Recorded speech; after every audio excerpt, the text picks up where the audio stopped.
Alright everybody, hello and welcome to my Super Metroid stream. Before I get into Super Metroid, I'm going to do something a little different though.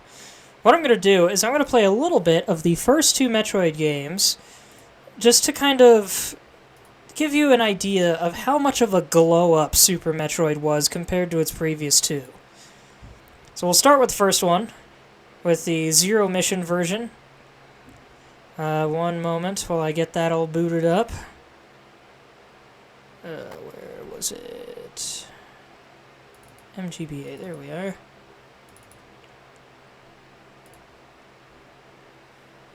And I might have to adjust volume and such here and there.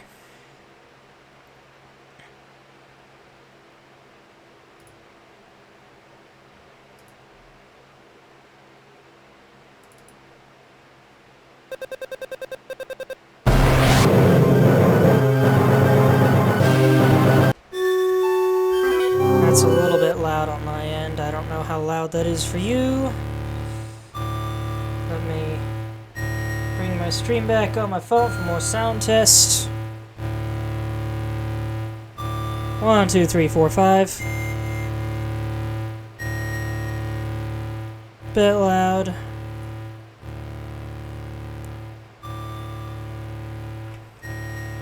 Test again. Okay, I think we're good.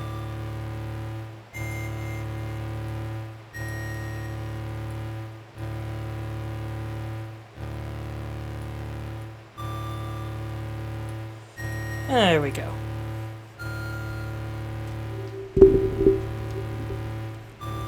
So many cables, man.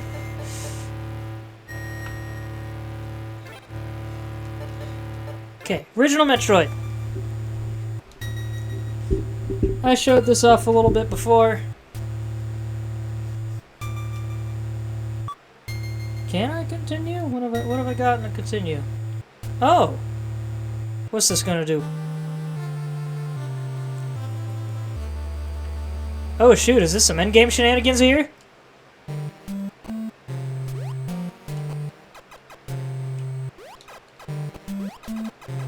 What? Why am I all the way over here without the long beam? Then again, I can't remember where the long beam comes from. Of course, there's no menu to figure out what items I have.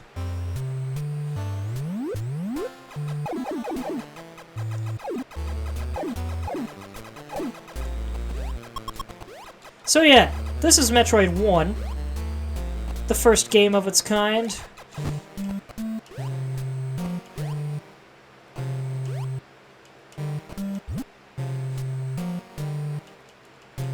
I don't have bombs yet either. What kind of save is this?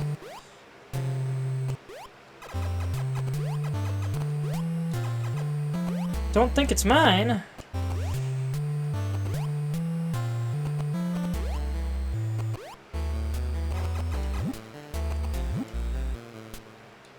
Ah, no bombs, so I can't get through there. That is a wacky save.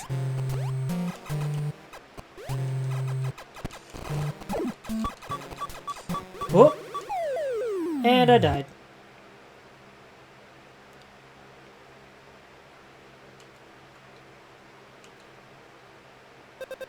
So yeah, that was basic original Metroid, albeit with surprisingly few items by that point in the game.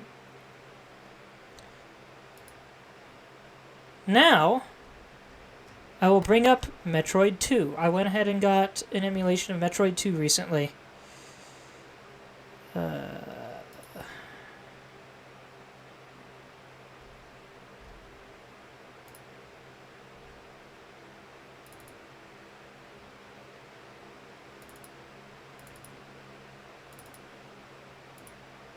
Hello, Zelda Chic.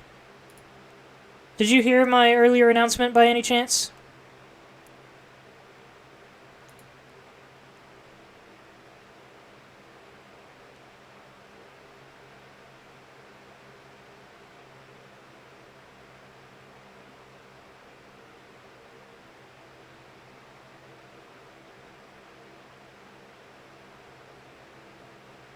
just at the end of you showing the first Metroid.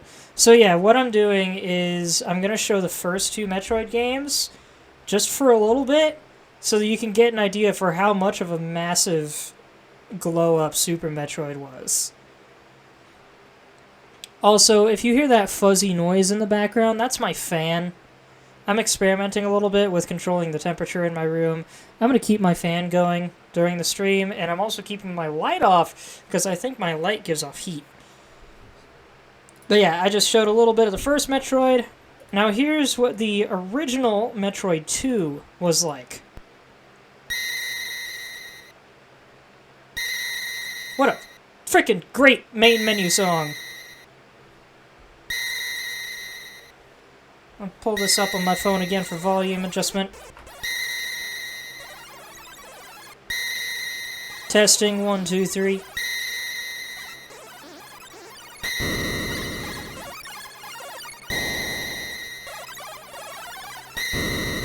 I think it sounds good.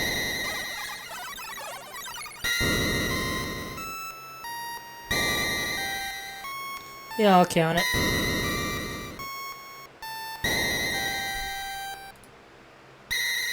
Wonderful music. So yeah, this is the original Metroid 2, Return of Samus. Originally released on the Game Boy, not the Game Boy Color, but because this is a Game Boy emulator of all kinds, it is capable of adding extra color.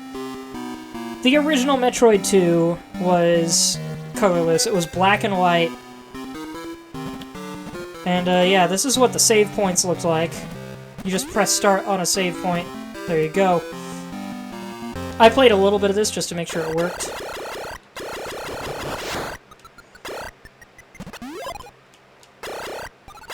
Look at these pancakes. They look so much friendlier than the ones we see later. And in the AM2R version. Here's this as well, and let's see. That's weird. I could have sworn I had the spider ball in this save. So I don't know if you recognize where this is. This is the Chozo Temple, the Golden Temple, if I recall.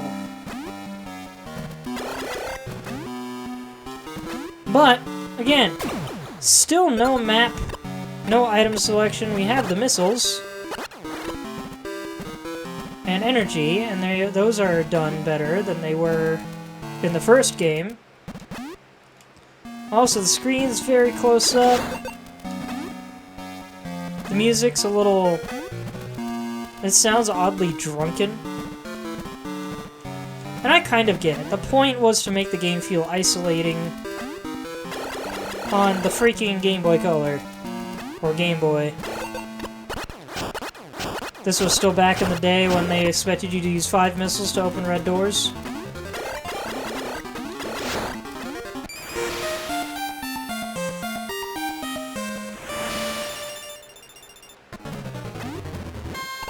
And now we have the bombs in this version.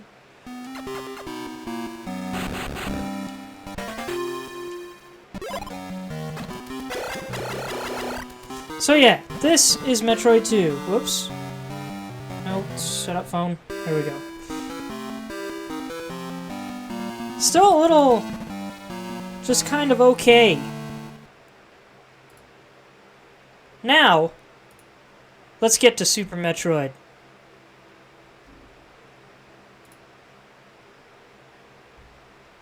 Which is, in my opinion, one of the most timeless games ever created.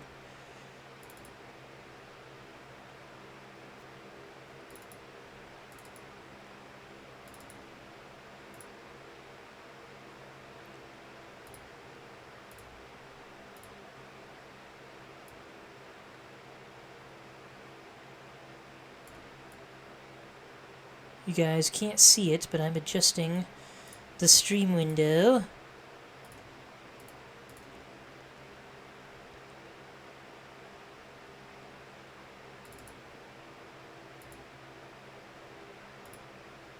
And here we go.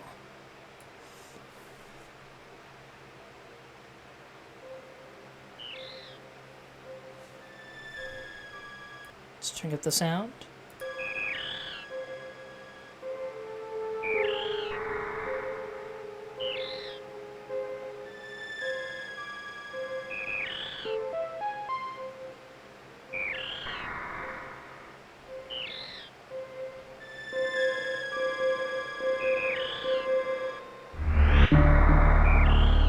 Immediately way cooler intro.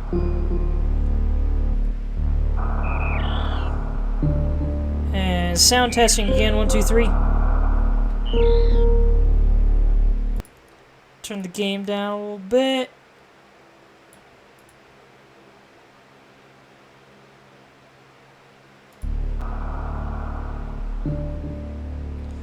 Testing 1, 2, 3, 4, 5.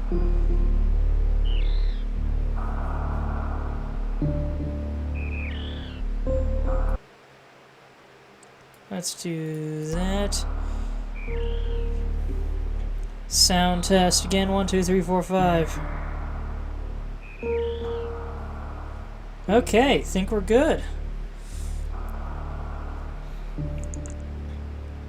So yes, welcome at last to Super Metroid, one of the most timeless games ever made, and the game that defined the first half of Metroidvania.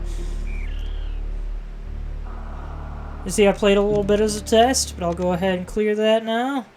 Whoops. Press the wrong button. Controls are a little bit different here, because the SNES controller had the A button on the right side. So I gotta get used to that little change. Okay.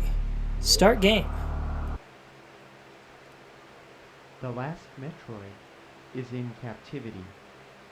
The galaxy is at peace. Oddly enough, the only spoken line in the entire game. Also one of the most iconic in the franchise. I first battled the Metroids on planet Zebes. It was there that I foiled the plans of the space pirate leader Mother Brain to use the creatures to attack galactic civilization.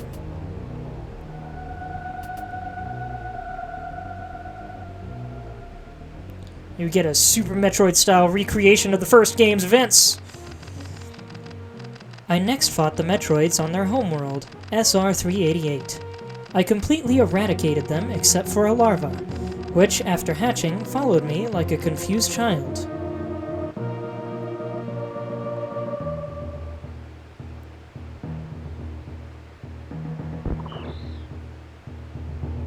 Look at that little cutie.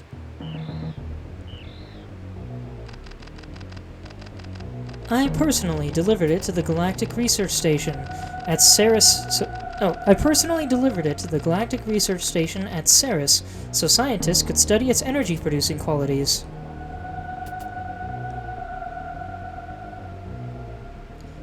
This is also the first time we get story in the game instead of in a manual. The scientists' findings were astounding. They discovered that the powers of the Metroid might be harnessed for the good of civilization.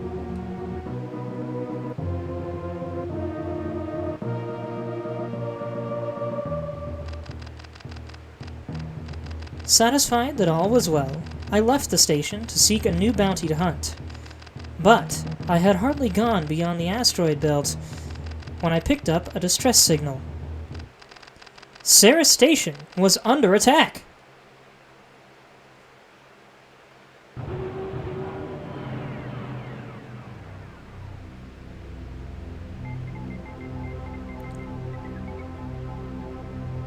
What an intro, man.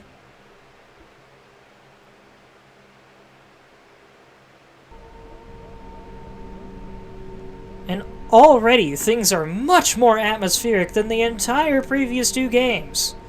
The lights are off. Everything's shut down except the elevator. It's all quiet except the few emergency machines still running. Also, one thing that's interesting about this game is the sound. Something about it sounds very tube radio to me. Ham radio? I don't know. I love it though. Also, we now have a map in the upper right corner. Very nice. This door opens automatically. Very cool. We have parallax scrolling in the background. Actual proper stairs. Do I have to wonder how anyone's supposed to get up here without stairs?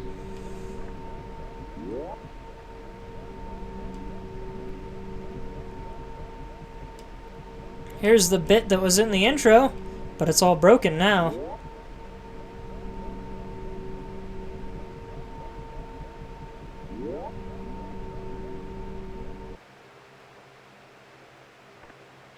Hello. What? I can't get it. Why not? And I can't leave either. Ridley!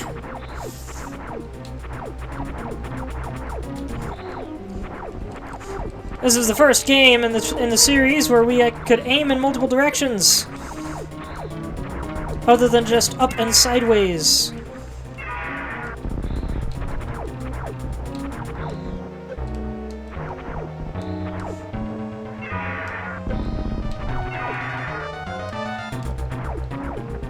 It's also the first game where we get a proper look at Ridley without him looking like a weird squid monster, but of course you didn't see that in the remakes. Emergency! Self-destruct sequence activated. Evacuate colony immediately. We have 1 minute. I have a run button now. Makes me go just a little bit faster.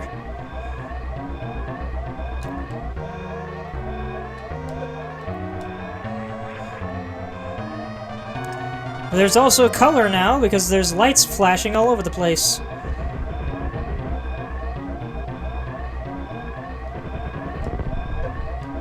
Oh! Building's tilting! Or a station, rather. Have to wonder why that would matter. We're in the middle of deep space. But, what a cool animation, eh?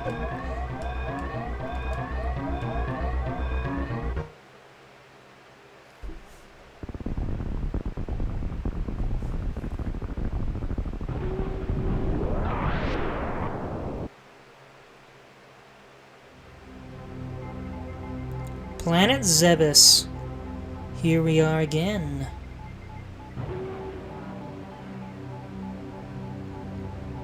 Nice looking ship. I love the flashing engines.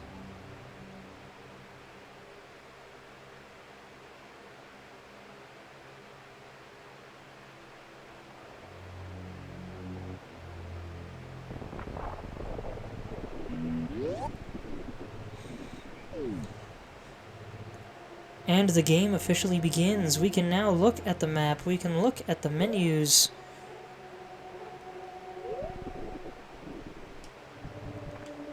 And we can use Samus's ship as a save point.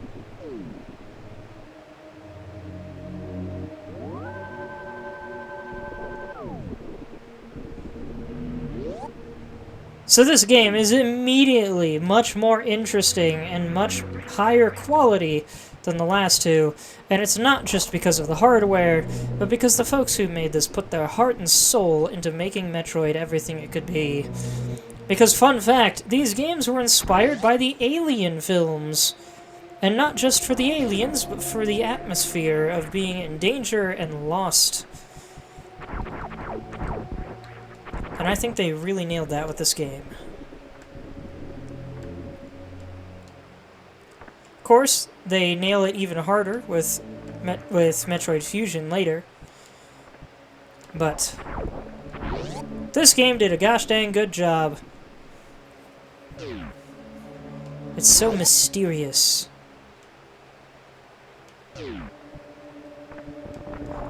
So, Zelda Sheik, if you're in a position to keep talking, how are you doing tonight?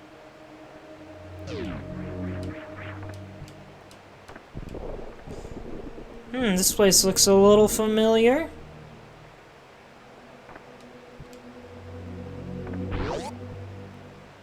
Not too bad, that's good. This place looks really familiar. Past the panic. Panic of what?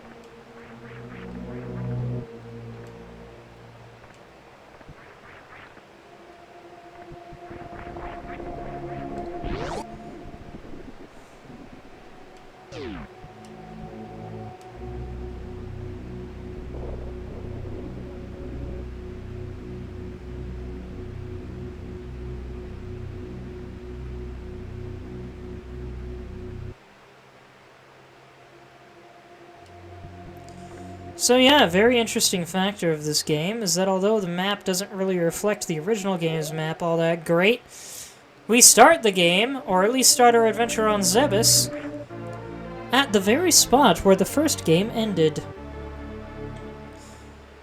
Your roommate who was supposed to be paying rent didn't, so we got kicked out and will probably be going to court. Oh, jeez. Didn't you just move into a new place, too?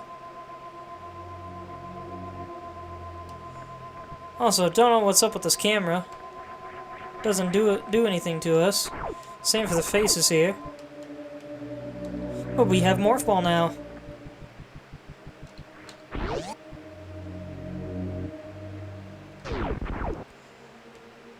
Was there for just over a year. What were you doing with the past few weeks?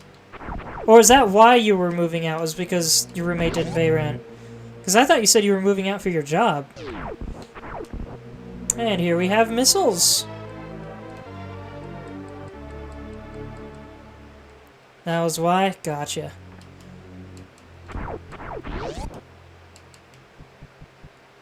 Haven't got a new job yet. Hopefully soon. Yeah, hopefully.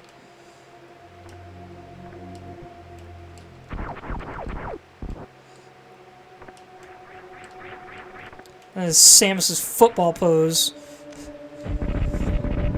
And yes, we still have to use 5 missiles to open doors in this game. They finally changed that with Metroid 4. There's another camera. I love the silver color that they use in this game. These are some very satisfying looking expansions.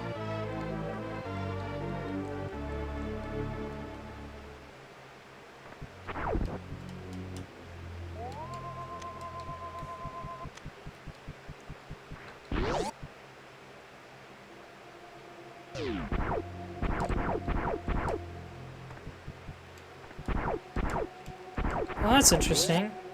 I found a glitch spot, I guess.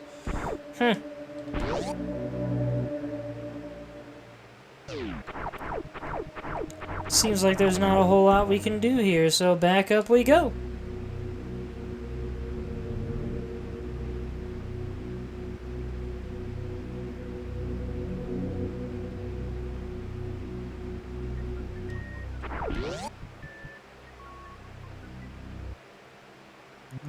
What is this? Space pirates? Yes, this was our first actual time seeing space pirates in the series.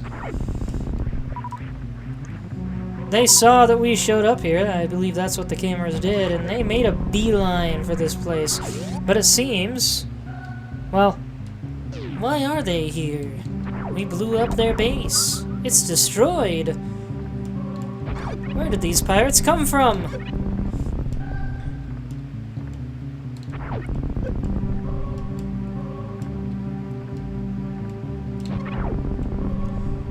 If you think about it, Chozo and Space Pirates don't look that different. That's a good point, at least in this game. They look crazy different in the Prime games, but in these games they do look a little bit similar. The main difference is that the Space Pirate's a little more mantis-y, while the Chozo, I believe, actually genuinely have feathers. It's just, the Chozo statues definitely look in between, but the Chozo themselves are way more bird-looking.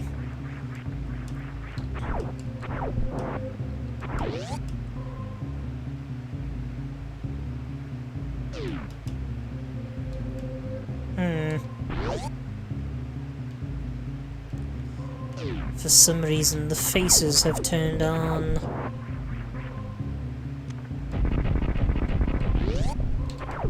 And I can shoot faster than that, but I don't want to fire too many missiles.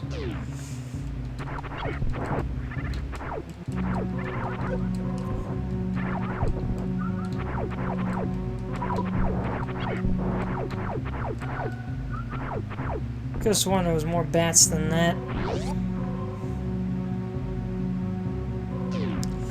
Say hello to the map station! Man!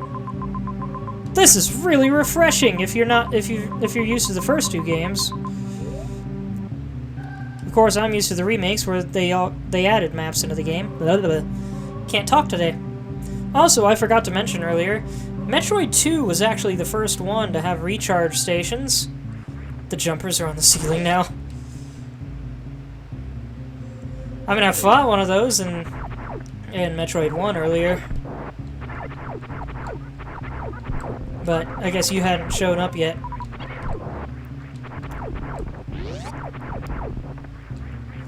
But yeah, Metroid 2 was the first one to add power-up stations and such like that. But they were just in the form of a missile or energy ball in the wall, and you just roll under it and then stand up, and it gives you the energy.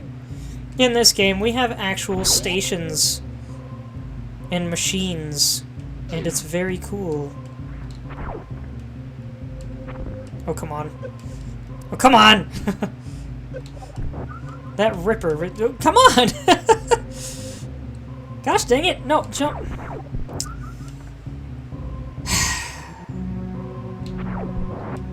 Game's messing with me.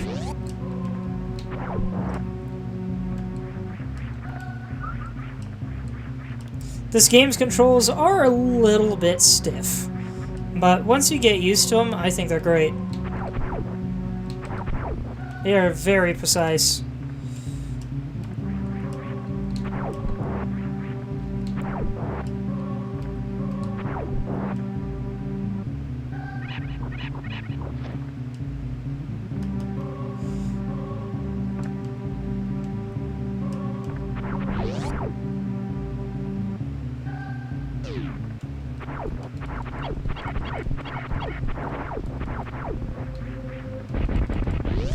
There we go. What is this? Bombs!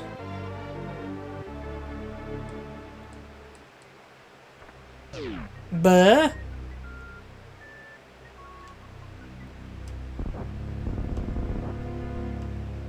Say hello to the first, I think it's still called a Chorizo.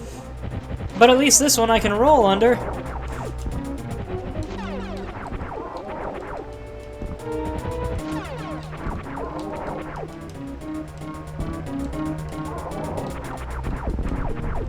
This is what the flying one in AM2R was based on.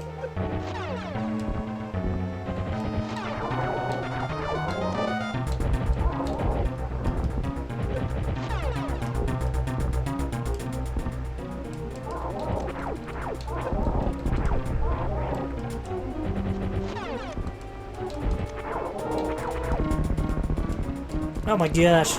Oddly gruesome for what ought to be a robot fight. All the more reason this game is awesome.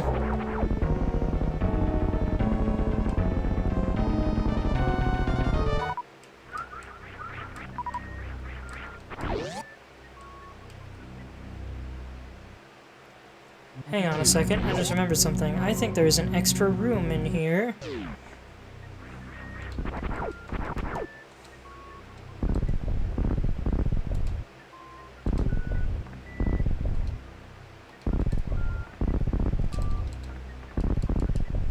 If there is, I can't get to it.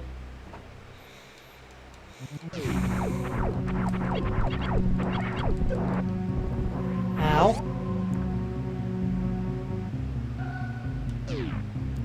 Now, I don't actually know if I can beat this game in one sitting. I'm sure I could do it in two. Because this is a fairly large game, especially compared to the last two.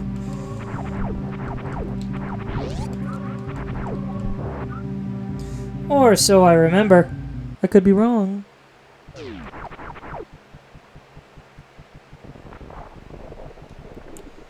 Let's go save again.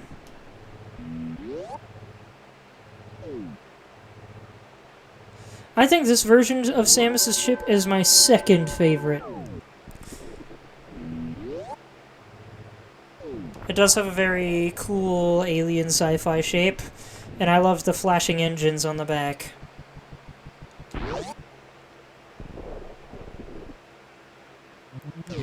So I remembered something today that I meant to talk about in last week's stream, and I completely forgot. Friday of last week, I took my roommates for a game night with my family. And the game night took place in my grandparents' house, and they have skee ball in the basement.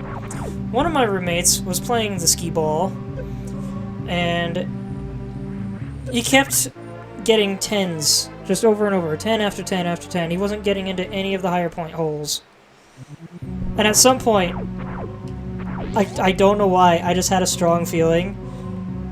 And I said, "Watch out, Scrub Lord, check this out." And I moved him over, rolled one ball, and immediately scored the 100. And then I walked away. Yeah, he was a little mad at me for the rest of the night. Not actually mad, but I wish I'd recorded that on camera. It was really funny. It's rare that I'm able to one-up somebody like that.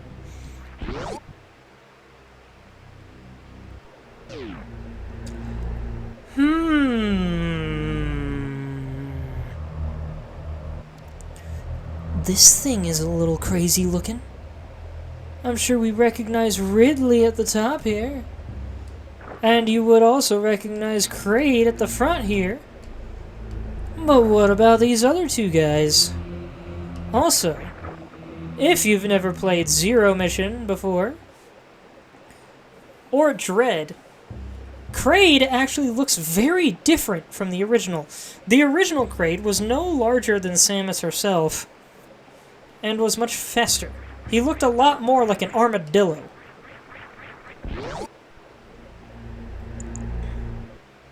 And I will bring that up again later.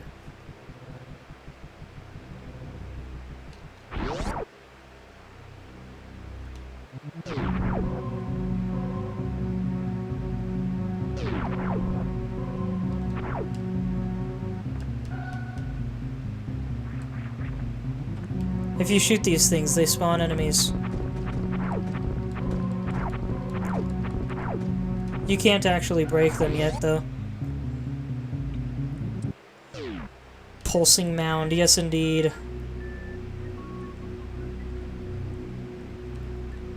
They serve a completely different purpose in Metroid 4. It's really crazy. I don't know why I keep calling Fusion 4. It technically is Metroid 4, and it says it in the intro, but I'm used to calling it Fusion. So I don't know why I keep calling it 4 now.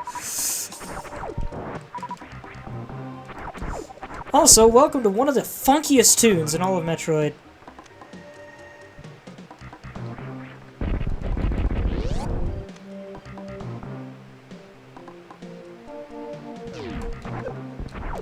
This jumper is on the ceiling.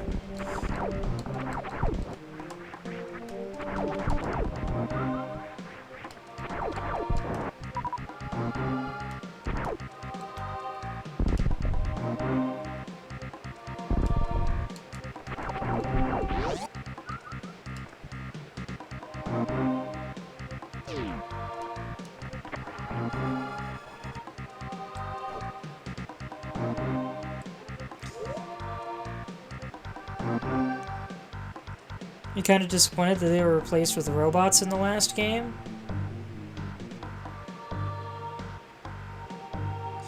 To be fair, I don't think there were any jumpers in the original Metroid 2, so that might have been an Easter egg thing.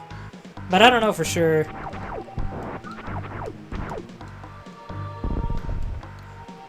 The thing that bums me out is that you never see most of these creatures in the Prime games or in Dread. And it makes sense because they all take place on different planets. The only reason this game has returning enemies at all is because it takes place on in the same planet as Metroid 1.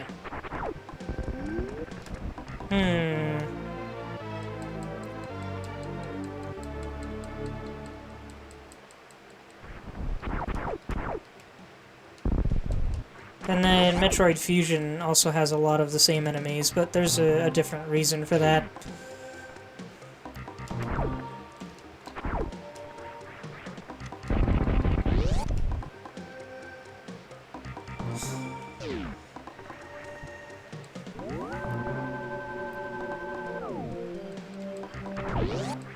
So, fun fact. Many years ago, I had gotten really into Metroid. Oh, dang it. I'd gotten really into Metroid, but I had not played Super Metroid, despite the fact that I grew up with a Super Nintendo in the family. Not in my family, but in the family. You do kind of see the jumpers in the first Prime game if you're scanning. Yes, I know about that one. It's really disappointing that you don't see them anywhere else in the game. Shoot, I've basically locked myself out of progression here. I need missiles.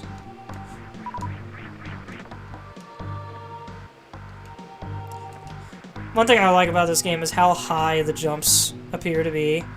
They're just really satisfying.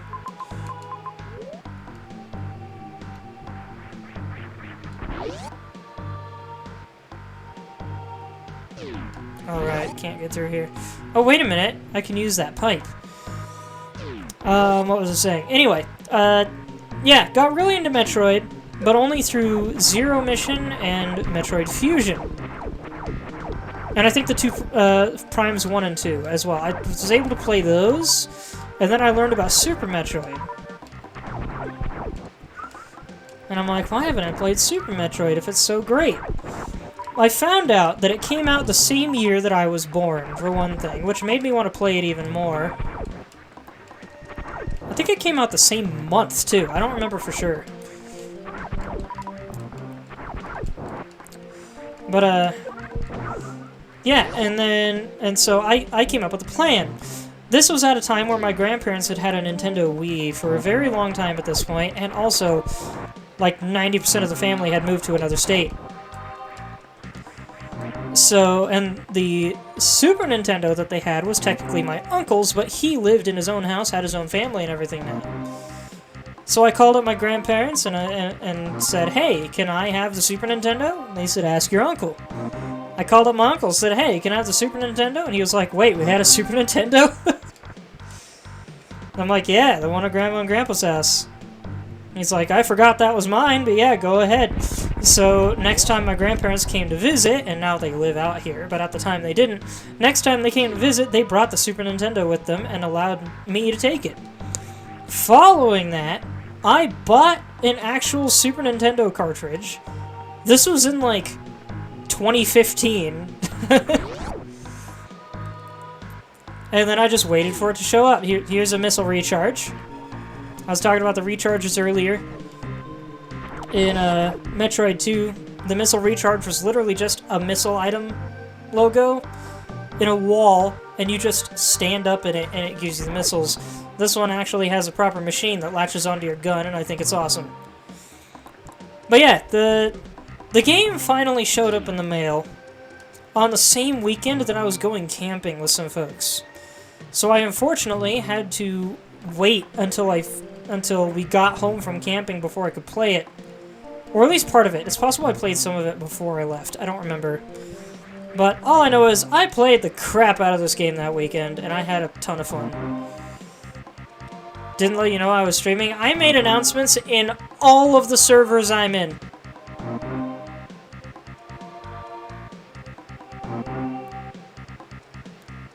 Also, these bugs are not grapple points.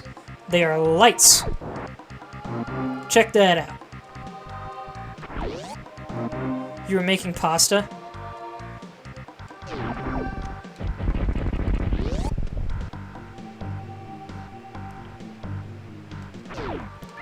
Well, no biggie, you didn't miss too much, Kaiju. I showed off the first two Metroid games just to show how much of a glow-up this game was. And, we're only just past the beginning now. This is arguably one of the most interesting hallways in the entire series. Not just because of the odd pollinated aesthetic. I don't even know what you call all this. It's cool though. Oh, come on. Fungus? Yeah, spore! Spore hallways, that's what I was looking for. This game is still considered the best and most innovative Metroid by many. It absolutely is. It's very timeless. It revolutionized the genre. It made Metroid what it is. And It created the concept of Metroidvania. Come on. Here we go. Samus, you need to learn to turn around. You and Mario both need to go to the turnaround class.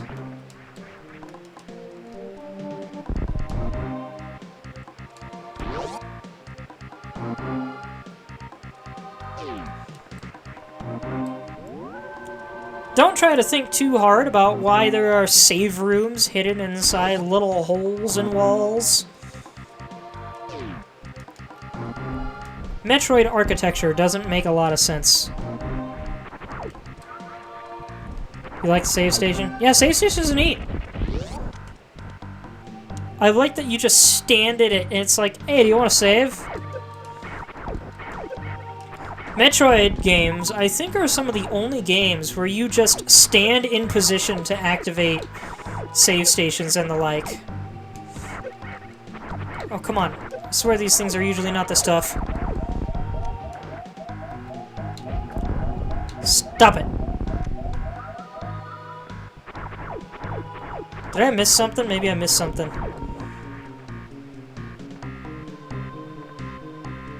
Probably a class passageway with how old the construction is. Maybe. Is there something I missed? Oh, it doesn't seem like it. Also, check out these eggs. They look a little bit like the eggs from the thing in Zero Mission that I had to break. Say hello to our first boss. I forget the name of this one, actually.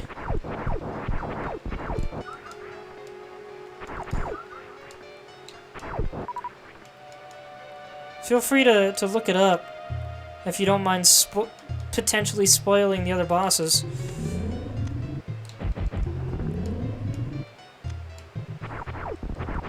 Talk about Spore? Oh yeah, that's what its name was. Spore Spawn.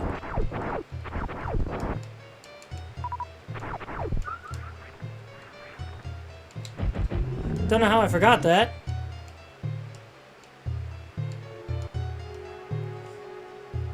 Cool little thing you'll notice if you're paying attention is that you can actually the ball rotates depending on which direction you're facing. So you make it go left, make it go right, left, right. Yeah, Spore Spawn is hilariously easy.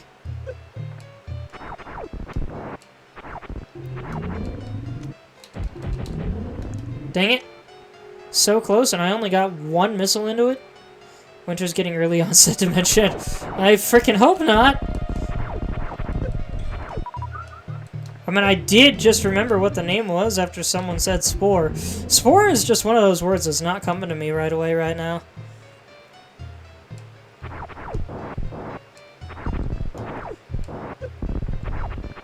I have to think, if Spore Spawn has a brain, does it really think that movement pattern is like the greatest movement pattern of all time?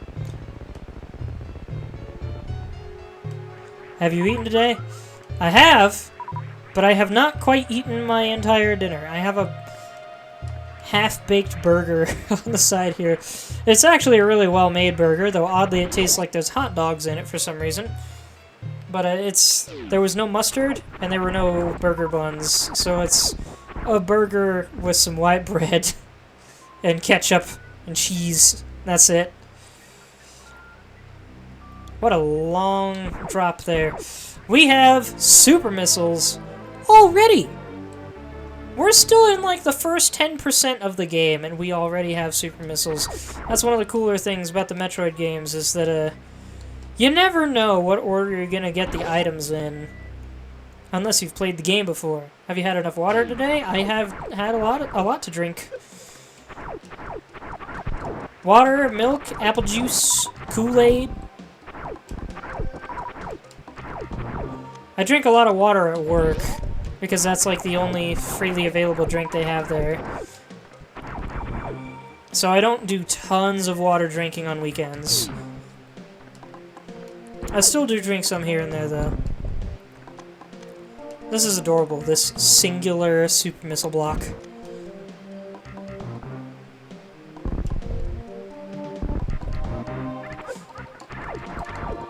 So yeah, you'll notice we got both kinds of missiles before we got any beam upgrades.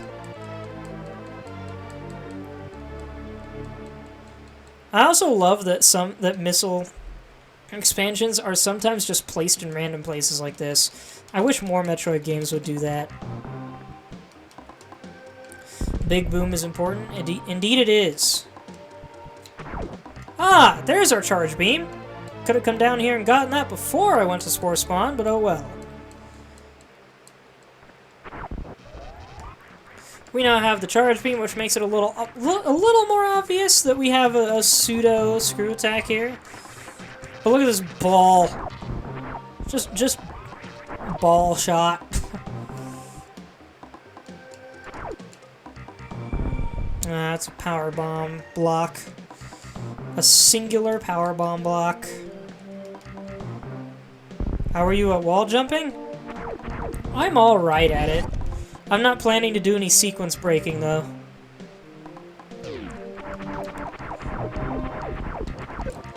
It helps that I'm good enough at it that I can use it in a pinch. Let's put it that way.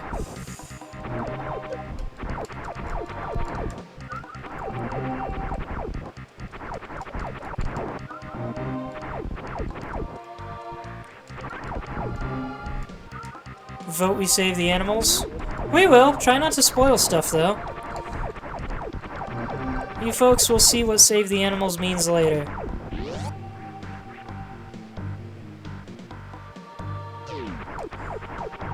Actually, then again, I don't know if I remember how to do that in this game. Guess we'll have to see.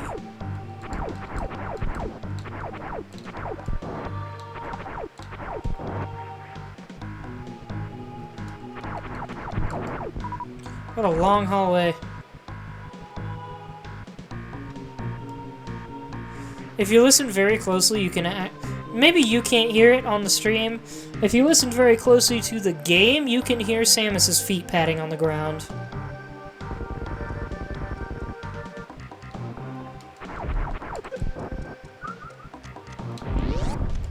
I like that you only need one super missile for the doors instead of 5. Also, I believe the super missile can one-shot red doors.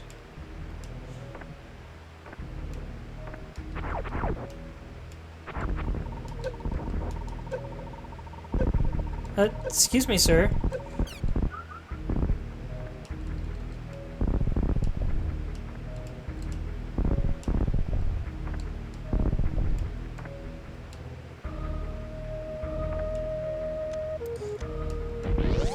Another of the more iconic songs in the series. Zelda Sheik might recognize this song, actually. Think Metroid Prime 2.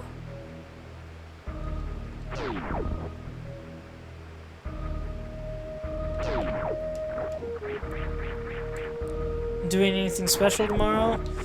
I am seeing family again tomorrow for Father's Day.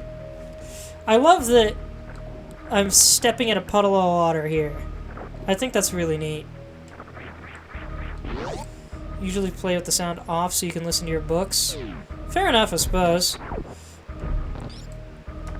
How many of you noticed that little hole in the wall? Ow.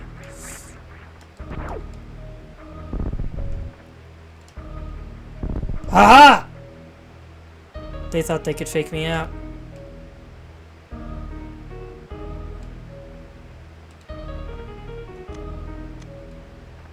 I just want to say, by the way, I like the look of blocks that can replace themselves.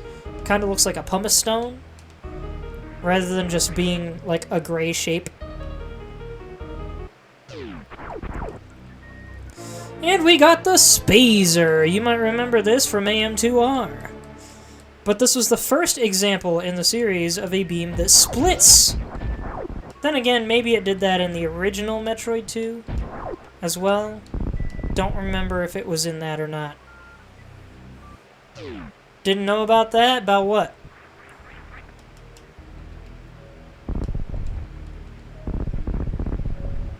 Or you forgot about the Spazer? Probably just forgot. This game is a lot harder without it. To be fair, it's called the Wide Beam in Metroid Fusion. And I think it's... I don't remember if it's in... No, yeah, it's gotta be in Dread. And I think it's called the Wide Beam in that as well, or something like that. They don't call it the Spazer anywhere else in the series except this game and in Metroid 2. And I'm really bummed about that, because I think Spazer is a way cooler name. It's probably, I imagine, it's short for split laser.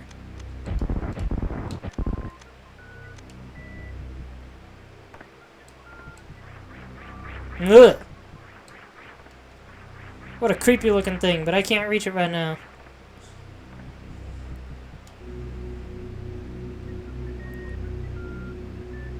I'm actually gonna take a bite of this burger and a sip of water quick.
Yeah, it's a little jarring how much this burger, made of fresh ground beef, tastes weirdly like it's made of hot dogs.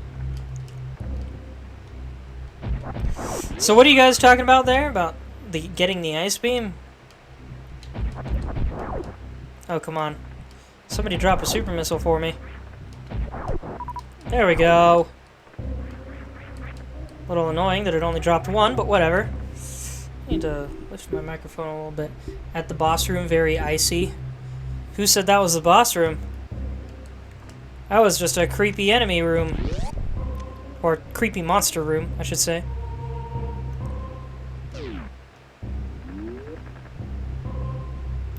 Nope. Not getting through this way. Still very icy. It was very icy looking. It's really cool. Pun not intended. But very much welcomed.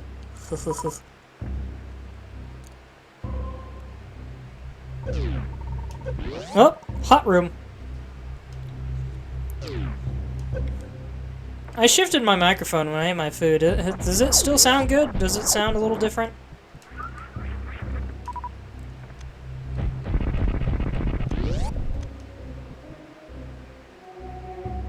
Still sounds fine. Second energy tank. Oh! I remember there being something over here. I forgot it was that.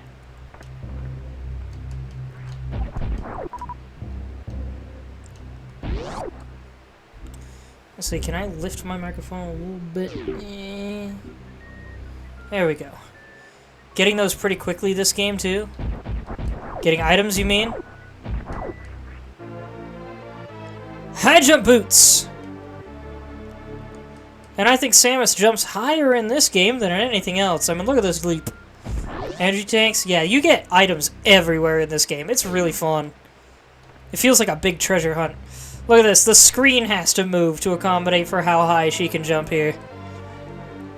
I wish the other games had this much verticality to them. I really hate how often verticality is disregarded in game design. Oh, you know what? I probably have to kill that other dude.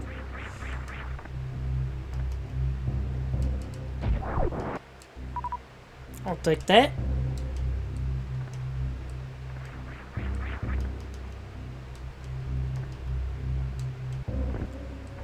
There we go. Bit weird that they lock you in there like that, but whatever. Ah, save point.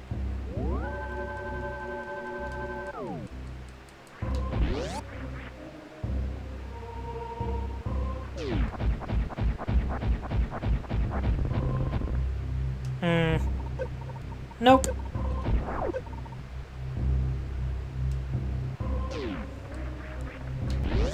Can't get through that room yet.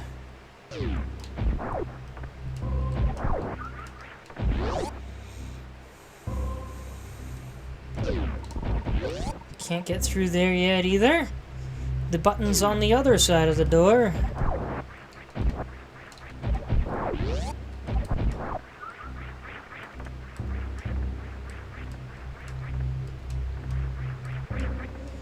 Go back and go through the creepy mouth. You're right, I can.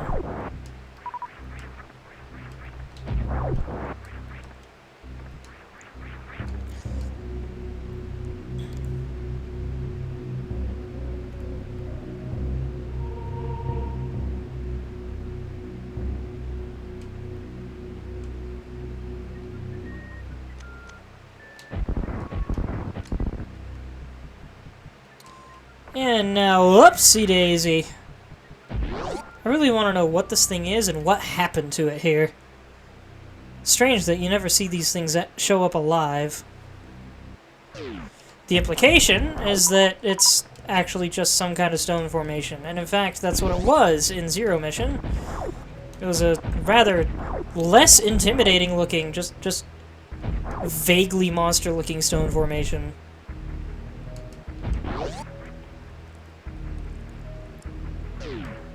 But Metroid's always better when it takes itself seriously and tries to get creepy. Some of my favorite moments in all of the Metroid games are when they get creepy. Look at that huge crack in the floor. I don't remember what leads where. Oh, wait. Oh, dang it. I can't go back. Can I go back after I kill all the space pirates? Okay, check this out. What is this? What could be doing this?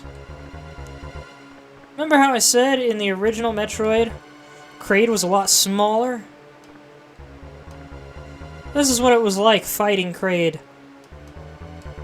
Except he has more. He still had the claw attacks, which were just as fast, if not faster. It was really tricky. But there was also a fake Kraid that you could find that went down real quick. Say hello to little baby Kraid.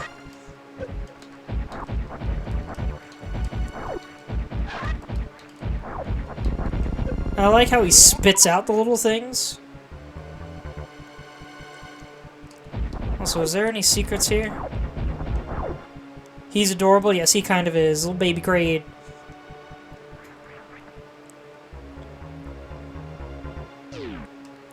Wait, can I go back now?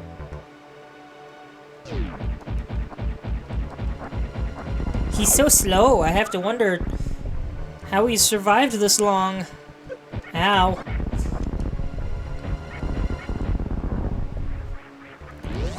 Let's go up, and I think there's an item to get up here. Oh, save point is what that is, actually, it looks like.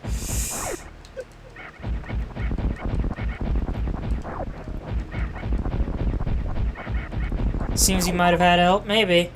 Maybe the space pirates brought him there.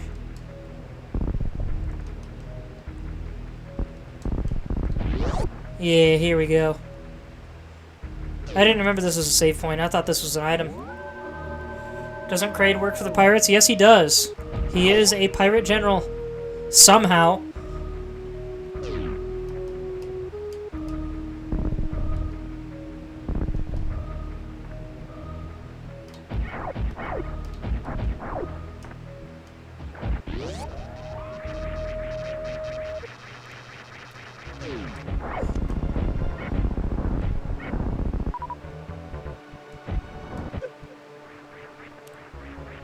Ow.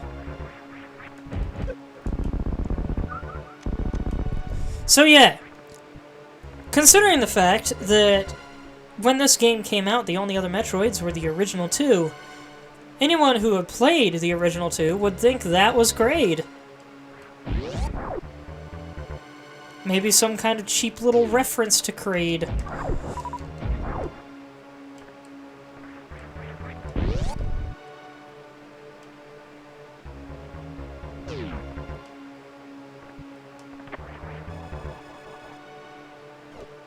I got 1 missile. Or maybe 5 missiles? I don't know. You like it when I explain things? I love explaining things. I think I'm great at it. Look at this dead body. Who knows who this guy is? Probably a Federation soldier of some kind.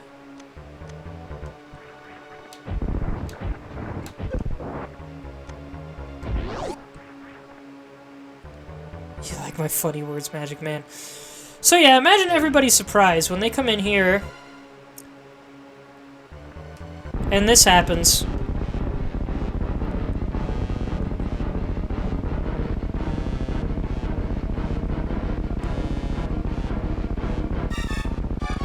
Kraid's a big boy! You have to shoot him in the eye to get him to open his mouth, just like in Zero Mission. And he's even bigger now! He's got claws flying everywhere. Kraid's gross. He's weird.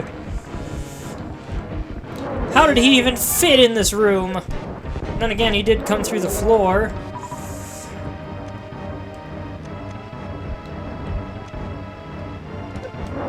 Oh, dang it, the claws ate my super missiles.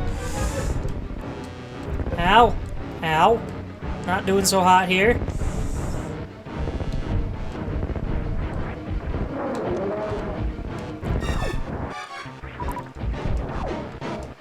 I need to get more missiles.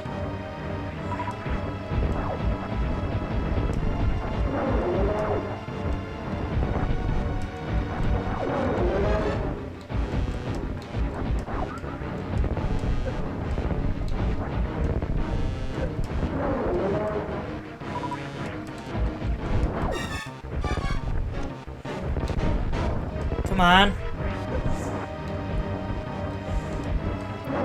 Kraid! Stop it with your claw. Got him! I thought he would turn more red than that before he was dead. I think that's our first bot in a while. Go away, JC. Please.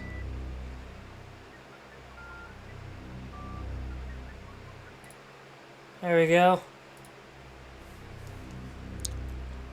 So yes, that was the revamped Kraid. It's weird that he's always in a room with exits too small for him, and you never see huge caverns dug out by him. But we now have the Varia suit. With its iconic orange color. Or golden orange, I should say. Also, yes, the bugs, which I love that they're just like little lines. I think these little bugs are really neat. But yeah, they're also just eating away at this gooey dead body. Poor guy.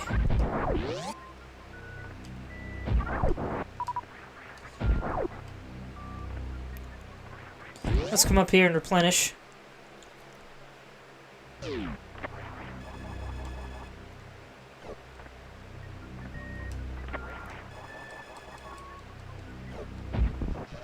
So, the Metroid series contains one of my favorite songs ever in a video game, and one of my favorite underrated songs ever in a video game.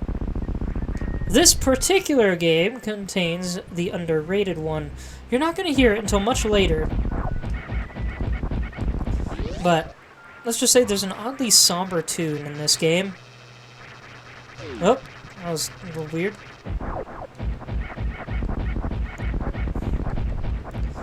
An oddly somber tune in this game that never makes a return, and also plays in a rather small section of the game, too.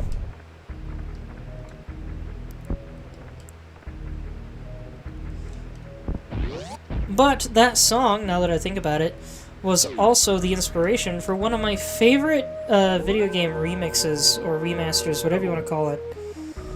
Cover! One of my favorite video game song covers ever made was based on that same underrated song.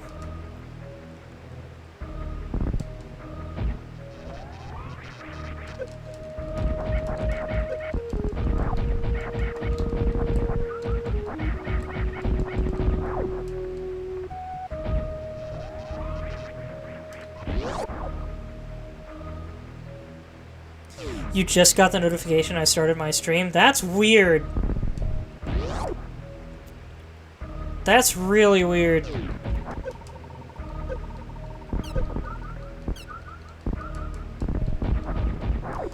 Well, hopefully more people will show up for it.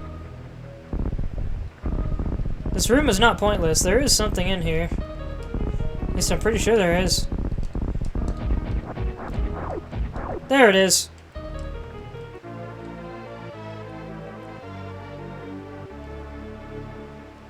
Zelda Cheek, are you talking to me or Kaiju?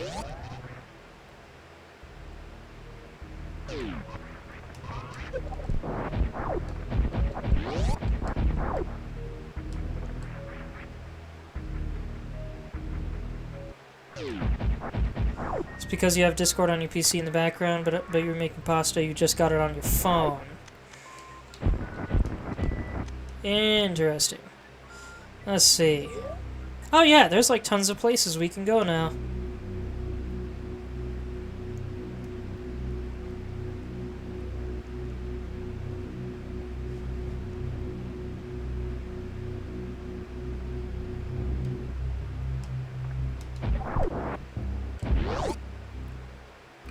We are now shielded from the heat, and what a crazy animation the heat in here has. I love it though.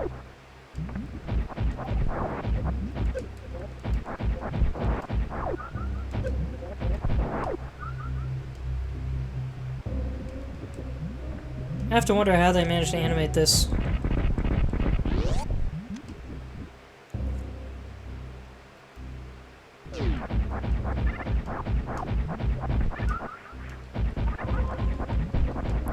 I'm gonna do something a little risky here.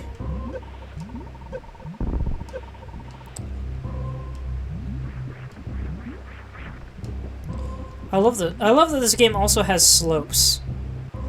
Like can I show it?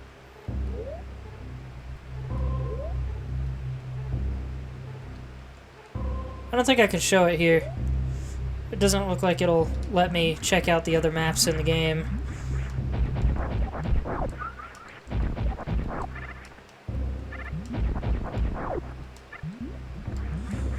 But yeah, the one of the hallways we ran through toward the beginning was actually sloped on the map, and none of the other games do that. There it is. I'll take that. Oh, come on. Looks amazing for being on the SNES, right? This game is just so different from most other SNES games, too.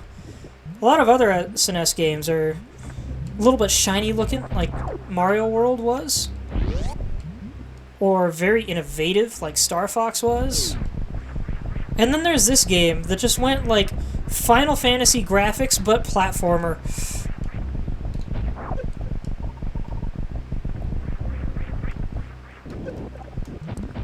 It's easy to forget or not realize that that lava stops rising at a certain point. Or like Link to the Past. Yeah, Link to the Past was also very bright and very cartoony.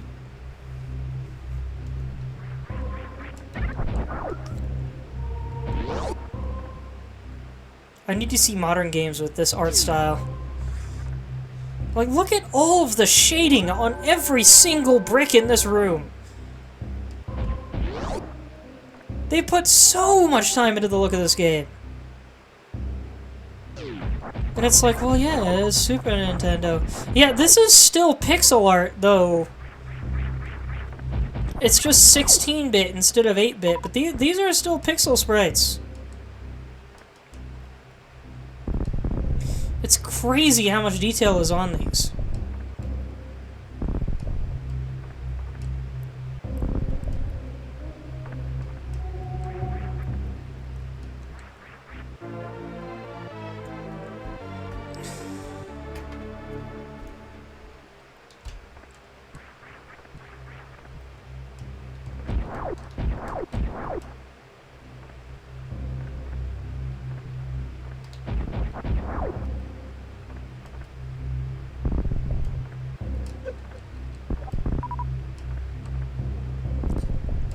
Pardon me not saying much. I don't really know what to say here.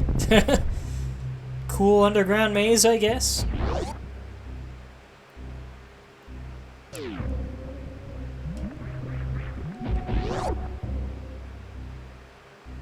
Even the first Metroid is beautiful and innovative for its time.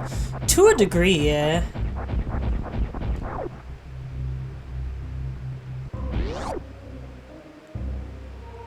They still could have done better with it than they did, though. I don't think this game could have been any better than it is.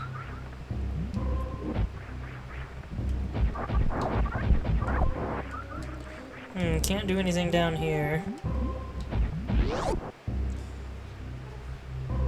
Well, shoot.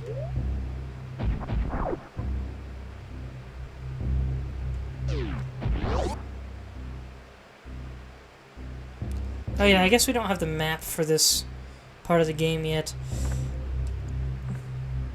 Look at that! Everything's glowing because of how hot it is down here. How cool is that?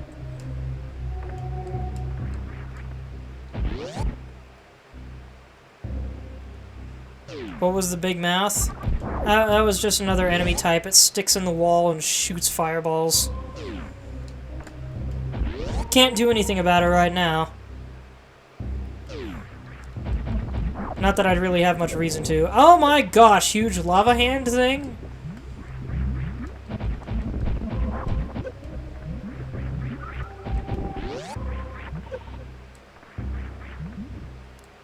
I love those weird lava monsters.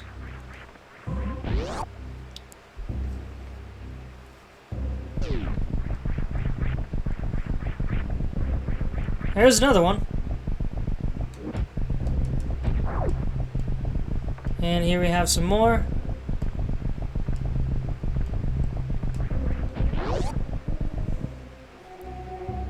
Makes me want to play Doom. Specifically Doom Eternal. Whoop. Ow. Not good. There we go.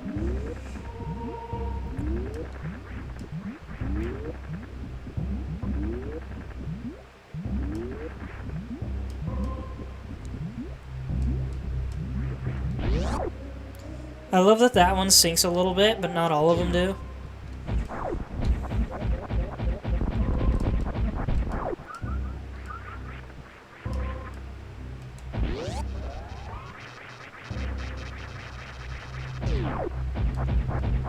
When you really think about it, one of the craziest factors of this game's game design and map design and all the ruins and everything, it should be pitch frickin' black down here.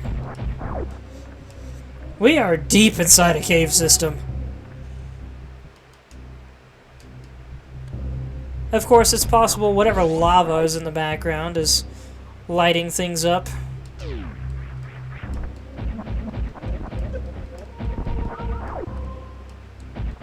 It's interesting that the magma is so hot that it produces its own light.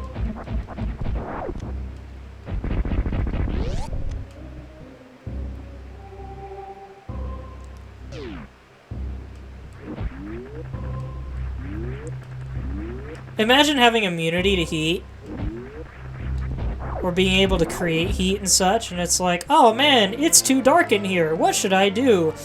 Heat up this fire poker until it becomes a surrogate light bulb. Haha, bet you weren't expecting that. The lava horse evolved? Wait, did it? What?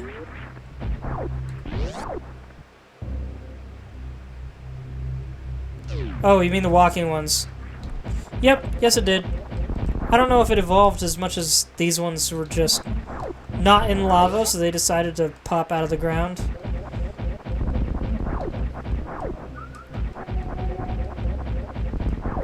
It almost seems intelligent.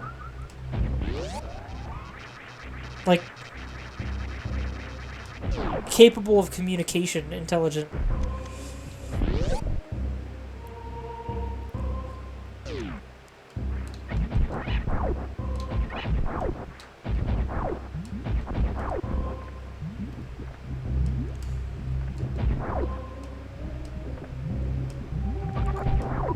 I love that 5 of these things come out at once. Makes grinding much easier. And then they make a formation.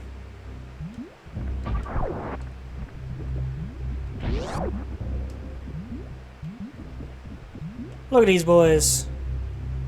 Super neat. Oh, I actually do have to run across that. Okay.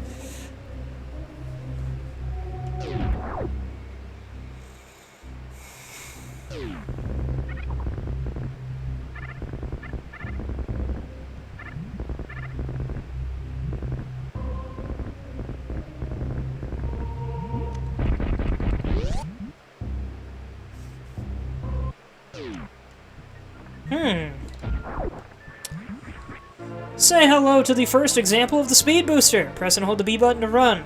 It does not tell you about the Shine Spark. It does do this, though. So now our run button is notably faster. Wow, I actually skipped a couple blocks. I was going so fast. Didn't even know you could do that.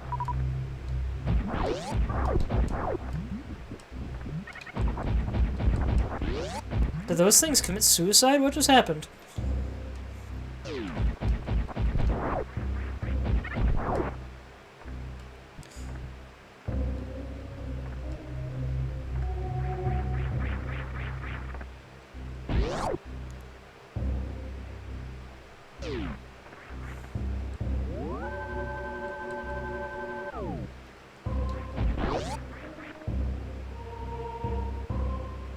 There's something in the game that teaches you about Shine Spark. Stop spoiling things, Kaiju. But yes, that is the case.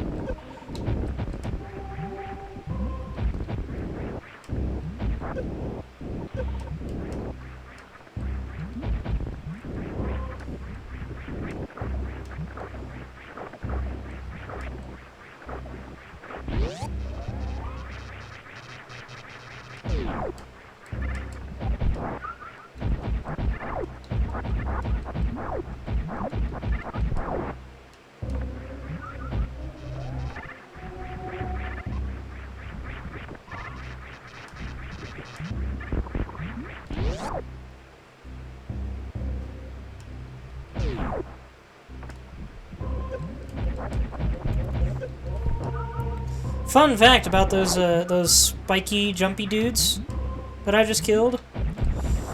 There was a Metroid comic a long time ago where one of those guys was the next top bounty hunter in the galaxy after Samus. One of them was portrayed as being intelligent and capable of wearing armor and wielding a suit of some kind. No, sorry, I worded that wrong. Wearing an armor suit and wielding a big gun is what I meant to say. And run! Check that out.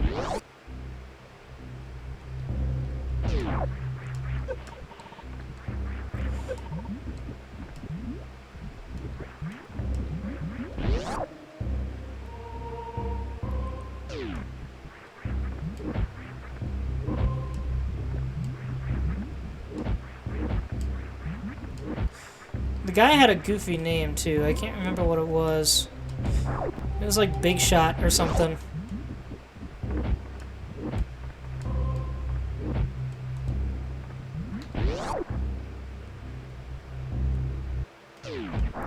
And here we have the Ice Beam!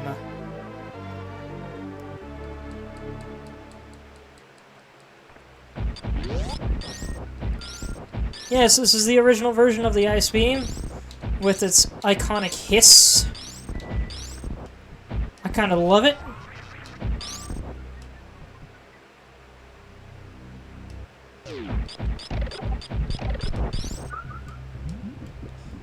And I'm gonna try something.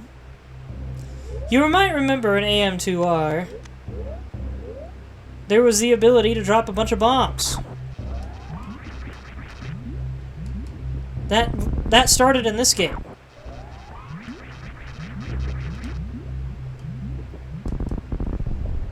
the ugly face door looked like the big mouths that are shooting the fireballs at you, you're kind of right. But now, if this is also the only official game in the series where you can turn abilities on and off, and I wish they brought that back. Now, yeah, look at the tiny little star that is the ice beam. If you turn off the spazer, it's adorable though. Very pretty looking. Let's try this out. Nope, same thing there. Could have sworn the ice beam did something. Pretty sure the spazer does. Okay, never mind. It's possible I do not have everything I need for it yet. But there are certain additional effects in the game that can be applied to that move.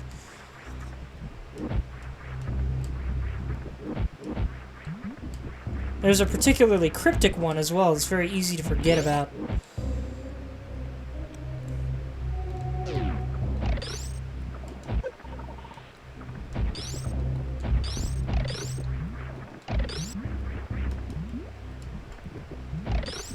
Oh, that was bad placement. I got trigger happy.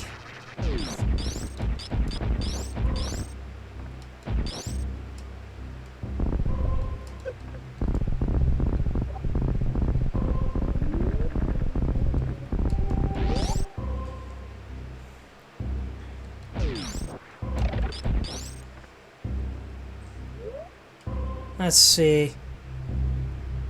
I don't think I need to go this way, but I might as well cover that spot on the map.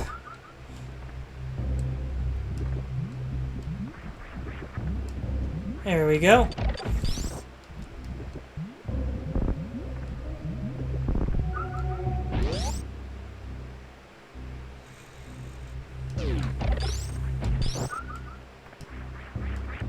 Back up we go.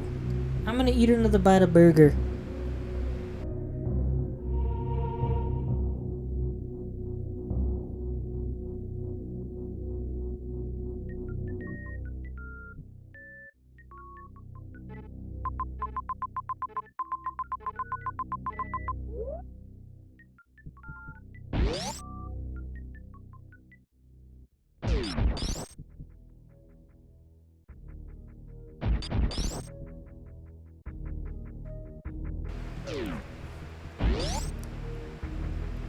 I'm back.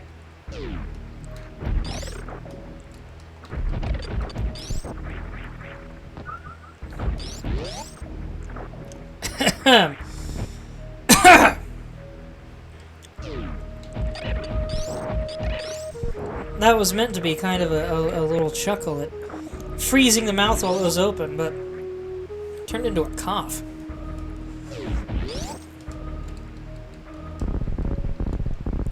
I swear there's something about this floor, but I'm probably wrong.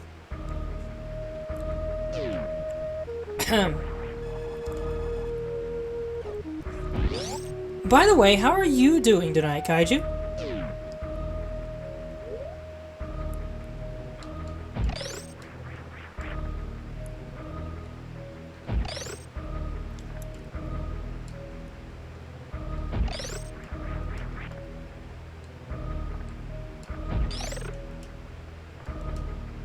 Nailed it.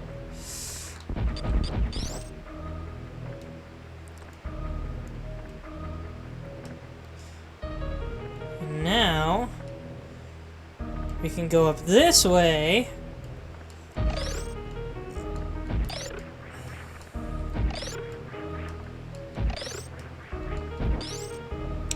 Sleep deprived, only slept a few hours last night, so dozing a bit. Had a bunch of spaghetti, and I'm now just relaxing. Nice! So, fun fact, one of the ways that this game can be sequence broken is if you're good enough, though it's really tricky, you can, I believe, kill the Rippers down there with super missiles, and then try to wall jump all the way up that shaft.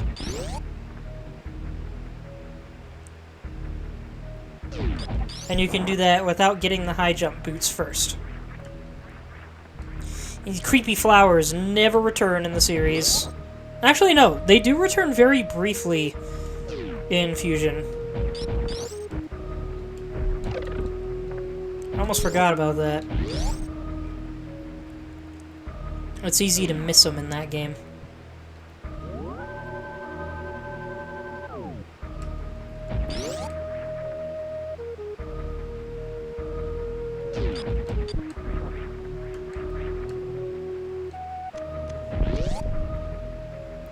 I don't remember specifically what is where from here. These things are huge!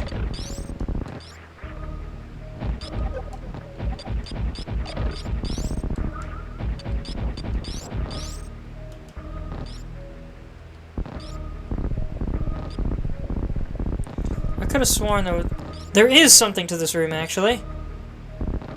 Oh, but I can't get it yet. Alright.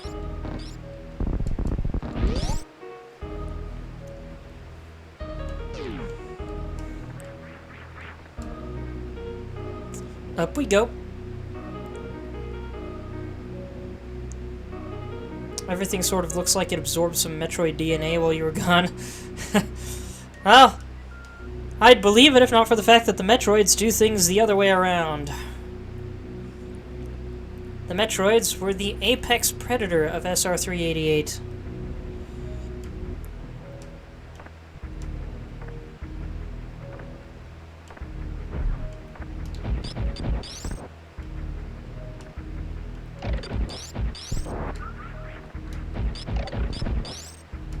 Kaiju, do not spoil anything about Metroid lore. Do not. I will be making a video about that. I kinda wish the Spazer could actually hit multiple enemies at once, but oh well. There we go! Now I can do the thing I wanted to do.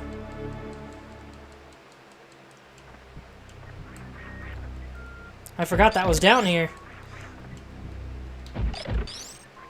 So yeah. In most games, power bombs come pretty late in the game. Same for super missiles. In this game, we're not even halfway through. And we've already got some of the strongest items in the series.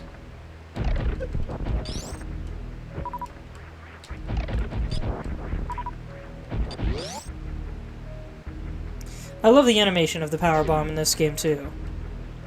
Because you might remember in Zero Mission, it was like a wave that spread to the edges of the screen and then sucked back in like an implosion. Which is really cool, don't get me wrong. But,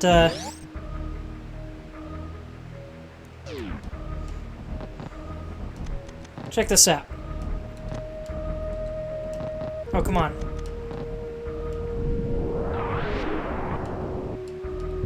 And now I can go down in here to get this. Because your hint that that is a fake or otherwise decimated? What's the term I'm looking for something that has a hole all the way through it? But yeah, your hint that this is a fake flower trap is that it's the only one in this room that doesn't have one of these mouths in it.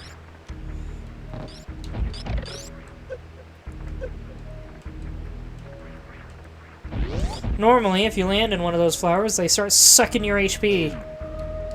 And it's hard to get out of them.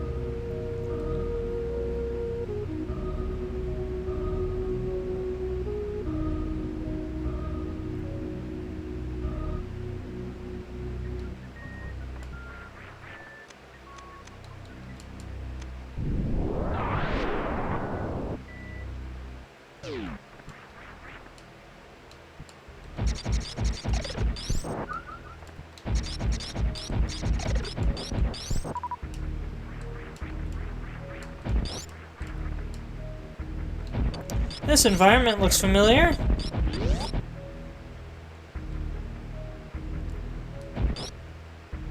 Cool long tube.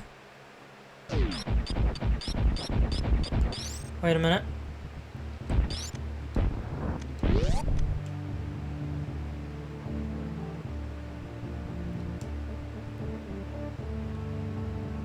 What a great song this one is.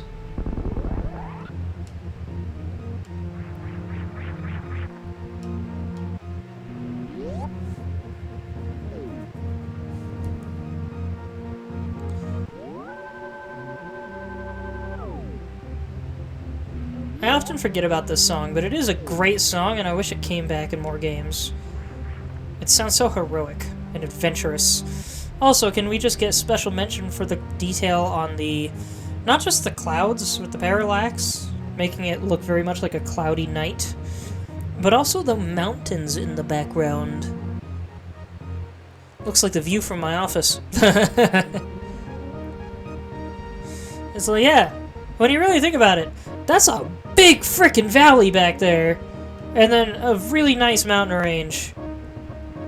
I wonder what the Metroid games would be like if you explored the mountains instead of caves.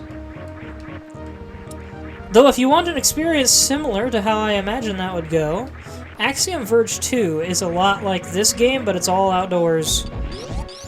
Or most of it is outdoors. Weather's also been changing the different times you come outside. That's true! I heckin' missed a door? You mean the one that was down inside the... down in Brinstar? That led back the way I had come? Yes, the power bomb door. That locked me in that room until I found the power bombs. Or were you talking about this one that I was already planning to come back to?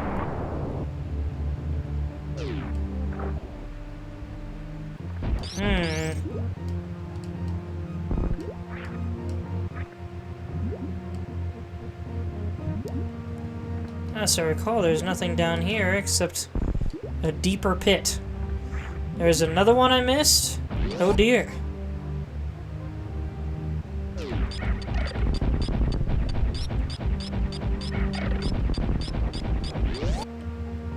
Oh wait, it's in the floor.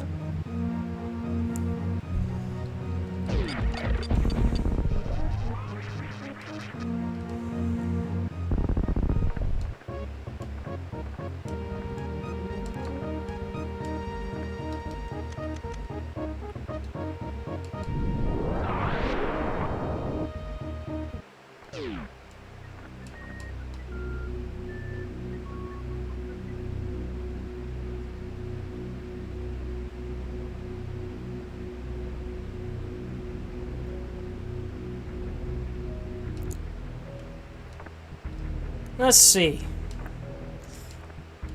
Was it this door you were talking about, Kaiju?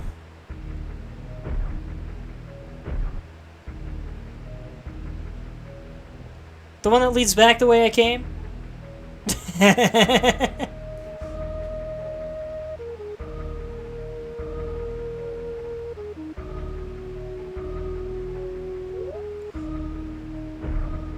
Though there is that room down there. I didn't miss it. I didn't have power bombs yet. But let's go back. Let's see if we can get through that now. Oh, I'm stuck in the flower and under the ceiling. Not good. That was a really bad spot to get stuck. Oh gosh.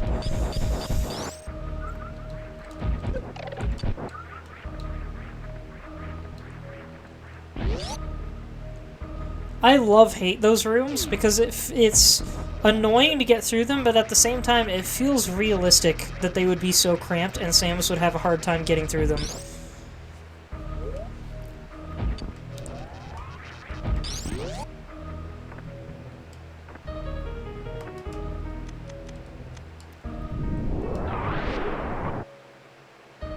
Should have gotten that power bomb. Oh well.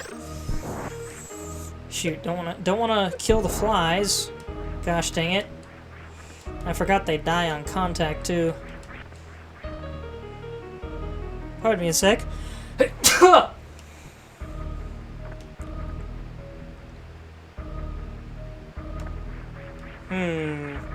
don't think I can get through here yet. Not without some shenanigans that I don't have figured out.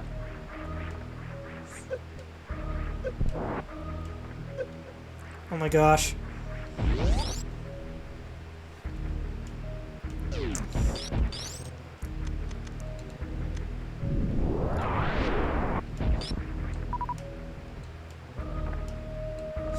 Going back up.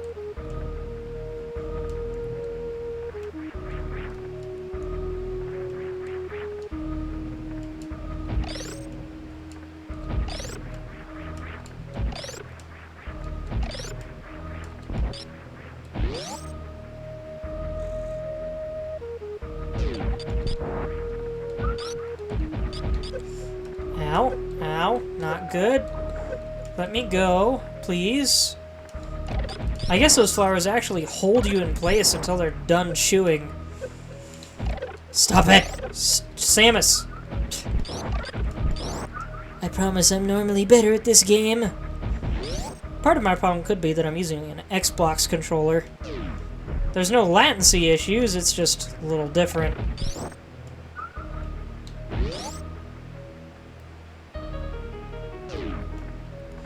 Or maybe there's like a less than 1 second latency issue that I just can't tell. Dunno.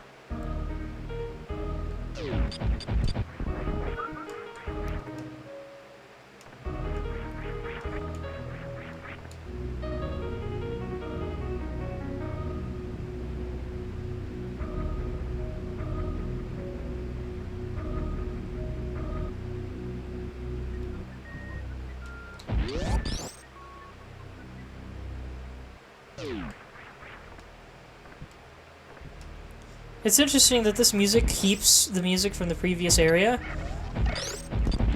But now if I recall, if we go out here... I'm using D-pad.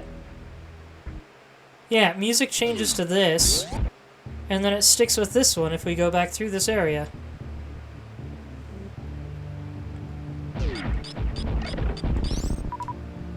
I have to wonder why they did things that way. Okay.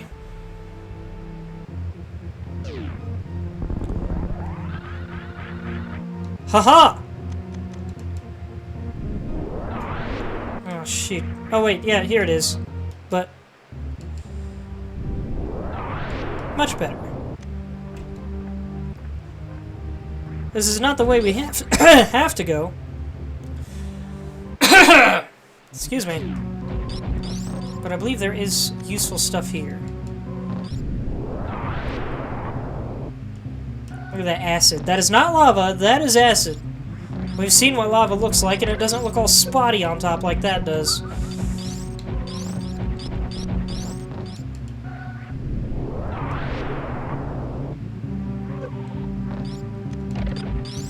That was terribly close. Hilariously close, in fact.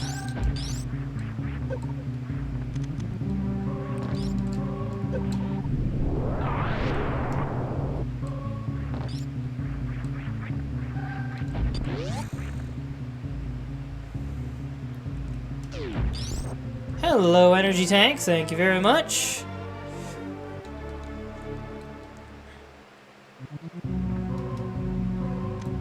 Are there any items in here? There's something.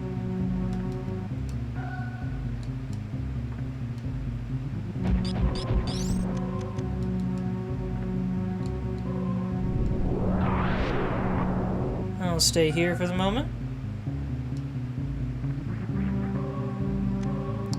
Can I just blow up those walls with regular bombs?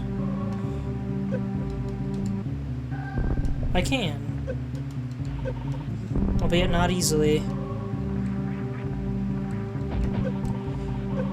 No, stop, stop, stop. Pretty sure there's something to that. Indeed there is.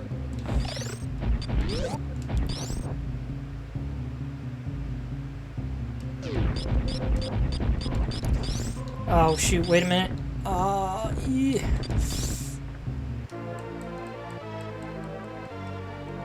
I wonder if it's possible to go right down the middle and get both in one pass. Really annoying that they put 2 there.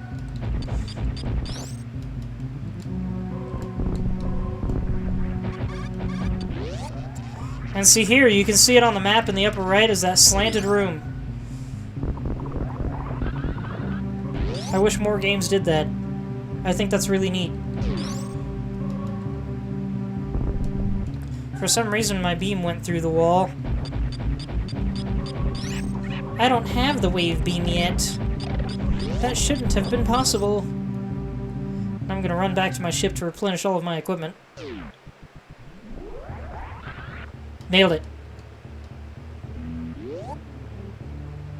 I actually used to have the movement down in this game so good that I could just straight up leap from one end of the room and land directly in the middle of the ship and just go straight into it.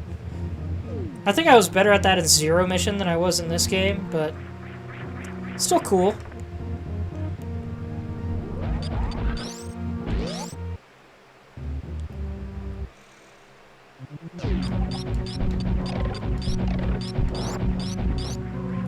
Let's see, where do I want to go from here?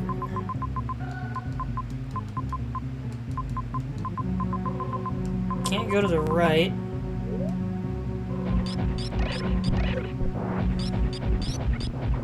I guess we'll just go left.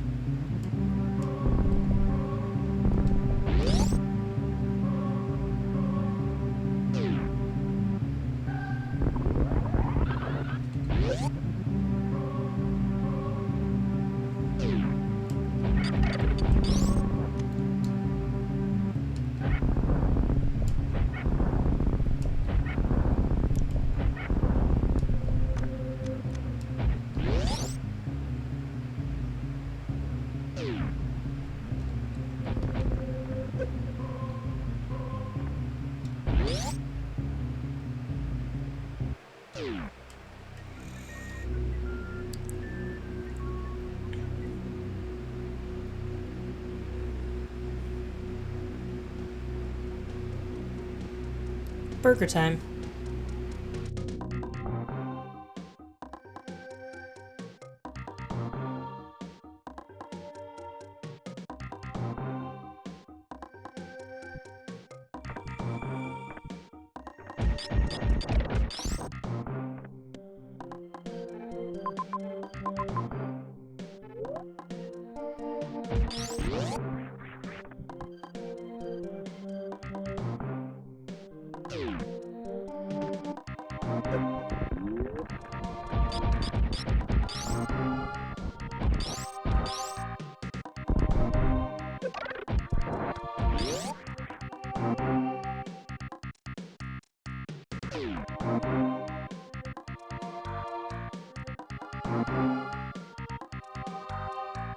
Well, that was an unfortunately timed flying bug.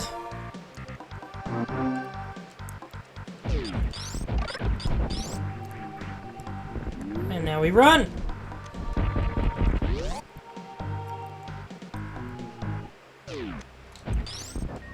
And we get an item unique specifically to this game, the reserve tank. I don't entirely understand the purpose of the reserve tank, but it's essentially an HP battery. If your HP is full, extra HP will go into the reserve tank, and then you can use it to refill your HP at any time, or if you're about to die, it auto-refills however much it has left. There are 4 reserve tanks in total. Oh, you can set it to manual. I forgot about that. And yeah, that's what reserve tanks are and do.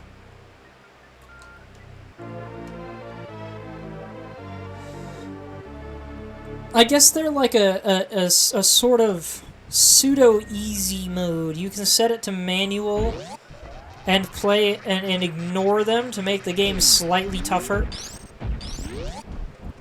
Seems a bit convoluted to me, but whatever.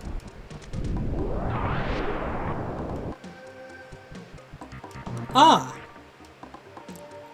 I didn't remember this being up here.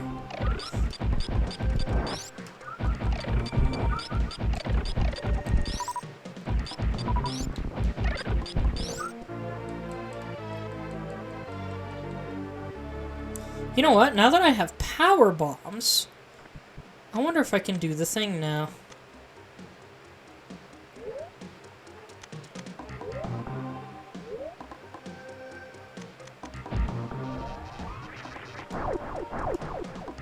Yeah, check that out. It wastes a power bomb, but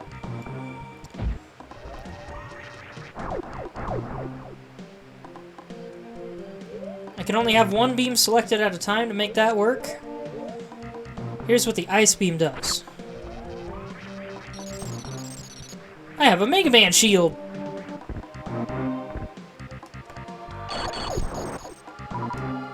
And it works just like a Mega Man shield.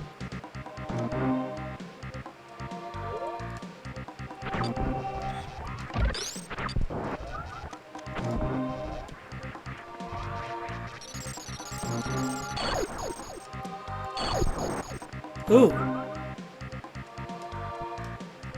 And it eventually dissipates like one, too. So yeah, that's two of the neat effects that you can have in this game. They're a bit wasteful, but they're neat. Let's see, where am I going now? I guess down to the right? But that's where I just was. Oh wait, but there's that thing down to the left. I can probably get to that now.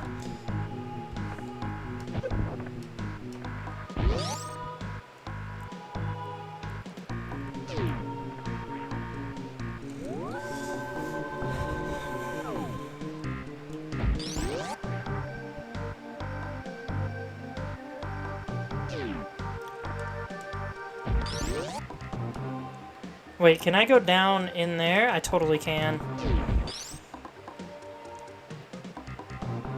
Wait a minute!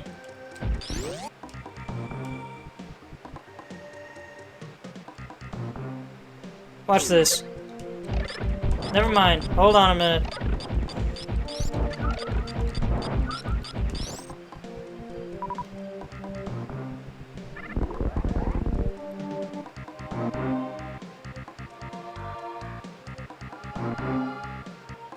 Ah, this is the room that was on the map. Or no, this is above the room that was on the map.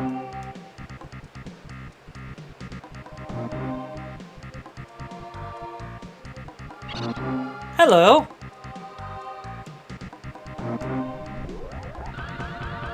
Well, that sounds familiar. Also, look at the cute little egg it left.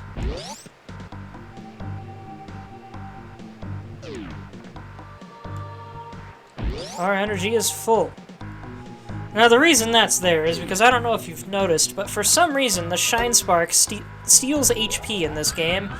It actively hurts Samus to use it. Here comes the Dodo again. I think it's actually called a Decora. And this is what Kaiju was talking about. This is the thing that teaches you how to Shine Spark. Because how the heck if you don't know about the wall jump, how are you supposed to get out of this huge shaft? Especially because you got in here with speed boost blocks that are obviously now in the way. How did that not work? What?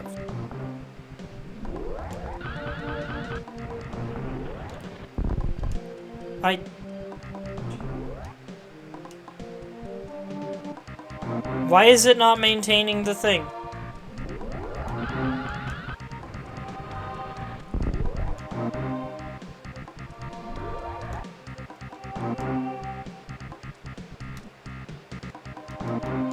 I am so confused. What is happening?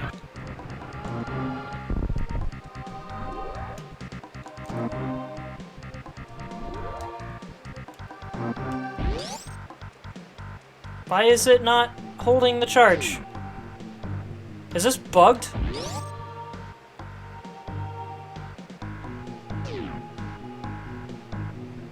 This copy of the game better not be bugged.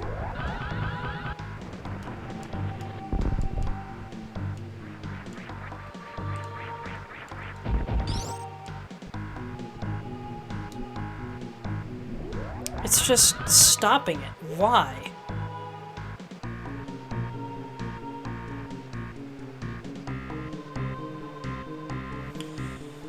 That's very worrying. Hold on a minute. I have way too many cables around me. Oh my gosh. Eeh.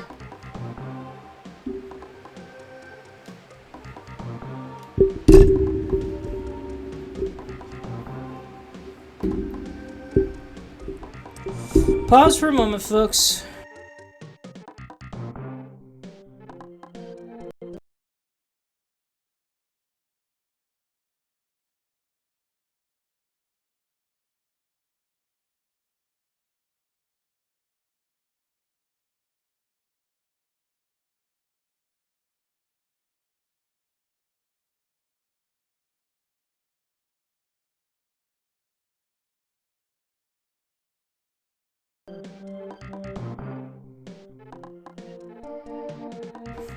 I might have something here. Hold on a minute. Ah! Okay, I see what the issue is. Hold on. Let's see. Input configuration.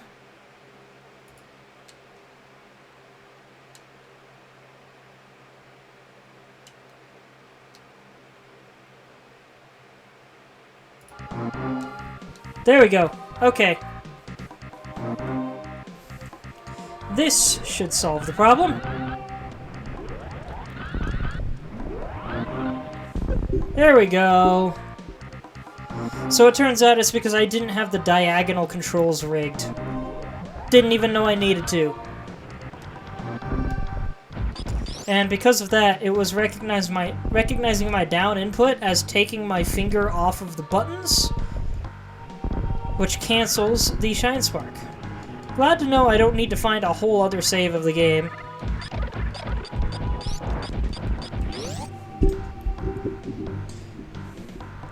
I moved my microphone again. Are we good? Microphone good quality?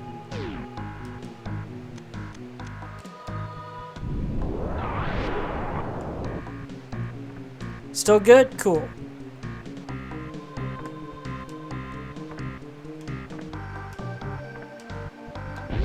I wonder what's with the flashing blue things in the background.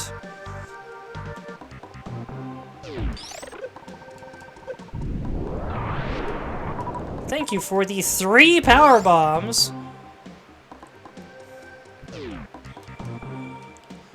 There's another little quirk in this room, but I don't remember for sure where.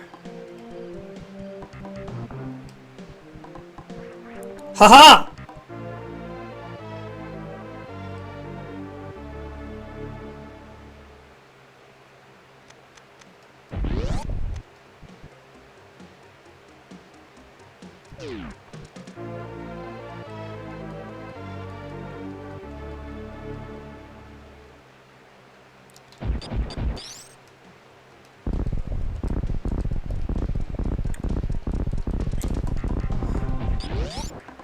So you might remember that,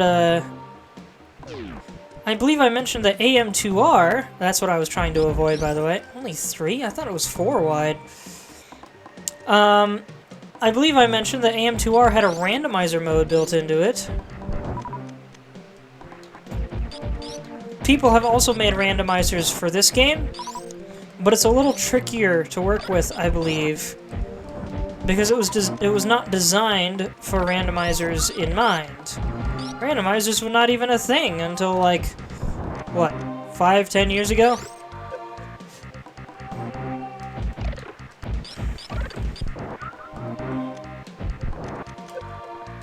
And yet, I believe Gerard the Completionist, back when he still had respect, did complete a randomizer version. And on Game Grumps, no less. Anyway, meet the Edicoons. These guys teach you about the wall jump. Though they don't do as good of a job of it as the Decora did. You actually see the Decora crouch before it jumps. But with the Edicoons, they just kind of start going.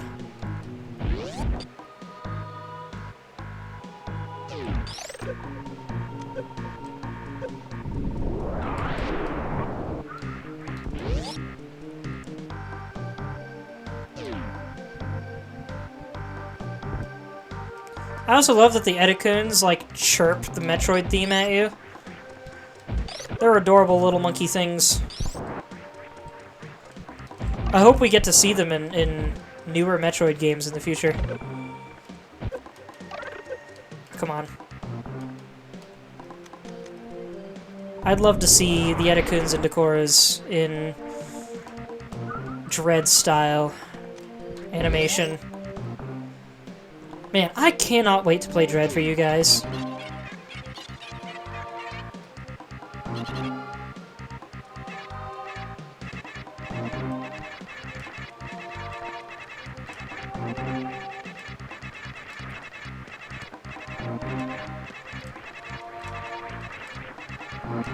Now, of course, it is entirely possible to beat this game without knowing about the Shine Spark or the wall jump.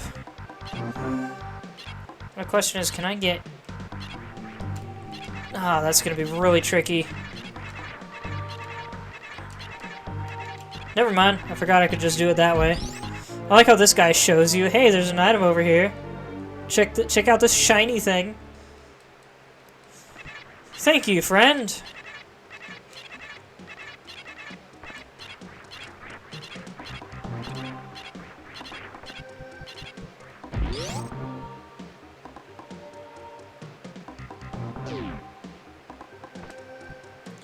I'd also love to see the Edakuns and Decoras show up in a Prime game. Prime 4, maybe?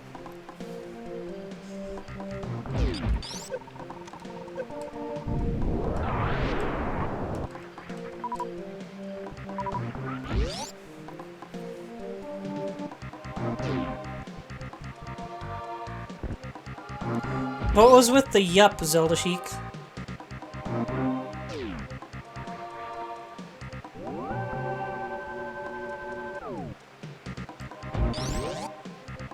There is something else down here.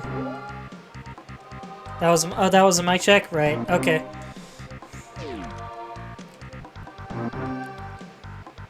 What am I missing?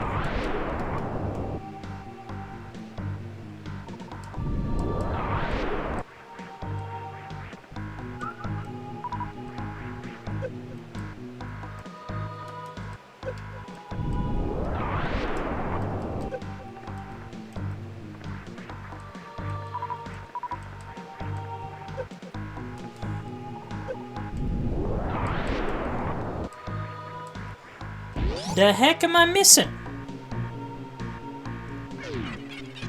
Oh wait, I think I might know what it is.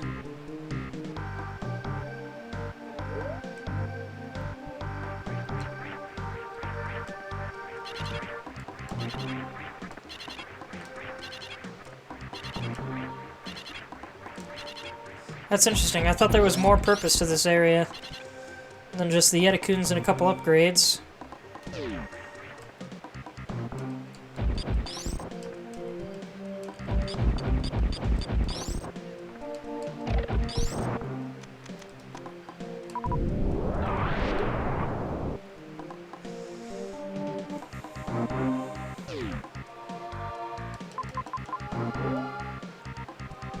Alright, I can't rush through these dudes.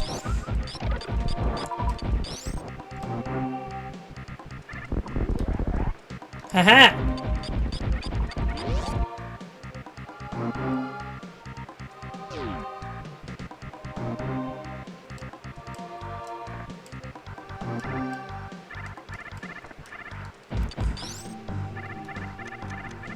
You having fun there, buddy?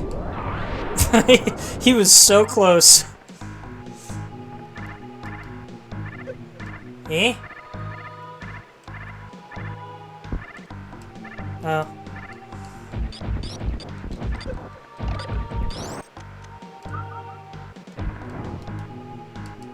I don't think that made it all the way over. Oh well.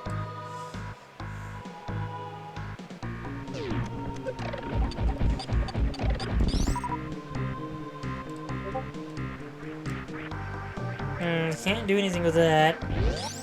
Weird that there's just a couple spikes chilling out in the wall there.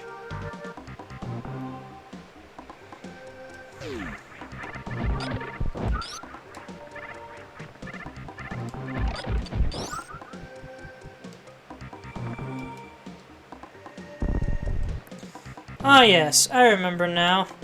The power bomb block.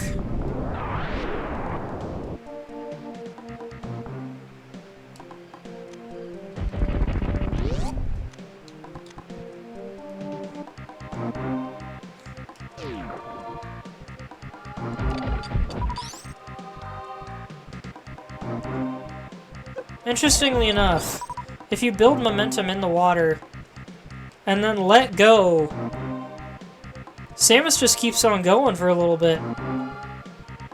I blame her heavy armor.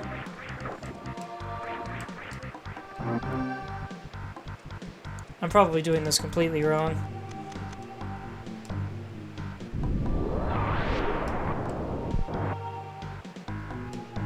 Yeah, you probably need the speed booster to rush through all of that. And I can't get that in water.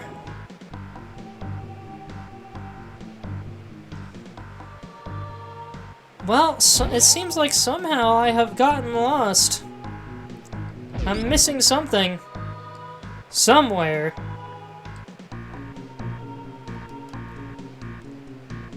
If you run in the water, the flow you create will push you along for a moment after you stop. That's true.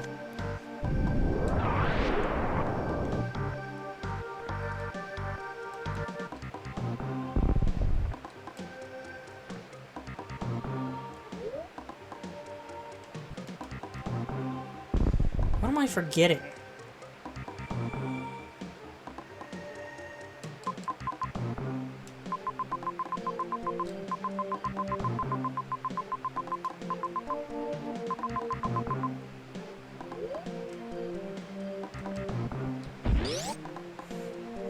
Maybe I have to go back to Norfair?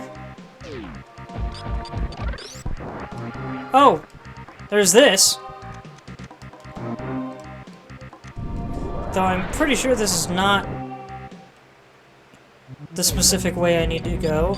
Could be wrong.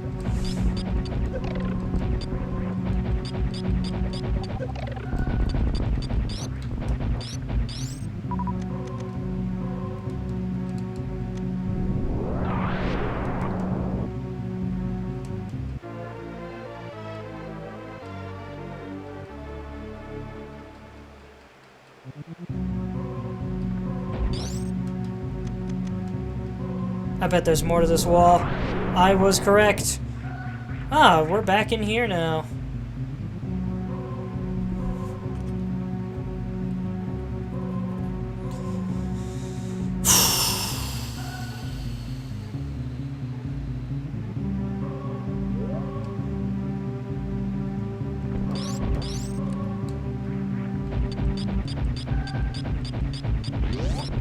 Now the question is, what am I forgetting?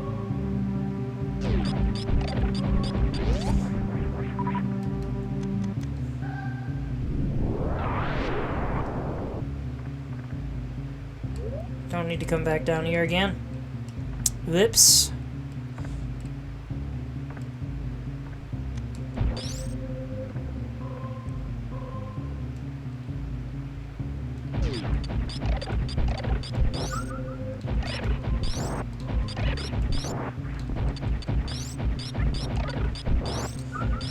You might remember this one from Zero Mission.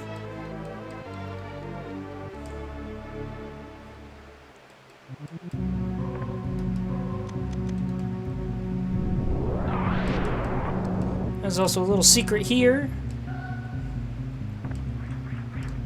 Can I...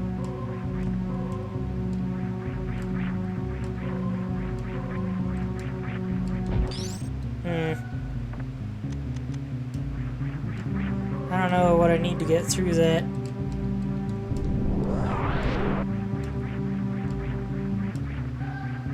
Hey!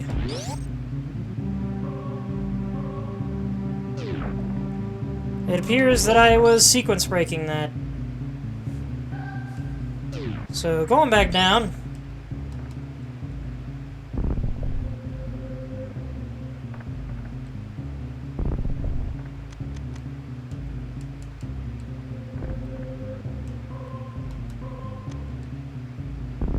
Heh.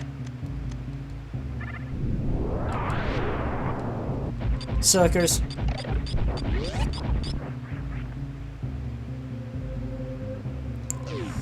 I gotta say, folks, it's been a hot minute since I've been lost in this game.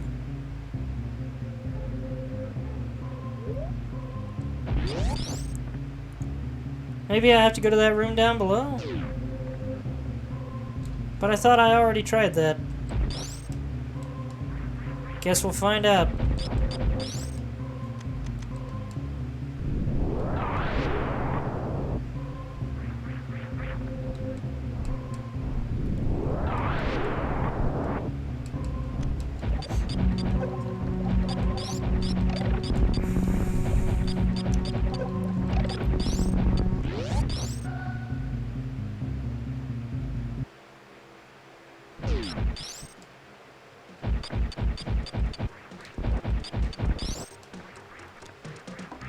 that's where... I think... Yeah, there's another secret up there. Hold on a sec.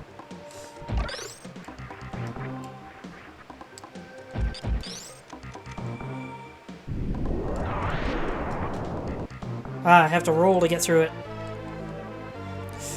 I did the Mario! I went through the green pipe! I wonder if this is supposed to be a reference to that.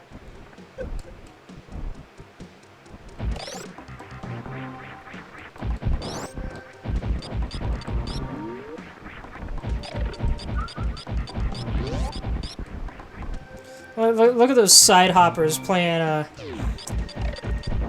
Frog Leap? Leapfrog. Don't know how I got the name backwards in my head. Silly me.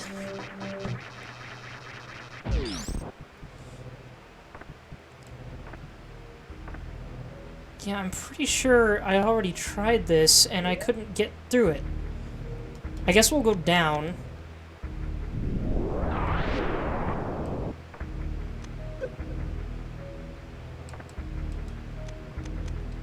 Anything here? Nope.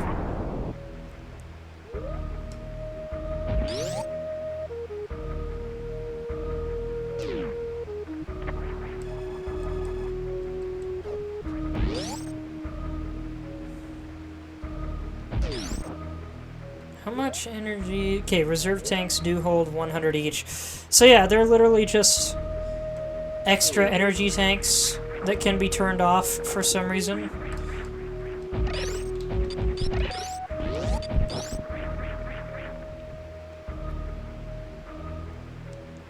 Why do you jump after laying a bomb? In this game, the bomb jump affects you even if you are standing. They changed that, I think, with Fusion and onward. I think it was that way in the first two games, too.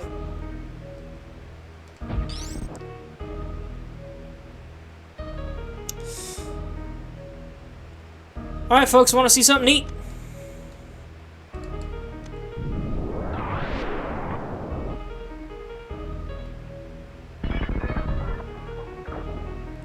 Yes, you can move before that happens. It's really cool. Not necessary right now. But it makes for a good shortcut. And an extra save point.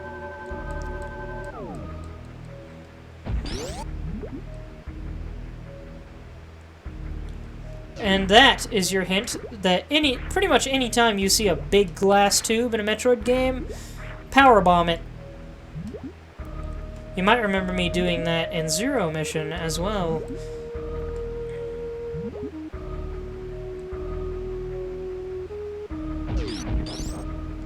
Somehow the water never gets into these rooms. Okay, let's try going down.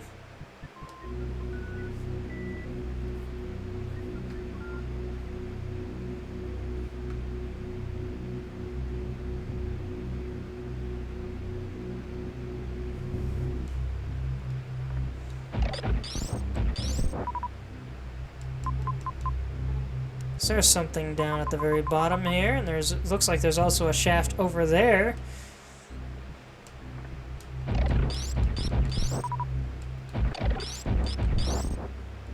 And there's this here. Okay, I think I'm in the right place now.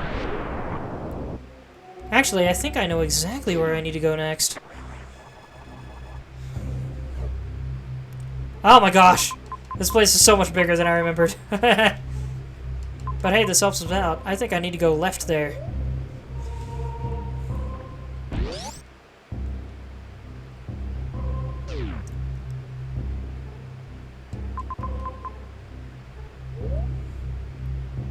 So yeah, let's try going back up first.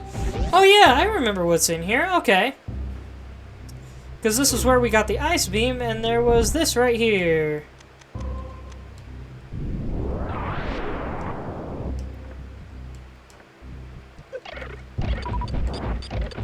I kind of love how much this area looks like there used to be something here. Like they took out a toilet and left the pipes. How is it already 9:03? Gosh dang. I've been streaming for 2 hours. I thought I'd be farther along than this after 2 hours. Also, what a rush. That is really satisfying. I'm a little bummed that we don't get any super long speedrun hallways like those anymore.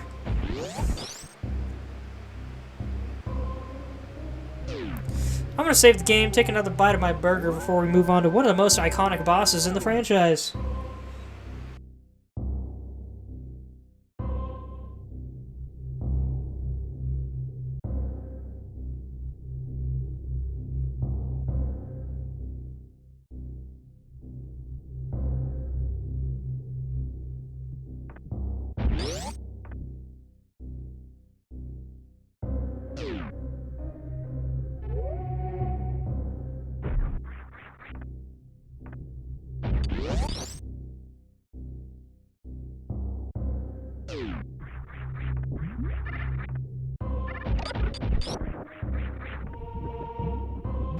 I'm not going to the boss just yet. No, I guess I am. Never mind.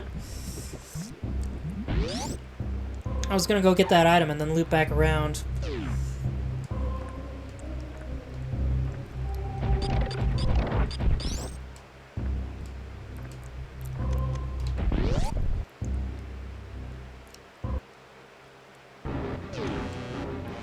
Say hello to Crocomire! This guy's kind of adorable.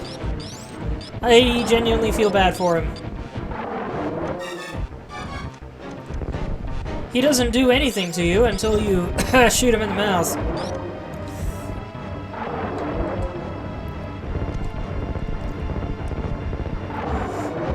There we go. Now he's attacking.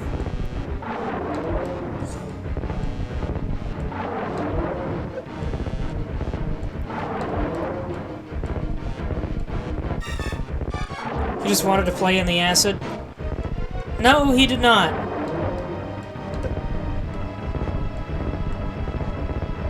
And I'll show you why.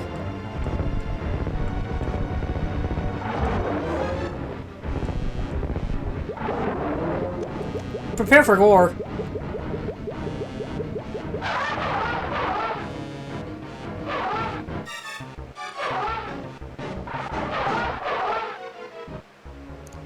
Yeah, I bet that was traumatizing for some folks. Also, notice the bubbles down below that are moving. If you do not defeat Crocomire, he eventually shoves you against this wall and kills you. This game decides to fake you out after you defeat him.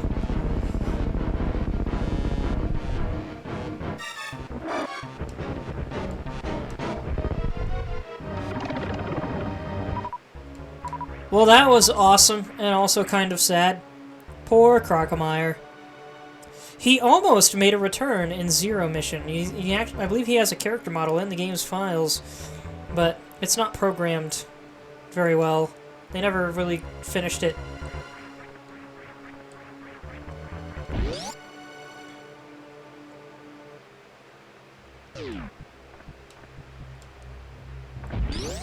I believe there's a bit of a running joke that he was trying to give you a hug or invite you into his home, but you just started blasting away because you had to get past Crocomire and he was taking up the entire gosh dang tunnel. Ow.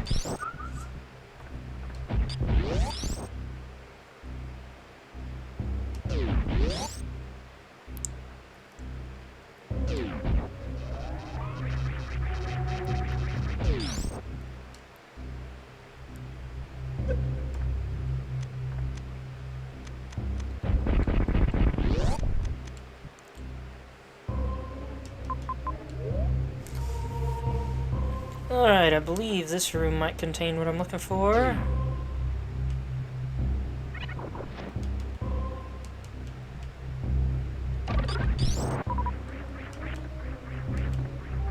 Nope, just a missile.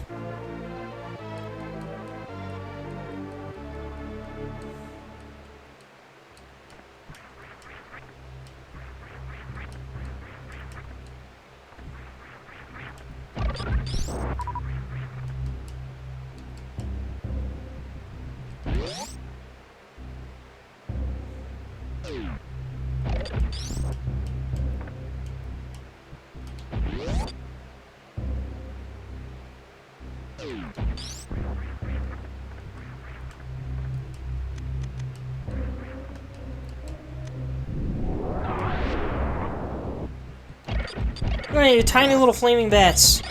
They're so cute. So little.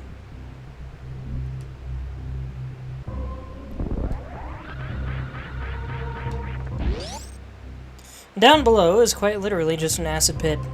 You have to have the idea to get a running leap off of that ramp. Though to be fair, pretty much any kid would love to do that. Say hello to the original grapple beam! Going forward, the grapple beam would only make a return in the Prime games, and I think Dread. I don't remember. Yeah, it is in Dread. But it first showed up here, and then until Dread, only in the Prime games. I love how you kind of bounce off of things if you can't swing all the way.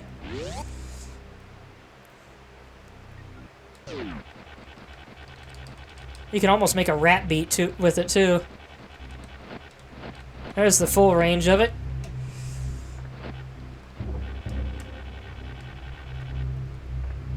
Also, don't worry, oddly enough, this is not a death pit. It just doesn't have a floor for some reason.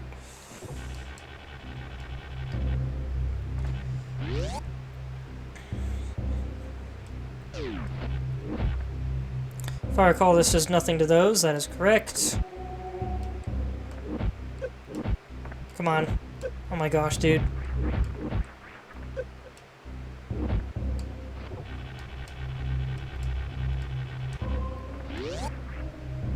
I love that you can still open doors with this thing.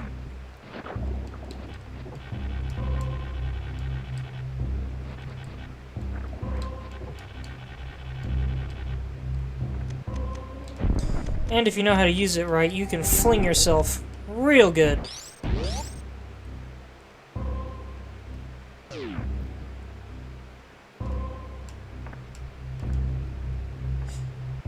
You know, I was expecting a little more chatter about the Crocomire thing. Also, I forgot I don't need to come down here. Gosh dang it. There we go.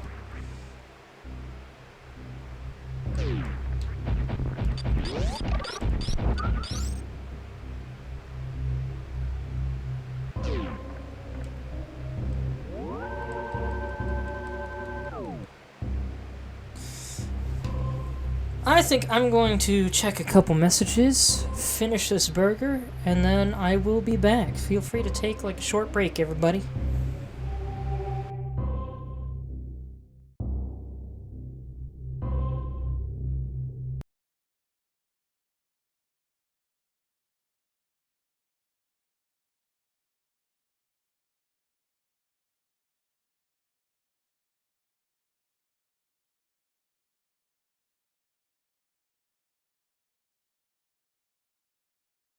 Well! What incredible timing, Orange! I was literally just about to take a short break. Why are you always going somewhere for dinner every time you show up for one of my streams, dude? Do you just never eat dinner at home? Nice to have you step in, though.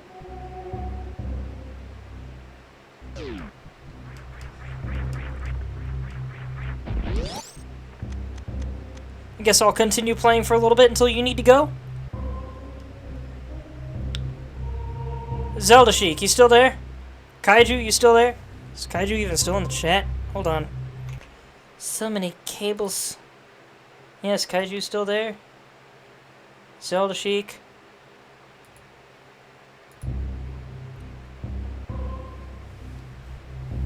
Is Orange, are you still there, or or did you actually stop by for like 2 seconds and then disappear? Also, check this out. This would come back in Metroid Prime, using the grapple beam on enemies.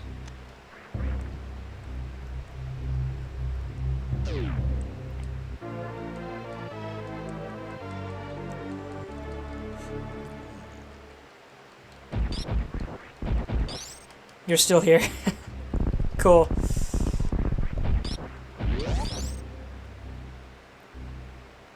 Is my microphone too far to the left side of my face right now? Does this still sound good?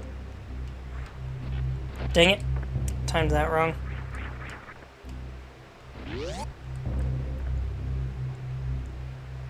Sounds fine. Orange, how familiar are you with Super Metroid? I can't remember if you said anything about it. Also, I have to wonder if these are bushes? Or the husks of creatures that have left their shed skins behind.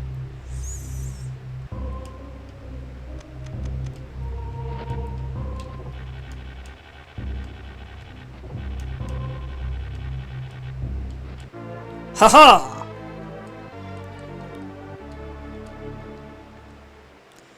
They look like the casing we've seen the slug creatures come out of. Yes, that's exactly what I mean. You're very familiar with it? Cool. Of this little... The experience of the little baby swing. The game you most frequently ran through as a kid? Yeah, I did not grow up with this one. I bought my own cartridge back in like 2015 after inheriting my uncle's SNES. My uncle's still alive, by the way. I explained earlier I called him and asked for permission to take it, since he didn't really do anything with it anymore.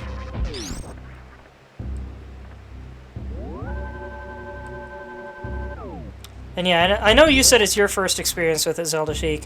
You played the Prime games, but none of the 2D games, right?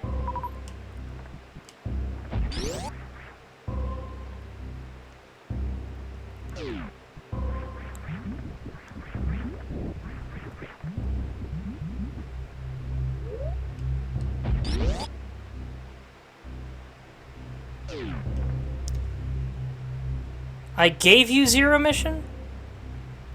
I had 2 copies of that, didn't I? I forgot about that.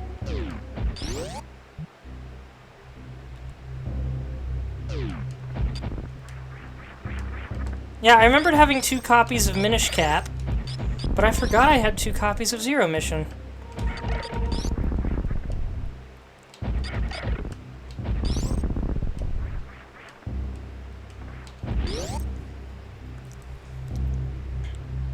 And gonna open this, and then go back down.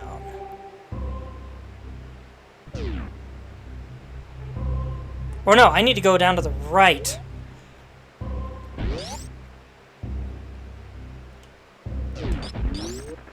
Oh, and that doesn't stay open permanently. Didn't remember that. Wait a minute. Wait a minute. What's happening here? Hold on. Okay.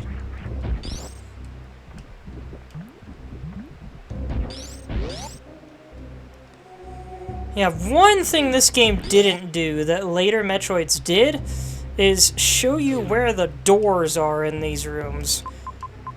These rooms do not have doorways listed. They started doing that with Fusion, though. It makes it easier to navigate the map, tell what's connected.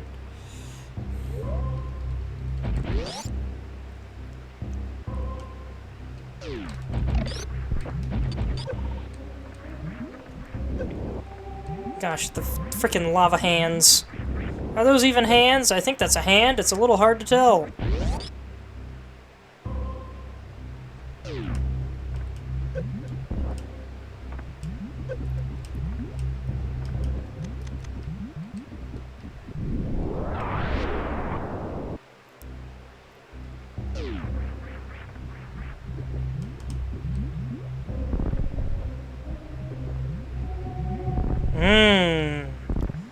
Big old Ridley face.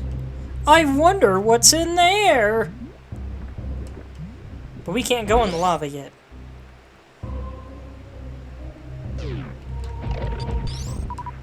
Can I hurt what with the ice beam? These things? Because I could always hurt them before, I just never bothered to. The lava hands? I don't think I can hurt them, but I know I can freeze them.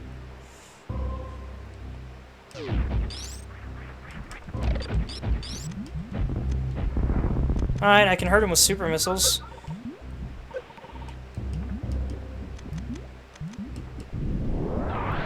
And power bombs. Not really worth it, though.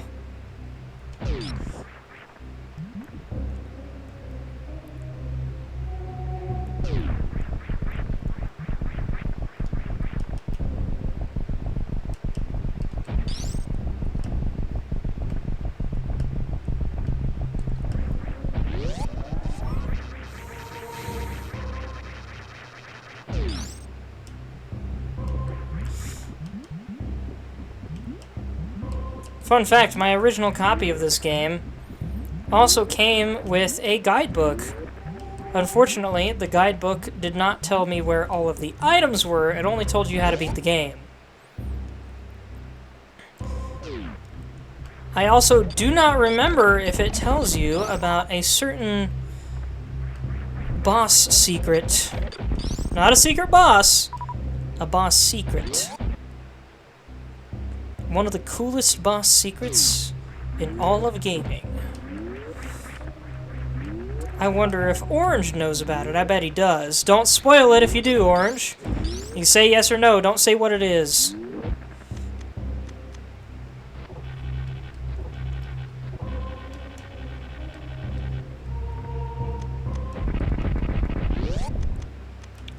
I want it to be a surprise. And we have the wave beam!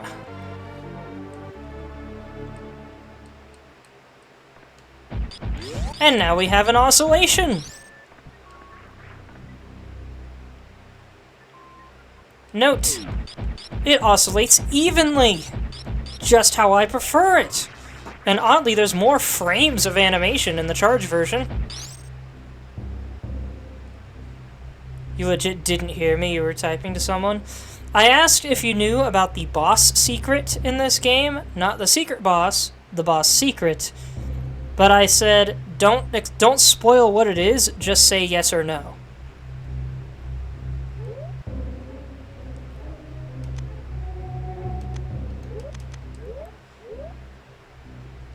And here's how the wave beam looks without the spacer turned on, just like its animation in the very first game. And in Metroid 2, if I recall. It just does this. It's very pretty oscillations, though. I can also do this.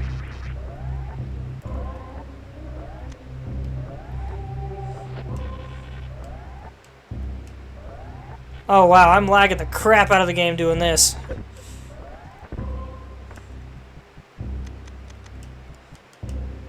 Arguably one of the most useless abilities here, because they do not really...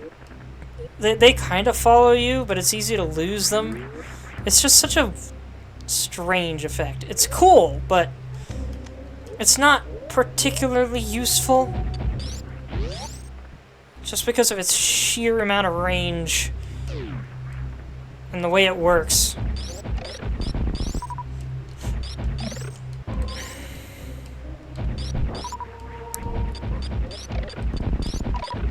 I just remembered how cool the guns are in Axiom Verge.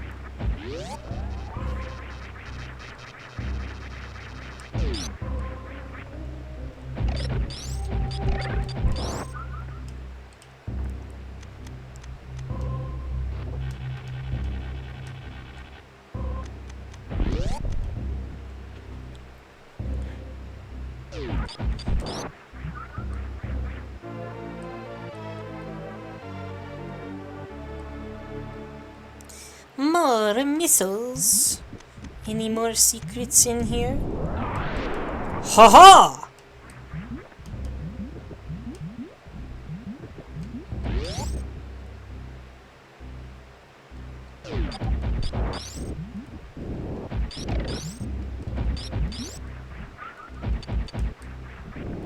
An oddly resilient lava horse. Oh yeah, I guess these ones don't have legs, do they? So yeah, I guess the ones in the caves did evolve, Zelda Sheik. Or maybe those ones evolved into these to survive within the lava. where most creatures cannot trespass.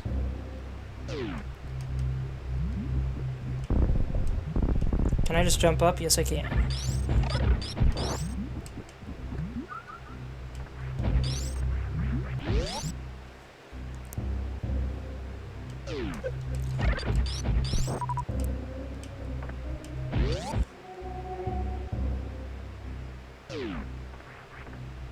So, Orange, how long until you need to go to dinner? You also never answered my question about why you're always going somewhere else for dinner when you show up for my streams.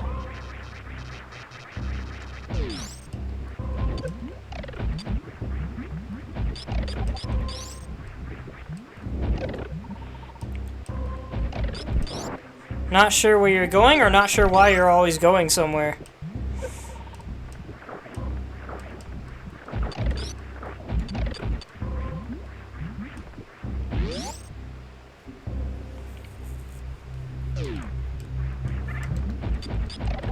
You always go with your bestie every night to get dinner and bring it back?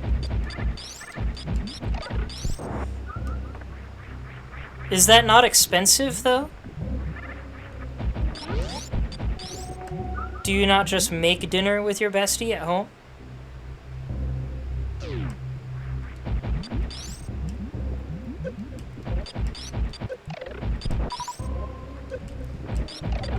Make some chicken pot pie?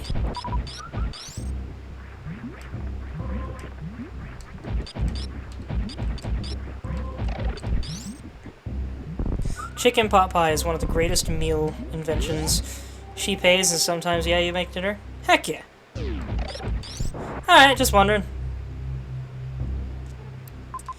And I believe we go back up now. I think I know where I need to go next. One of the coolest places in the whole franchise.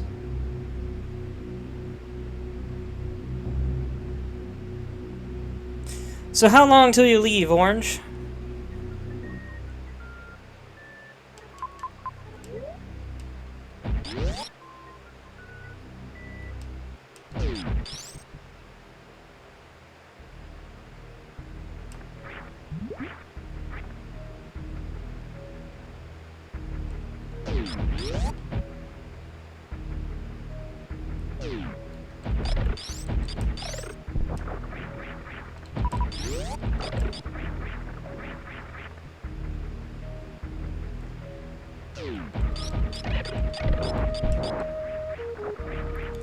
Not sure when. Your bestie is doing laundry, but she should be done soonish. Fair enough.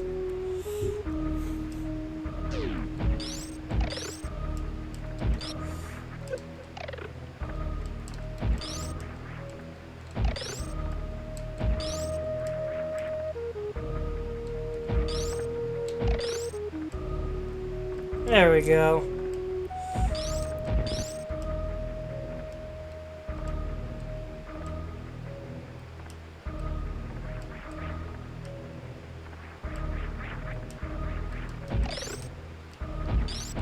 I keep forgetting the R button is what aims up.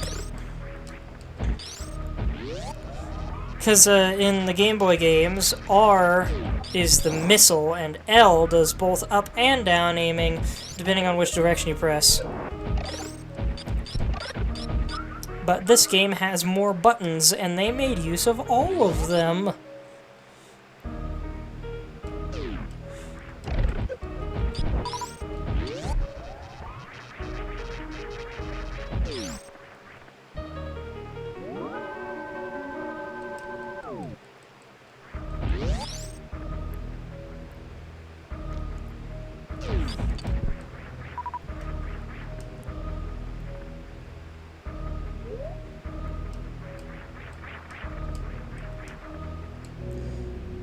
Okay, gonna eat more food.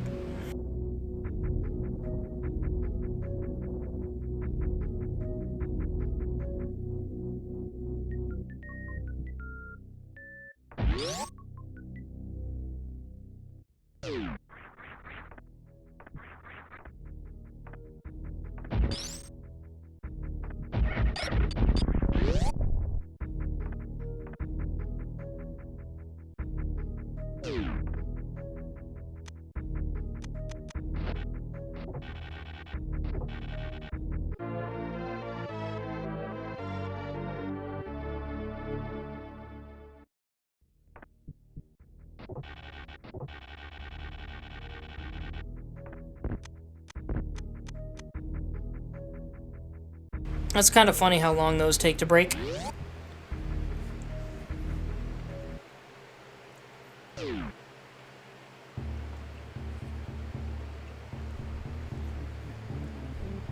And it's cool that you kind of pass through a mountain there.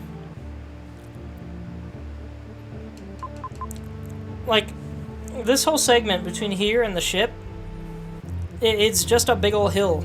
That you run through a cave and then you're back outside on the other side. You don't see a lot of that in games, surprisingly.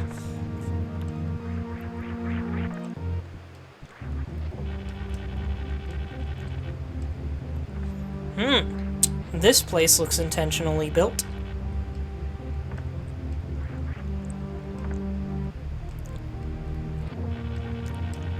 In fact, it might look a little familiar to something we have in real life.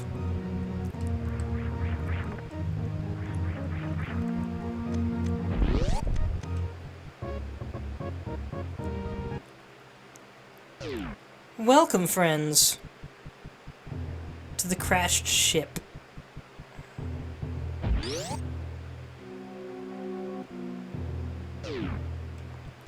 Another of the most interesting and slightly creepy zones in all of Metroid, complete with ghosts! Made of dripping skulls! Also, the power's out. Even the save room doesn't work. Actually, I should probably go back to my ship and save. That's a little bit of a trek. Never mind.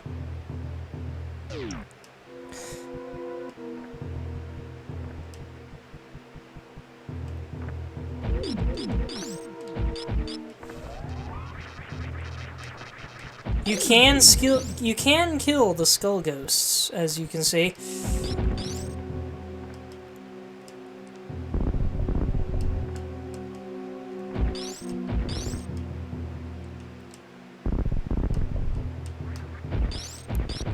I could have sworn it was the right side.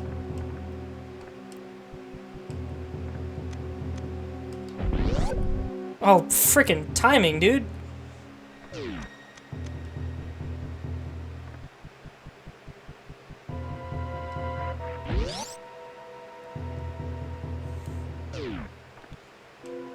So yeah, I love the crashed ship. I think it's really neat. I believe it's supposed to be a Chozo ship, but it looks oddly 1970s human in design.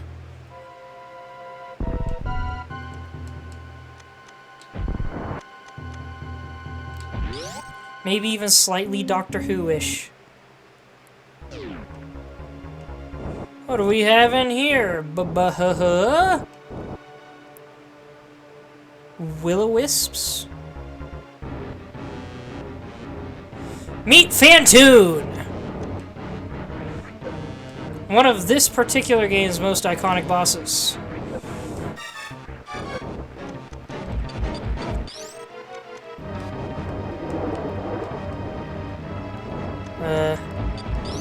Trying to remember what his pattern is like.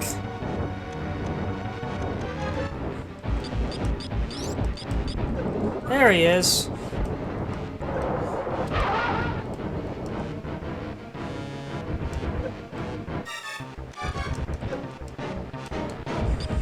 Phantoon's a tricky boss to fight, especially for trying not to get hit.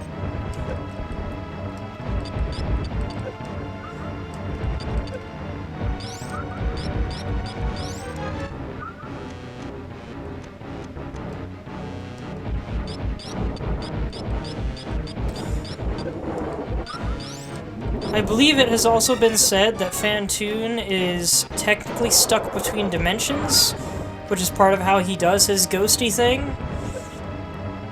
And this is actually just his head. He is not a head himself. This is just all you can see. The implication is that Phantoon is freaking huge! Possibly even bigger than Kraid.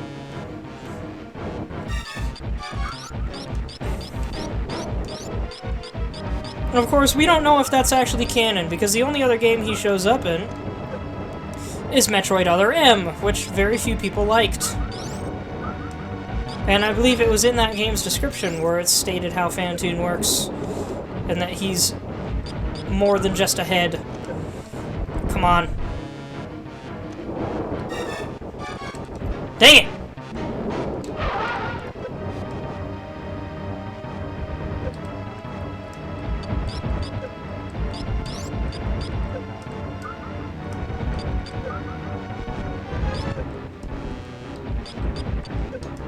What happens if I charge beam it? Still only one.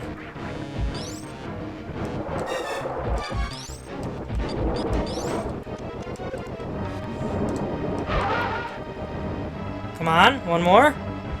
Dang it. This boss will always be your least favorite. It's the least favorite for a lot of people. Though the last time I encountered someone that said it was their least favorite, they didn't know you could shoot the fireballs. That's enough, Phantoon.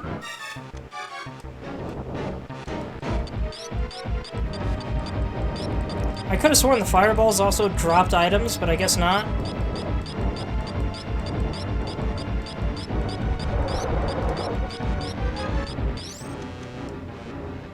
Where are you? Come on. Did I get him? Got it. With 65 HP left, not counting my reserve tank. Look at that crazy animation. Power's back. I believe it's implied that Phantoon was sapping the power of this place.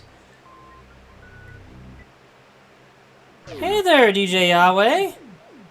I don't think I've ever actually seen you show up in one of my streams. It does say first time chat. How you doing? Glad to have you here. Hope I get to see you around more.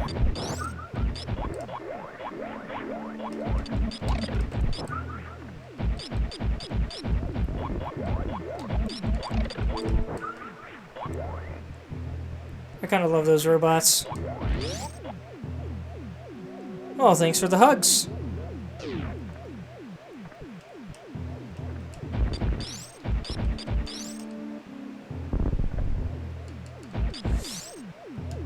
What convinced you to watch my stream? Checking on your faithful streamers? Fair enough. How you doing?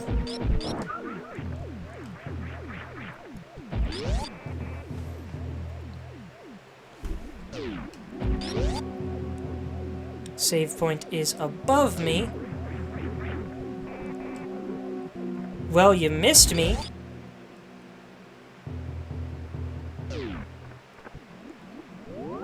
What do you mean you missed me?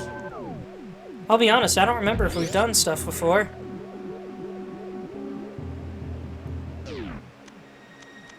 Didn't expect we'd done anything enough to be missed. Glad to hear you were thinking of me, though. Still part of the crew with Necro and Evanol. What crew, though? Is that about the Warframe crew?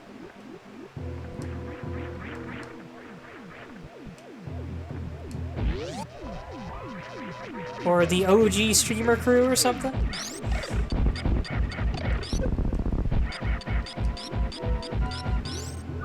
Yes, I remember they introduced us.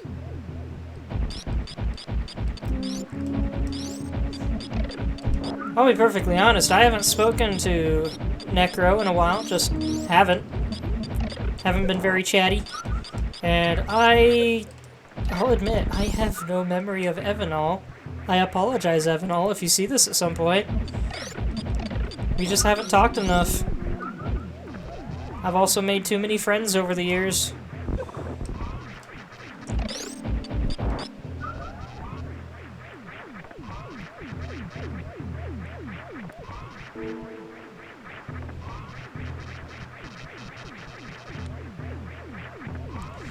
Yeah, I'll have to be more active in the stream server, I guess. They come and go as well, yeah.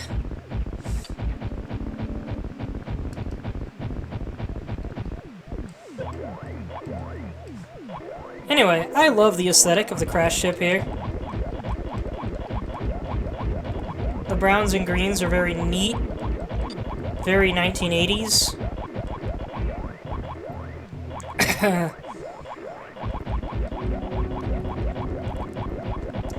It's also interesting to think that this may have been a Chozo ship, because the technology just looks so less alien than we're used to Chozo tech looking. Come in a flash like strobe lights and they're gone? Yeah, pretty much. Believe it or not, I'm still part of the same Warframe clan. I never left it, just because it already has basically everything. Lots of coils. Yeah, there's lots of coils everywhere. Now that I think about it, those monitors back there look a little Metroid-ish. But also, these things here look oddly like the barriers that were in Mother Brain's room. Also, supposedly these things are space pirates of a different breed. These flying things. Not these. Lunak made it as magnificent as he could. He did a great job. It's a bit chaotic in design. But it's a cool clan.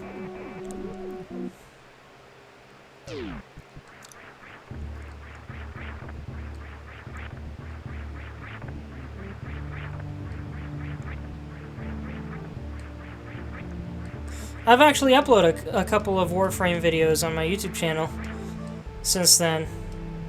It's been a bit, but they're on there if you want to see what I've been doing with that. You love to hear my voice? Why is that?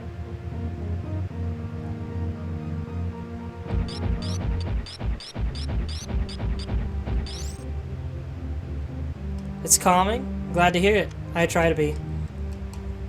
Little fun fact, it's funny you actually mentioned that.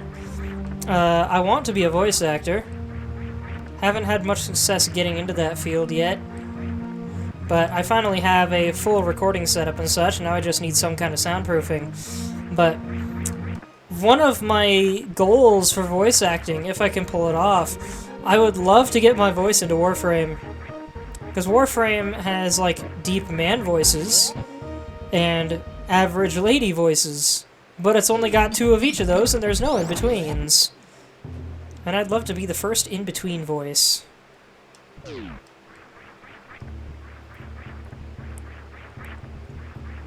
There is more to this room, I just need to find it.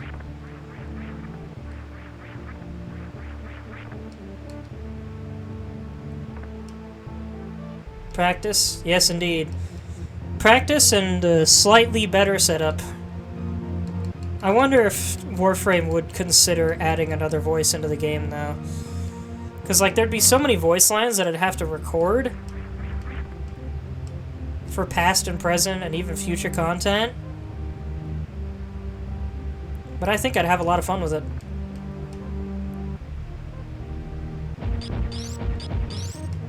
Oh, shoot. WC, you leaving, Yahweh?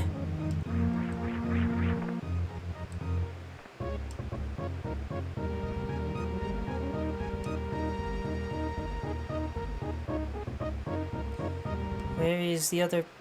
What? Oh, the game tabbed out somehow.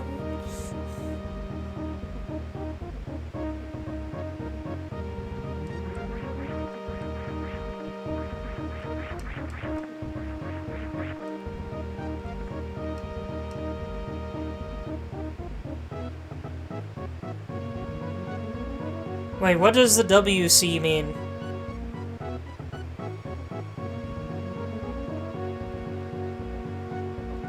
Also, yes, it is always fun to play this. I guess I should mention, because you probably don't know, I'm doing a Metroid marathon. Last week I played AM2R, and the week before that I played Zero Mission. Was the Snuzzles thing also the wrong chat? But yeah, this week I'm doing Super Metroid. Next week I will be doing Metroid Fusion. The week after that will be Metroid Dread, and then I'll be moving on to the Prime games. You goof.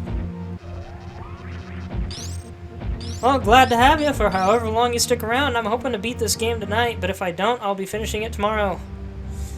Yes, Metroid Fusion was great, and was also my first Metroid game. Haha! Oh, come on. Open the thing.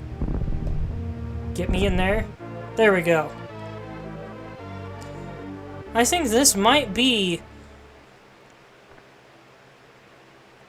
the highest item in the game. Don't know that for sure.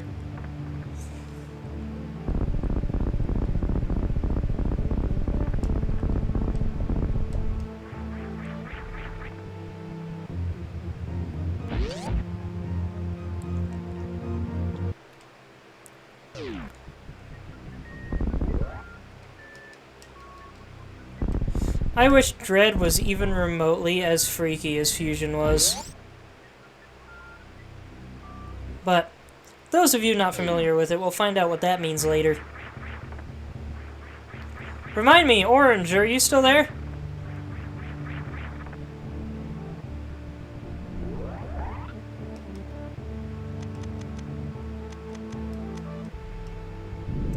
And if you are still there, have you played Dread? Let's see, is there something on the other side?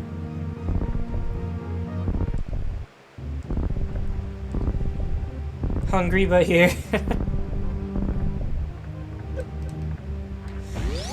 Excuse me. Yeah, Orange, have you played Metroid Dread? You have not? Don't want to either? Why not, man?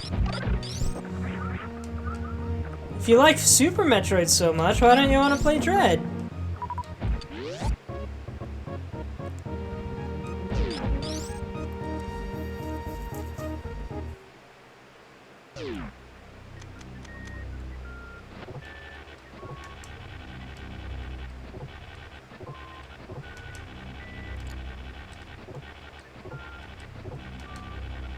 I'm really good at hitting that last block. Don't like the whole horror aspect. It's actually not as scary as Fusion was. There's a couple moments where it's like, ugh, but it is not nearly as horrifying as the title would have you believe. It's very badass, though. Also, they're oddly cryptic about this, but check this out.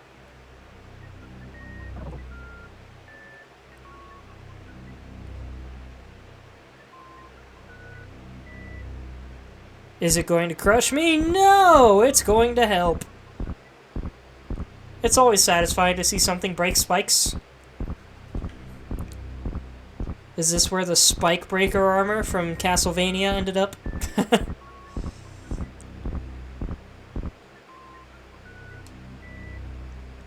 Click. And we're free. What a neat little bit. And we have the gravity suit.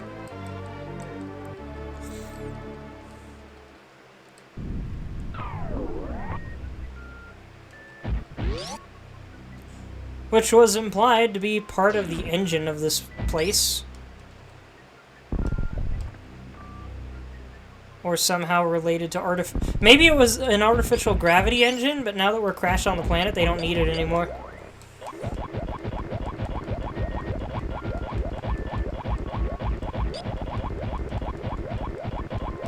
I love this. If I stand on its head, it's just all wibbly wobbly.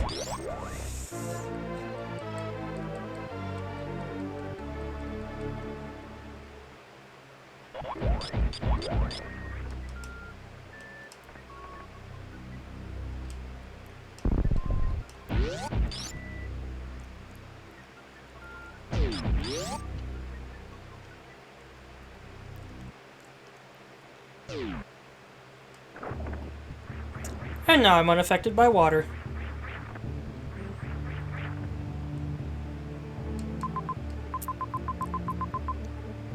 And there is yet more in the wrecked ship that I have not discovered.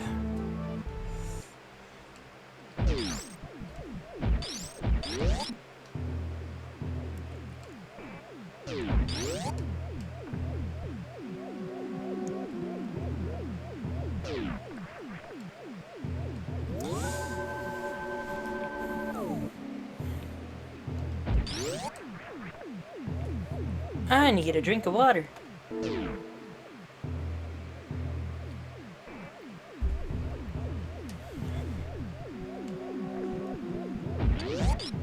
Oh goodness, I wasn't expecting a paragraph. Hold on. As a teen, I felt powerful blasting through Super Metroid, but when I played Fusion, that SAX using... the spoilers, man!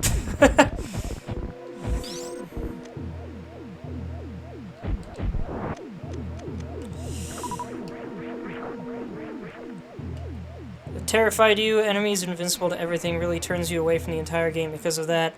You play Metroid for the power, not for feeling like an underdog, and Dread doesn't do it for you. You want to be a hunter in those games. That's fair, I suppose.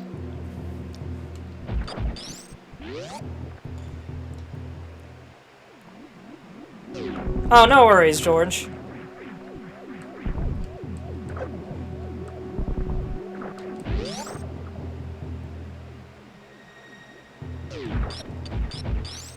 You're not spoiling me, anyway. I think Zelda Sheik might be the only one that doesn't know anything about Fusion.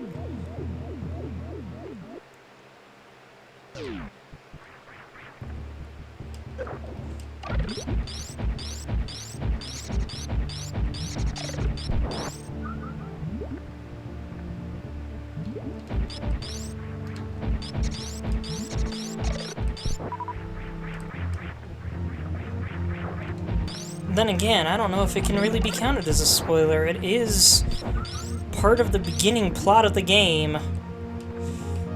But yeah, I always kind of liked the horror aspect of the games. I don't normally like horror games and such, but if there's enough action, or if the game is... well, yeah, I guess if there's enough action, it doesn't horrify me as much.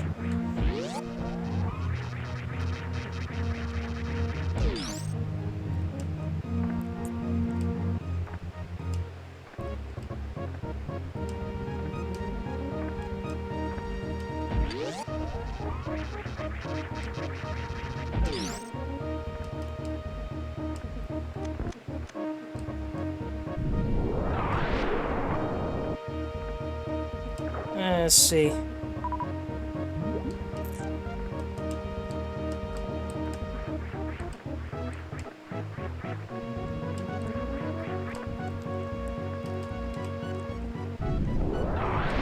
I think I used to have the route through here memorized.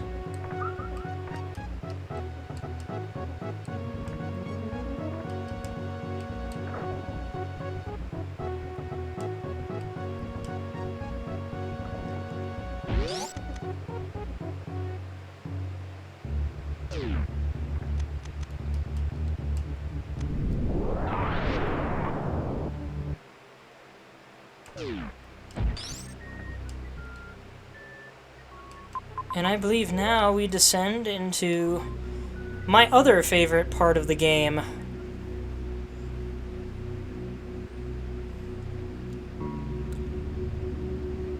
Welcome to Meridia.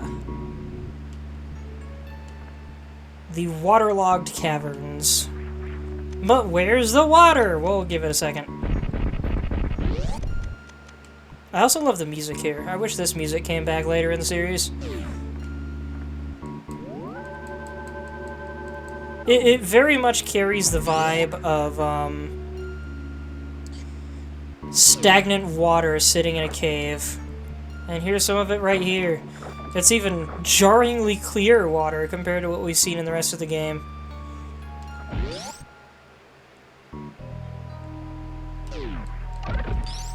Orange, you okay? I didn't bother you, did I?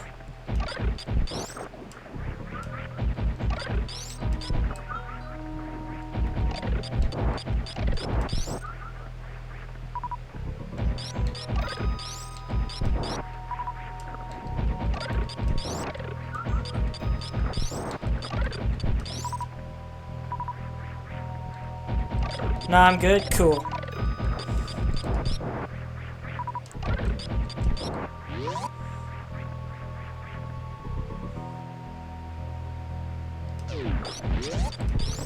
Oh, jeez, I forgot about that thing!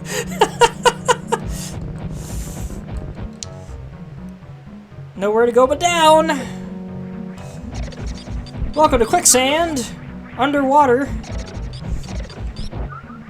It has weight to it, so it still affects the gravity suit.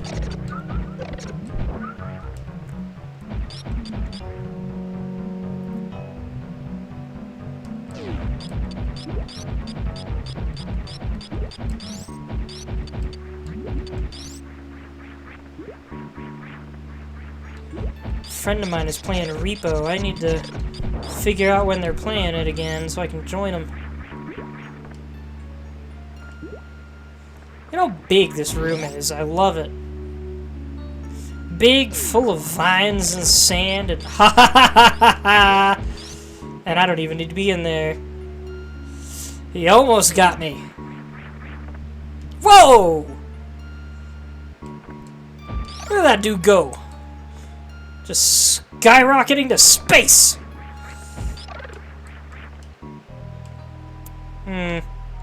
Can I... There we go. Nope, not worth coming up here yet. At least not that way.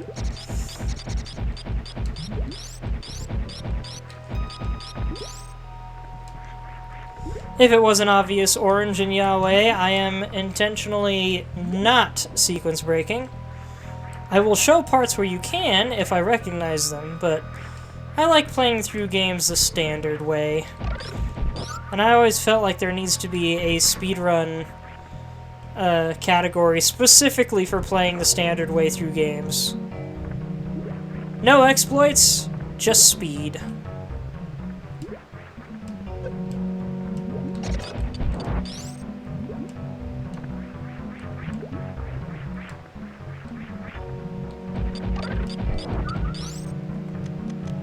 Guess this is the only way we can go. I'm in a crazy long tube! Getting vacuumed through it for some reason.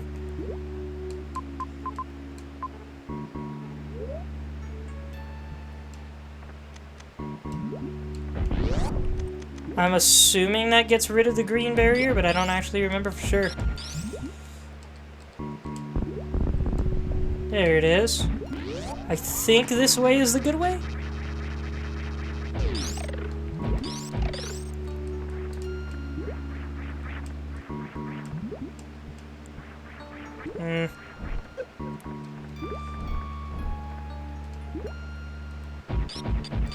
Yeah, those things will stay down there and just keep shooting stuff at you, even though you can't do anything to them anymore.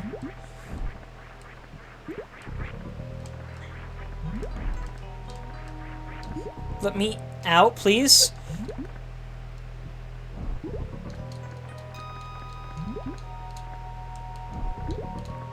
This quicksand in this particular room really sucks. There we go. It's also weird that jumping straight up doesn't take you as high as doing a freaking flip in the water. Even though I would think that would create much stronger water resistance.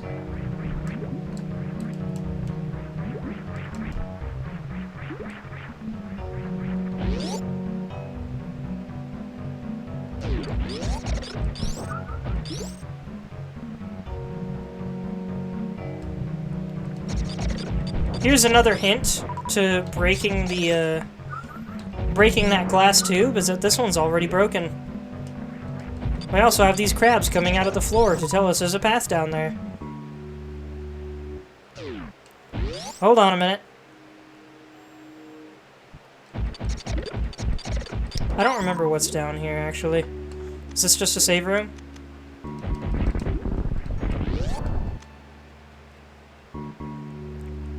Map room.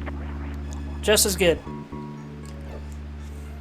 Oh yes, and the save room's down over there.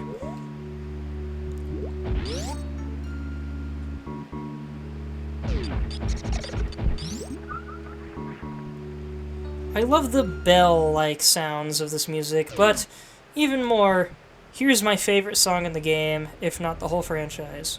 No, wait, not this one. It's coming up close. I thought I could hear the familiar sounds of my favorite song. Well, I'm trapped now. Can I, kind of? I got one for some reason. Oh, it was those things. Okay.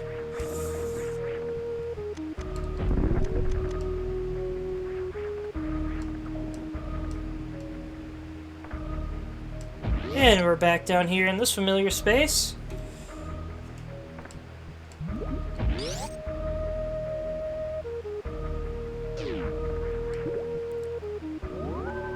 Is Yahweh still there?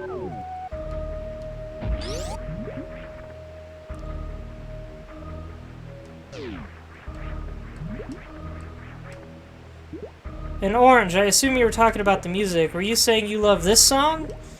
The previous song? Or the one I'm about to have you guys hear?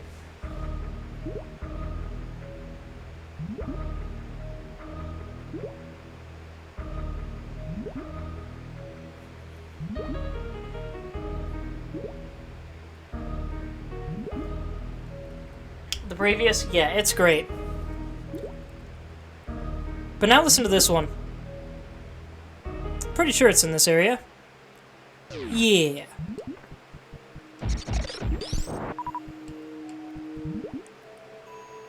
I'm just gonna mute myself so you guys can enjoy this.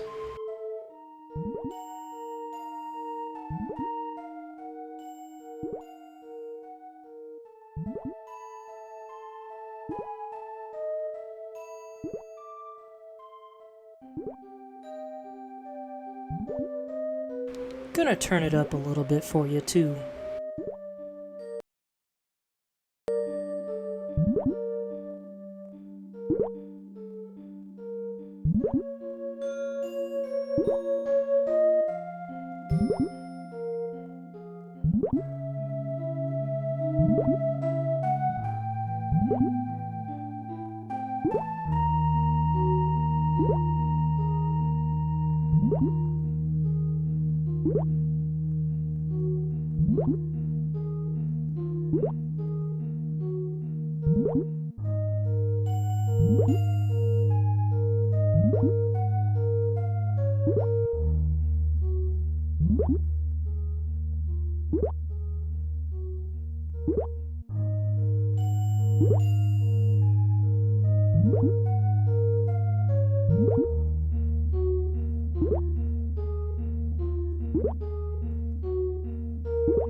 And I'm back.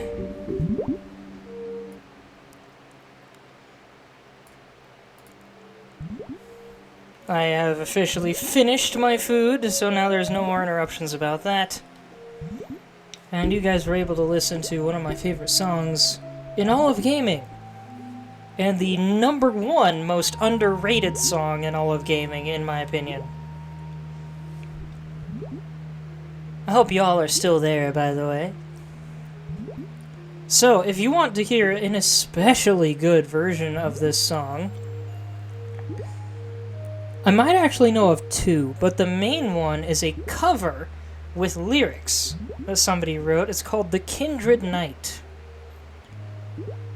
It's a very powerful song, in my opinion. And I highly recommend giving it a listen. And now we can move on.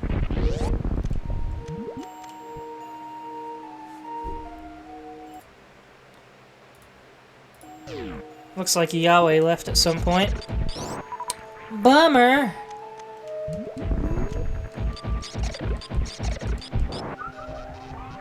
And this was the room I almost came into before I then went down below.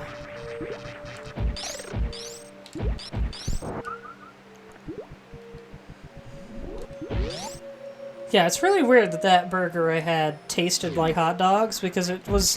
the bag it came from literally just said ground beef. It's like, why is there like a hot dog and hot dog skins in it?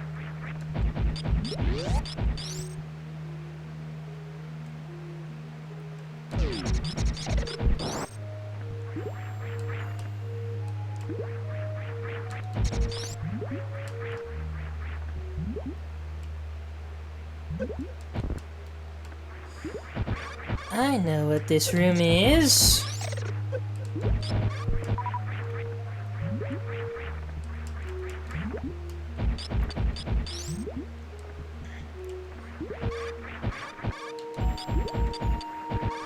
Problem is, I can't remember if I get anything from this room.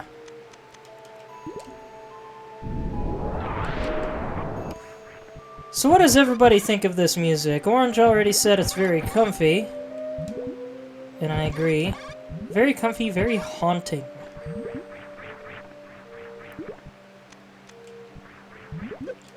Relaxing indeed.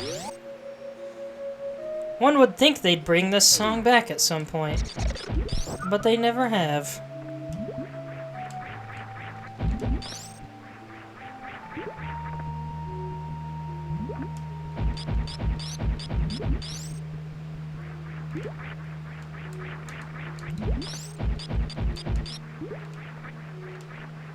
What? I saw that!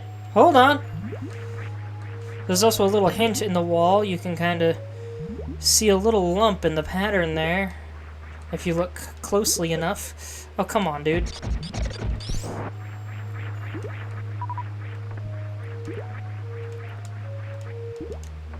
There we go.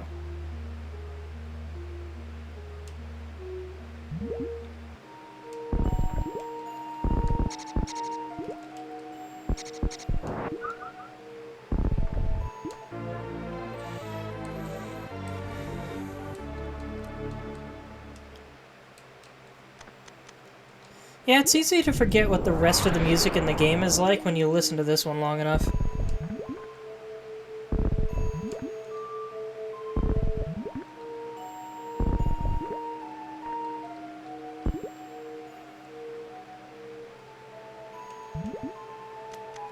I also never noticed until that break just now that Samus has bubbles popping out of her helmet every now and then, complete with the sound effect. It continues even while you're doing other things, so I always thought it was just the sound of being underwater. Which it technically is, but you know what I mean.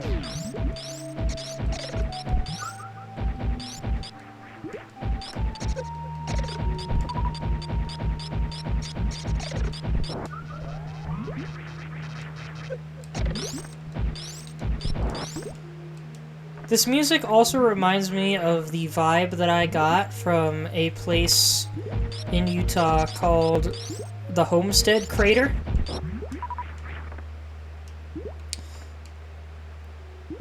I want to go swimming in that crater again.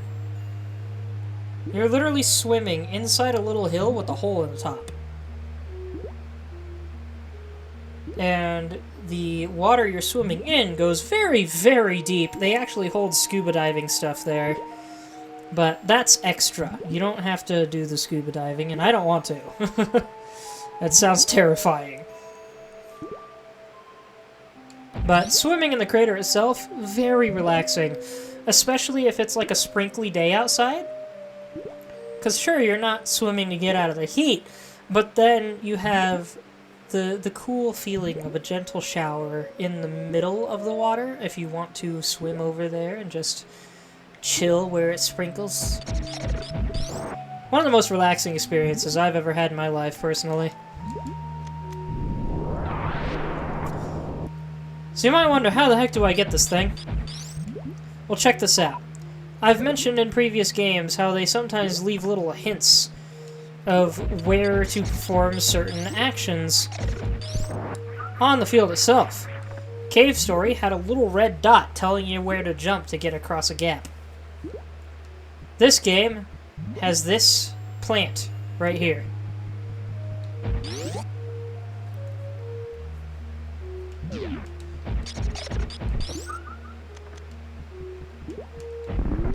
And tell me, Orange, I bet you never noticed that plant served as a great marking spot, did you?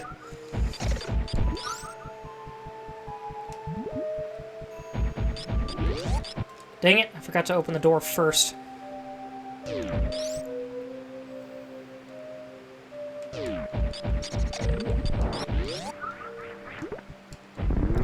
I like that the shaking of the super missile causes enemies to drop from the ceiling. Have you ever gotten this item before, Orange?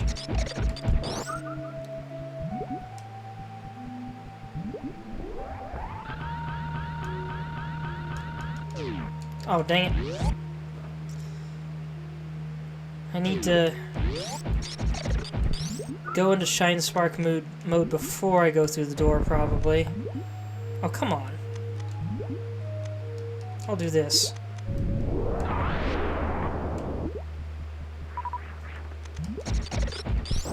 Haha!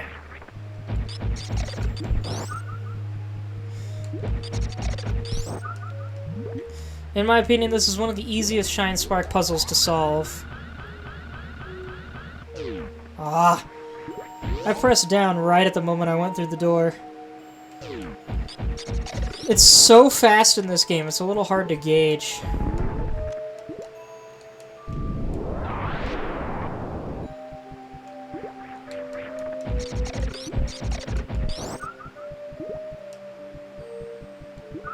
Did I open the door? I did not!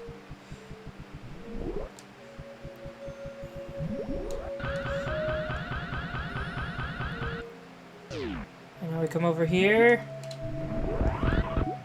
Boom!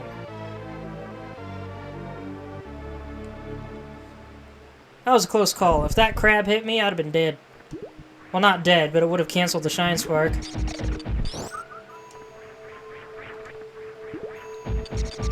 So yeah, that's how you get that one. And you can use that little plant as a marking.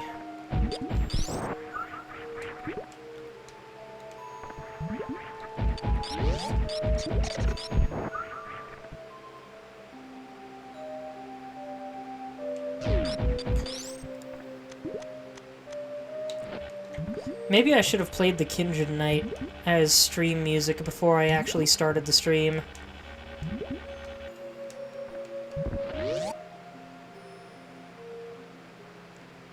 Just to show it off a bit.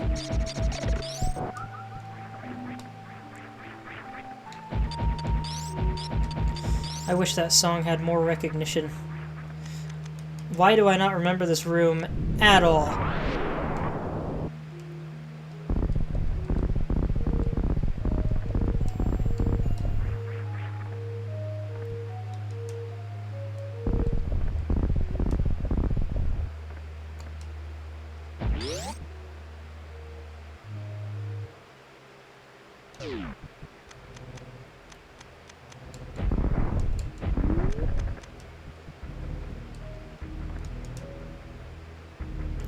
I don't want to go that way because I don't want to get locked in here.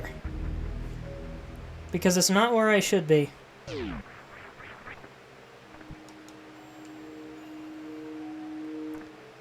least I don't think it is. Pretty sure there's a lot more to do here.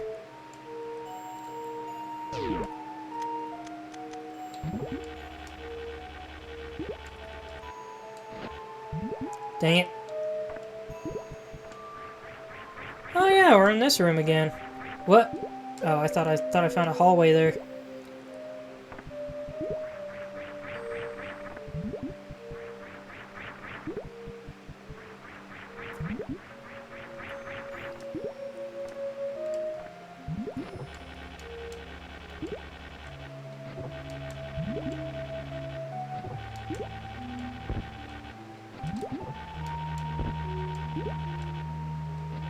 Dang it!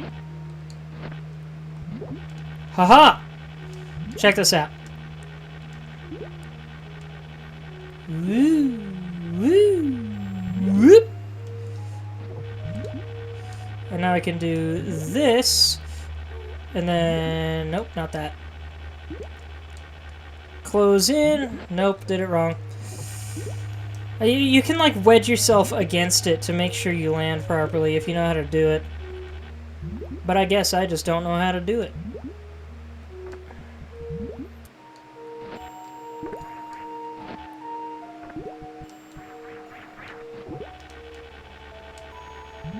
Haha! No! Gosh dang it. So close. Oh well. No biggie. I could just do this and then land properly again.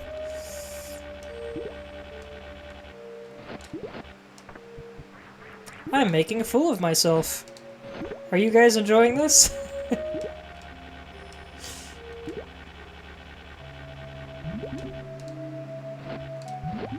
Come on.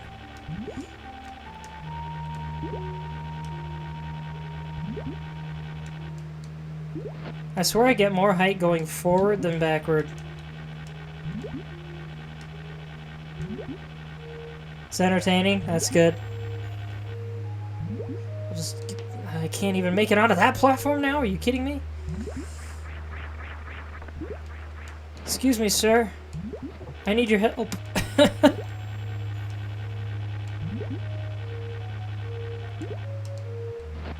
Why did I not even see it that time? Was I not going fast enough? Let's try going faster.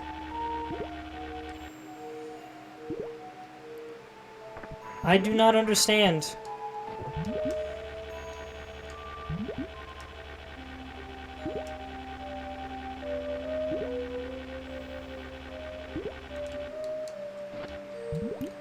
All right, I'm starting over.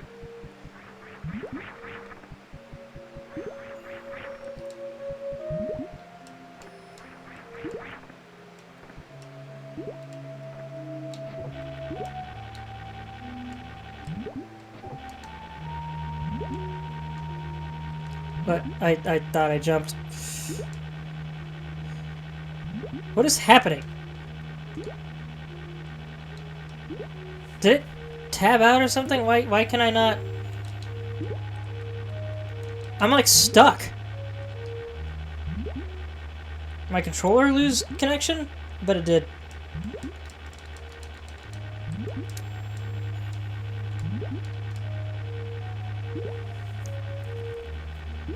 The bubble's coming from my butt now? Oh my gosh, you're right! Why can't I move? What is happening?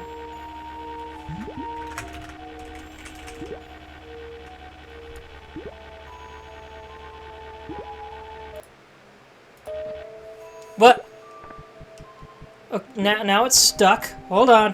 Hold on a minute.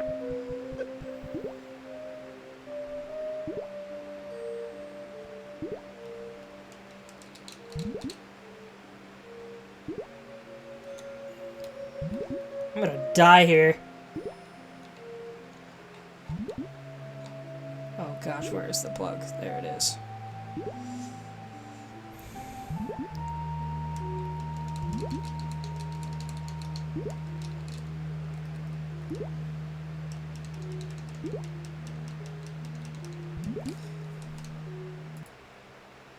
Come on.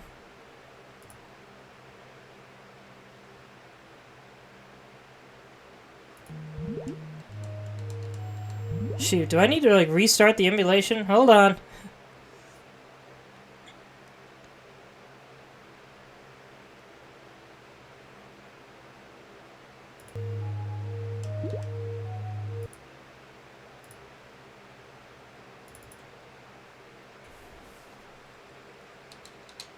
Is this gonna work? It is not. Okay. Restarting. Hold on. Sorry I keep saying hold on. I didn't expect this would happen. I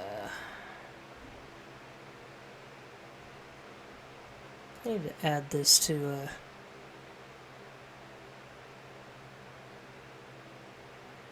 quick access. There we go.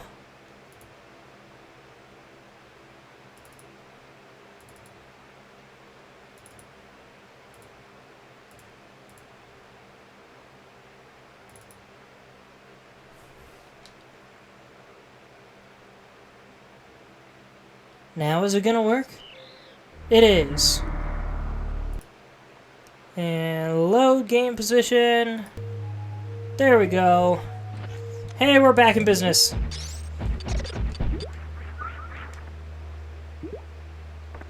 Sorry about that, everyone. I need to get me a technical difficulties slide.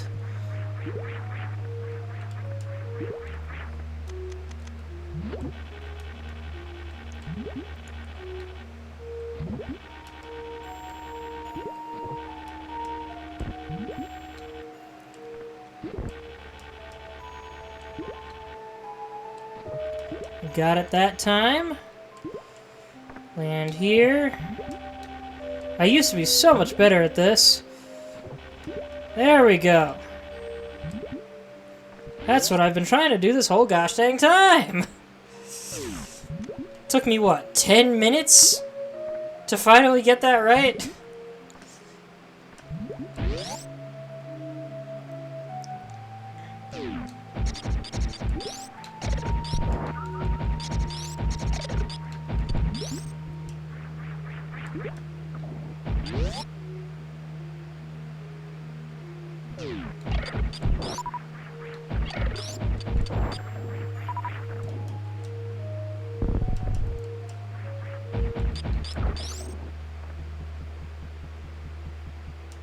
Cool room.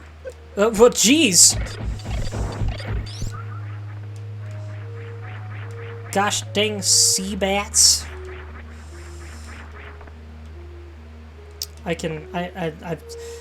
Come on, Samus, use your arms. Lift yourself up over the edge.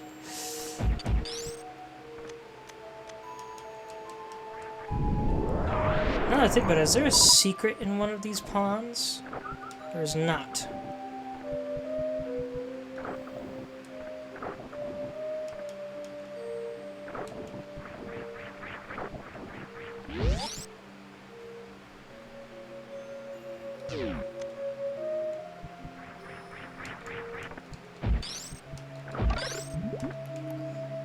By the way, if you couldn't remember, these things that I'm standing on are the same as the pancake things that I showed in Metroid 2 earlier. Except they have mouths on the bottom of them now.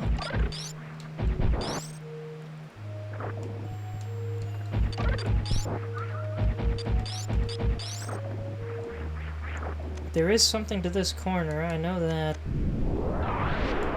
So I could have sworn there was.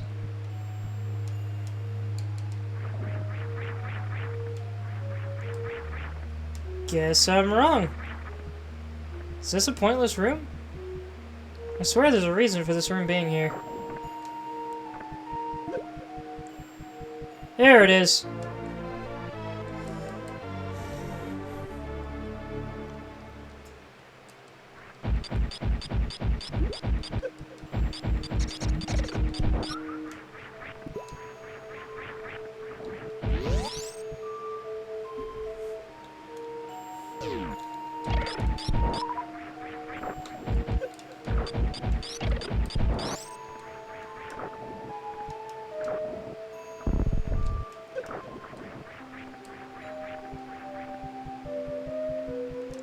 let's do this again.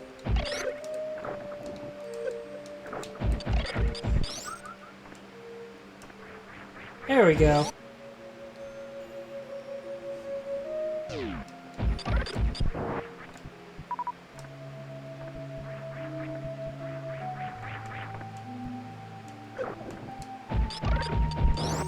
And now there's a secret in the floor, leading to a super missile and a regular missile.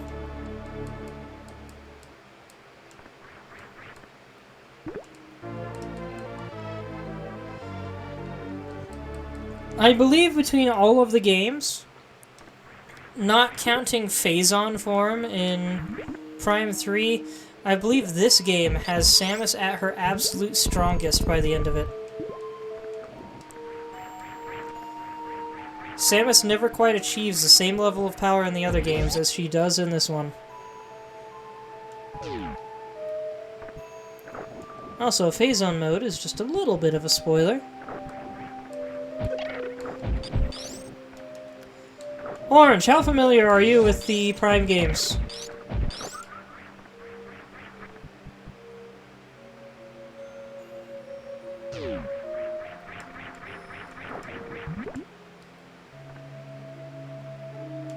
Okay, so there's a bunch of extra stuff down here that I haven't looked at yet.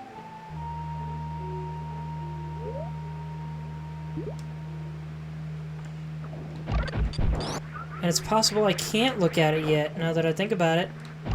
I might need to come back here later. I'm not sure.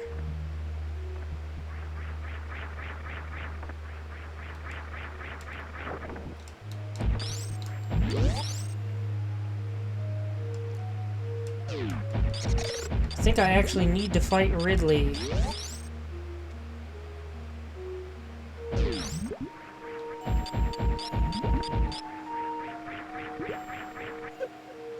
Let's see, where was the room that traveled west? It's not on here? What the crap?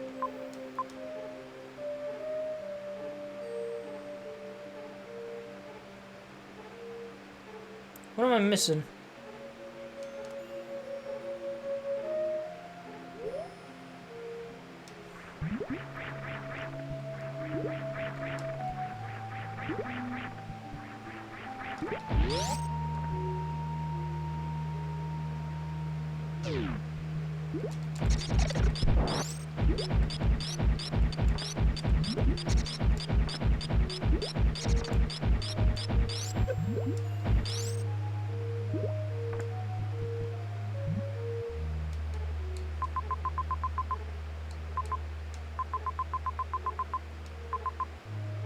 Am I stupid?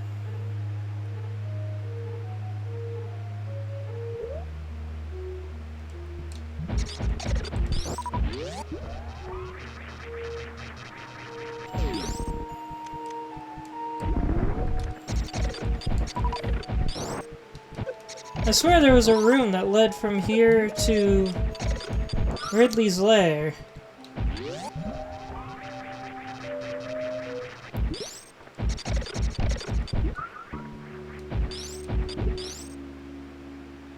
Don't think it was this way, but... And it was not the one to Brinstar. Oh, this room. Nope, nope, not dealing with it. You can come back later. And I can't go up from here, I think.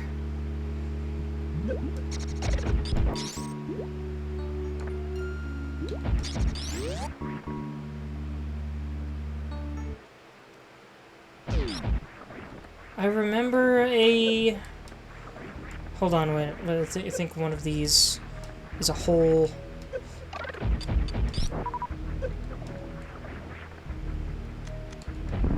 I remember one of these gates. And I decided not to continue into the next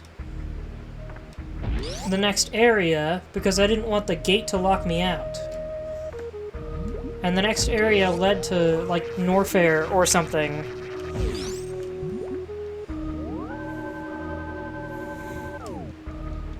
And now I I don't remember where that gate was.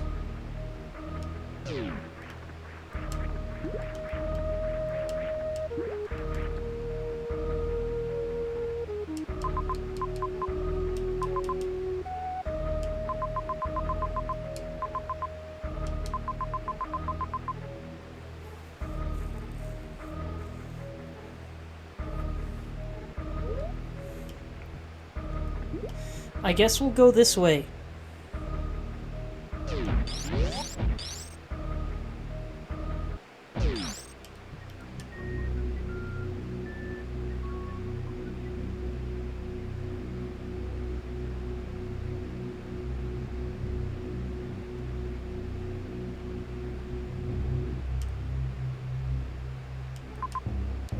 I need to get down there in the bottom right.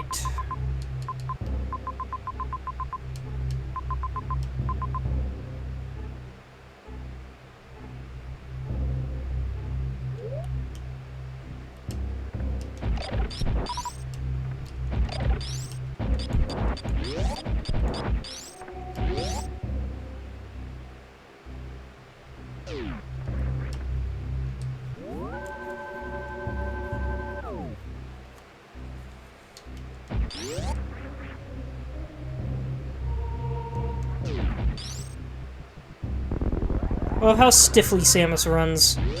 It's really entertaining.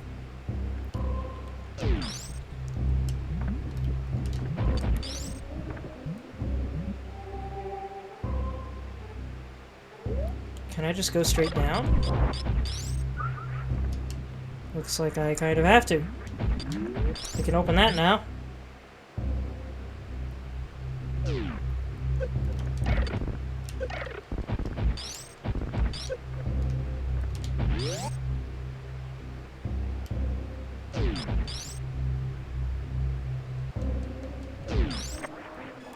Thank you, I needed that.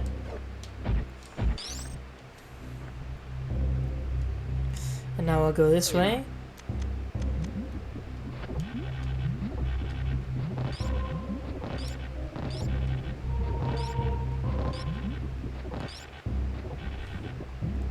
Heh. Hey, check this out. And also this. Imagine dying to the grapple beam.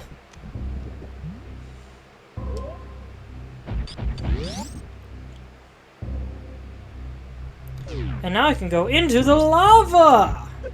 And we have new face monsters, too. Though they serve the exact same purpose, it's just that they are in lava now.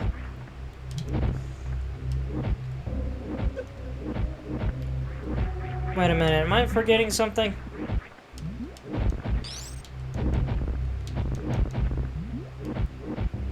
Why can't I freeze them? How do I go up? I should be able to go up, I thought. Okay, I guess I can't go here yet.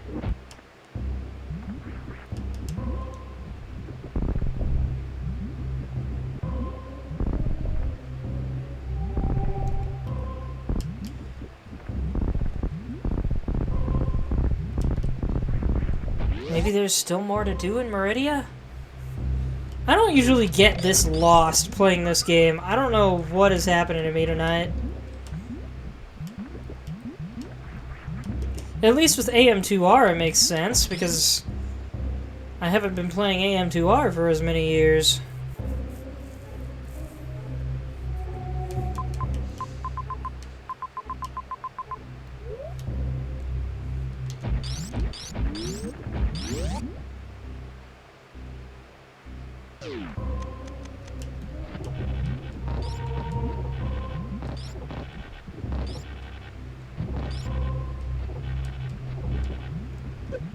I guess we'll find our way back to Meridia and see where we can go from there. I guess I did go all the way through Meridia without getting any major items, which is not supposed to happen, so that does make sense.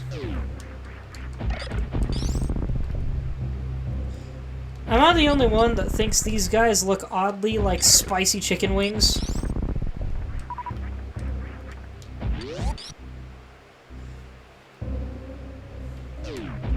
Spicy space pirate wings.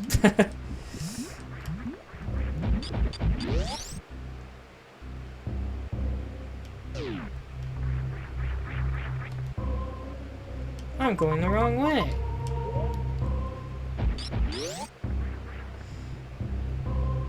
My chat's gone oddly quiet. Are you guys alright? Do I need to wake you up?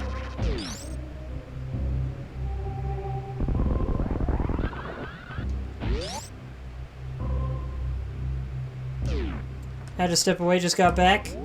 Well, you missed a whole lot of me doing nothing, so... no big worries there.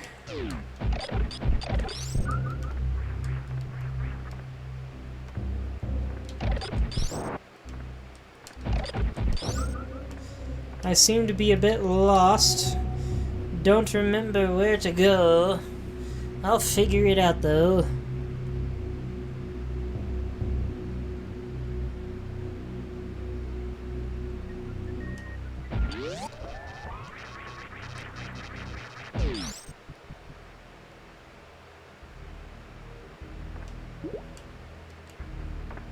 Yeah, let's go up this way. Back into Meridia.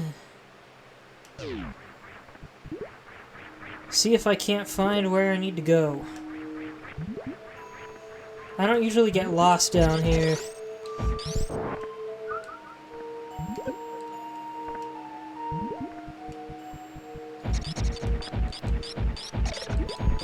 Maybe it's this? Nope. Pretty sure that's just a ledge. I don't think there's anything there.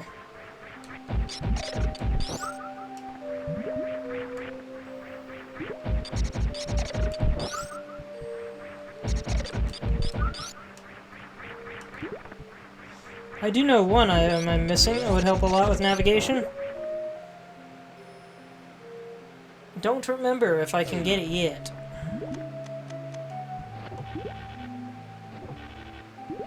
Oh wait! I'm a fool. I forgot about this door. I bet I have to go up here.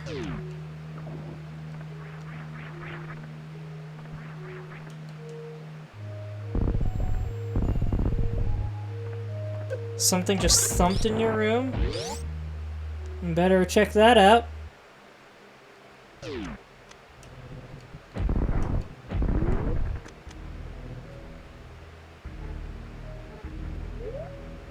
Ah, yes. Because there's that room. Down below.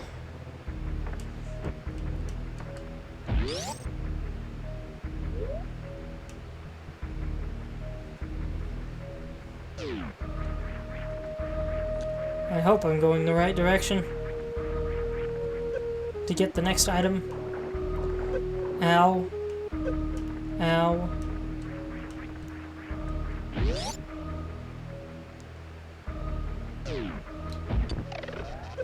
You're in here alone? Well, yeah, definitely check out what that bump was.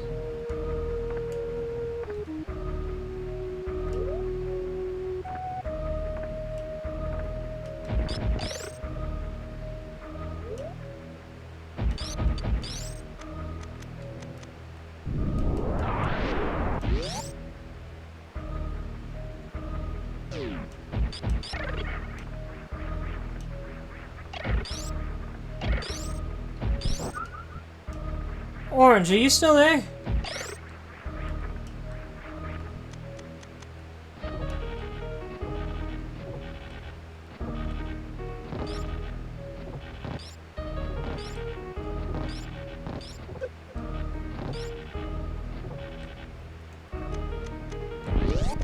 See what I mean about super missiles opening regular missile doors?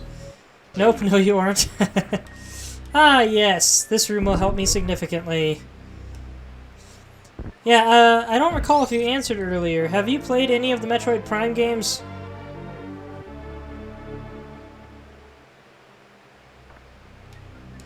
Also, yes, we have the X-ray visor. This is the only time that this shows up in any of the 2D games, and was also the first example of Samus's visor having a new function. I think they implemented it very well in this game. It's very cool. You've seen the first two, but have you played them, my good sir?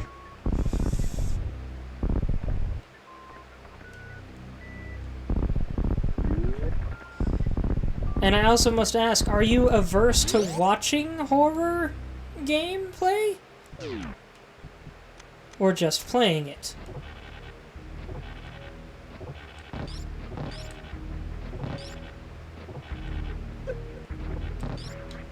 You have played them. Cool.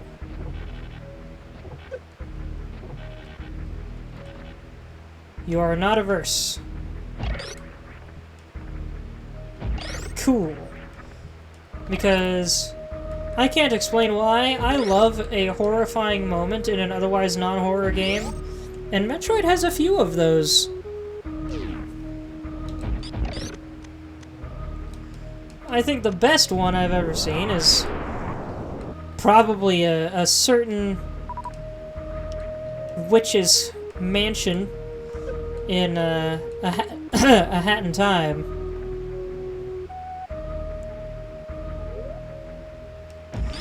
But Metroid's got a few of them too. The Valhalla of Prime 3 comes to mind.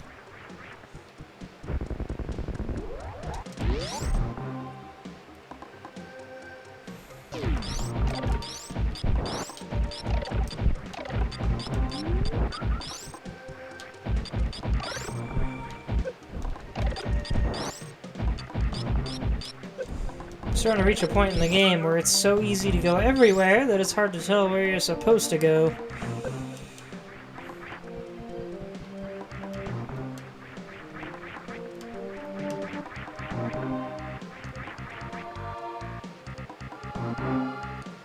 There's a whole room over there on the right side that I have not visited for whatever reason. I'll adjust my microphone a little bit and also get a sip of water.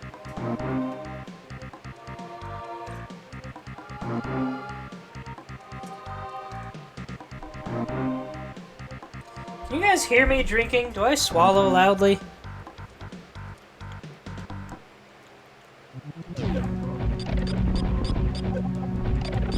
No? Good. If you can, tell me. I don't want that in my recordings.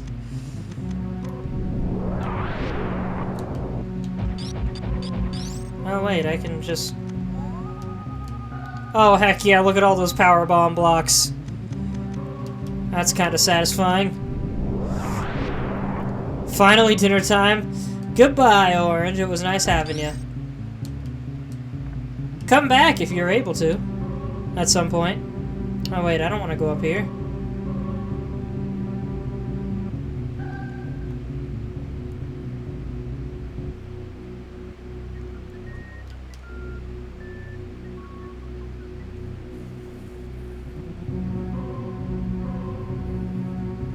Check out my new camera! Pfft. Oh wait, this isn't a camera. I don't know why I had that thought. Oh, it was because I said, wait, I don't want to go up here.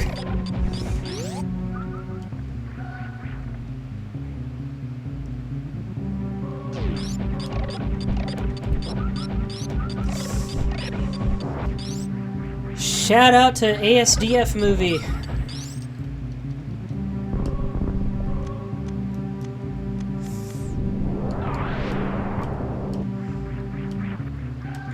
We've already confirmed, I believe, that this is not the way I'm supposed to go.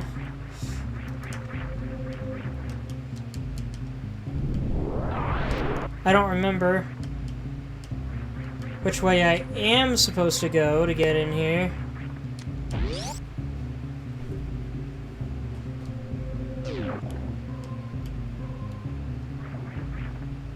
What? I forgot this was a leap of faith room. Totally spaced on it. Of course, we couldn't get up there without the gravity suit anyway.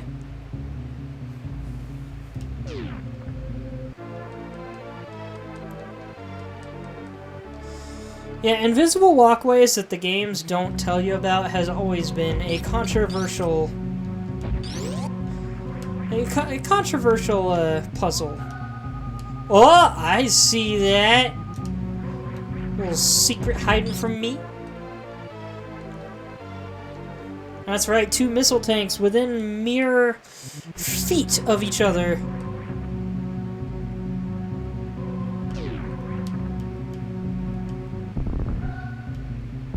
I don't know if you'll ever see these rocks show up again. What a mysterious room.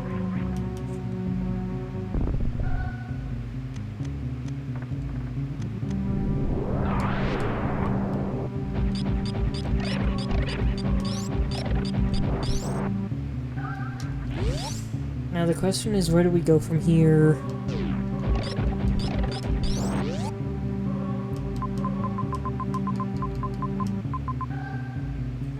We could go down there to the bottom left, I think. But I believe we need to go back to Meridia.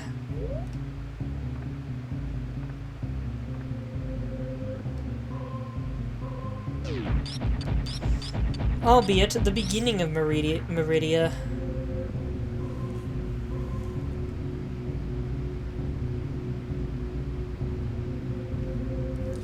These headphones are starting to give me a headache.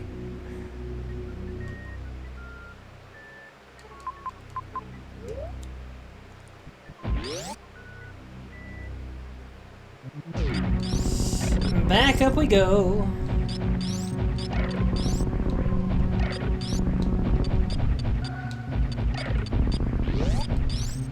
Oh, wait a minute. I think there's something else in here. Haha!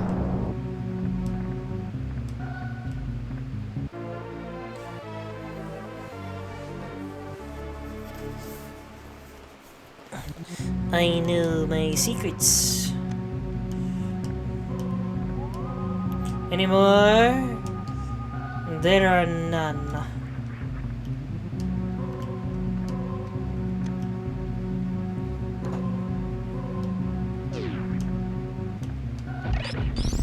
So cool to have the X-ray visor in this game.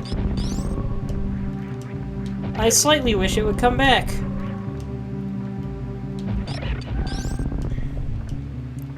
Of course it did in the Prime games, but I'm talking about the 2D ones.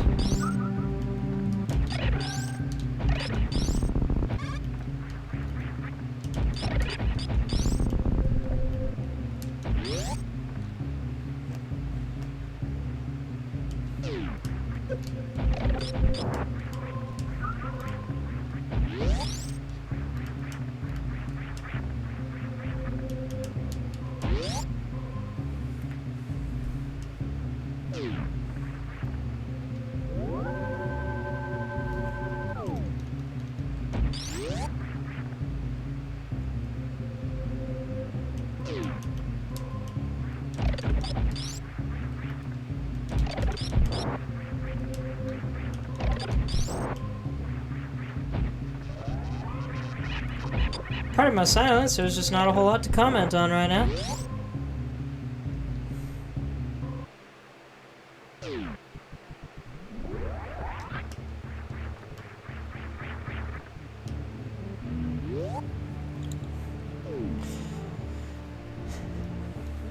Imagine if the game had a feature where every time you hit the ceiling, you just hear a thunk from Samus's helmet. Same goes for right here. I think that'd be funny. I wonder if anyone's ever modded that. The thunk mod. Bonk your head and have fun doing it.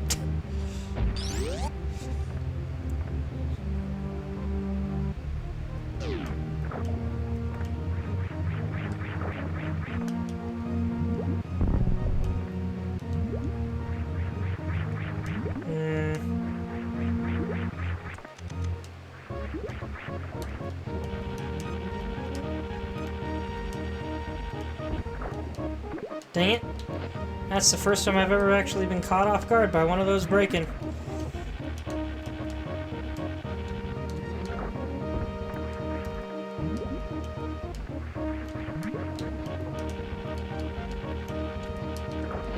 Dang it. Come on.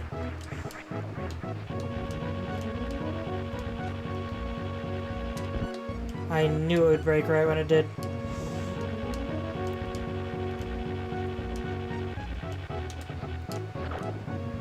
I need to just launch myself.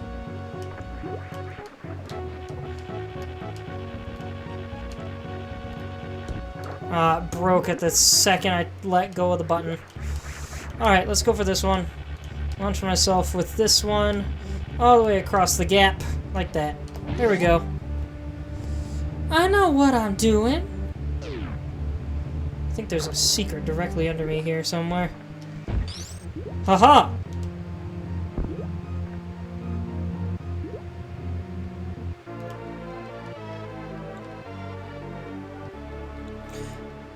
I am the smart man with the smart memory. Now, if only I could remember where the objective is.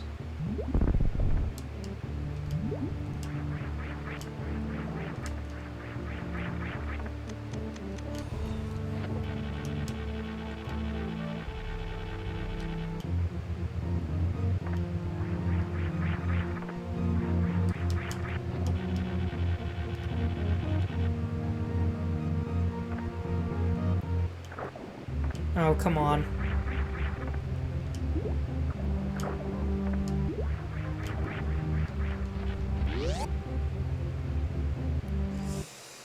Here we are and here again.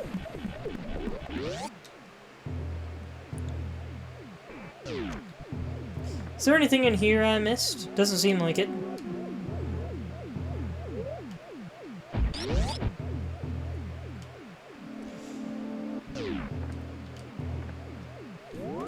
I'm actually decently sure there is something here I missed. Just not sure where it is in here. I did go to the map room. Actually, I don't think I went to the map room after turning the power on. I've also never been in here, apparently.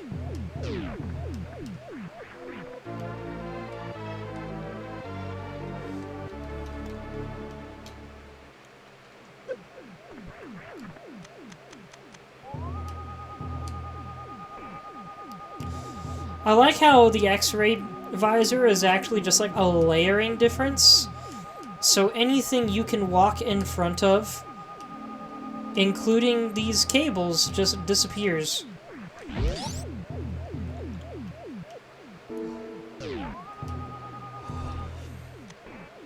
Hold on, what the...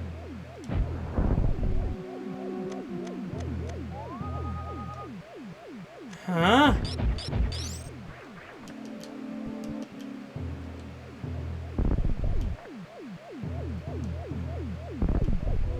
Oh yeah, I forgot about this.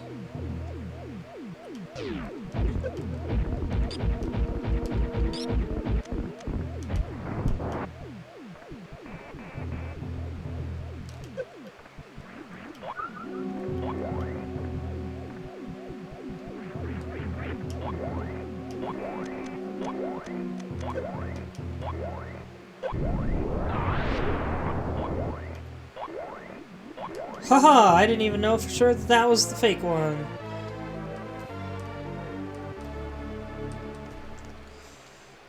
Look at these crazy green power nodes. I love them. I wish we got more of them in the series.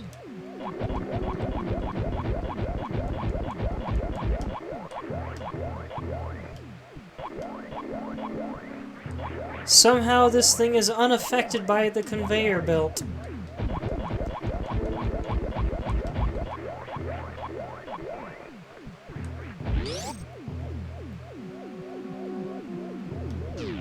Now that I think about it, I forgot one of those things shows up in Zero Mission, or maybe two of them. You might remember them. They kind of look like gonk droids, and they thunk around with their huge feet.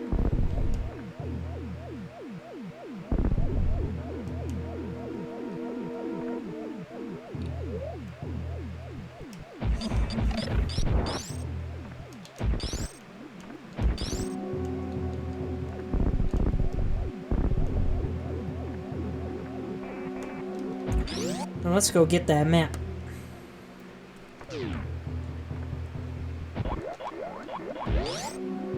if I didn't get it already. I did not! Call me a fool. But I have been everywhere the map can reveal, it seems.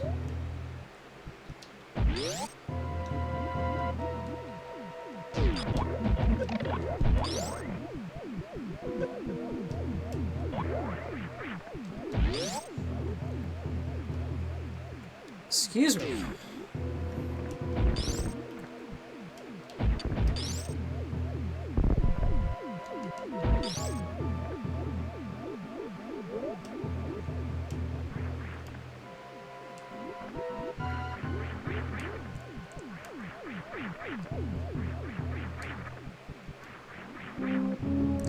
Let's see, which way gets me out of here? I believe it's up top.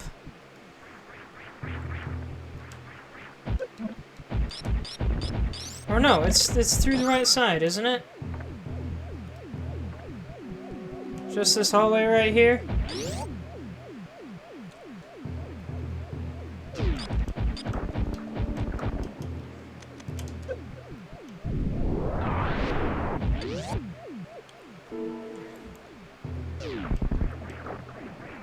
I want to point out how I don't know if they're bloody or rusty, but these things look mean and sinister.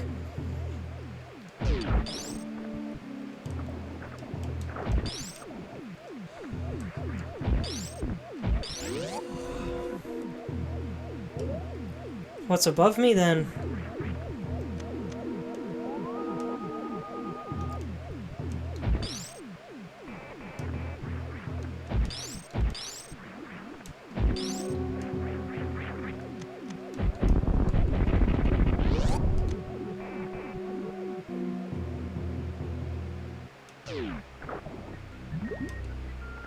I think this is the only room in the game with this particular platform type. I could be wrong, but I don't think I am.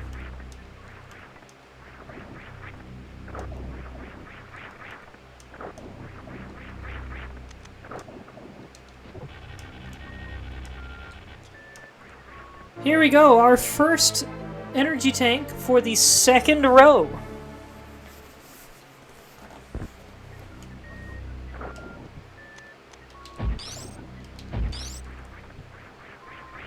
Oops. Well, that's not good. I'll lift my microphone.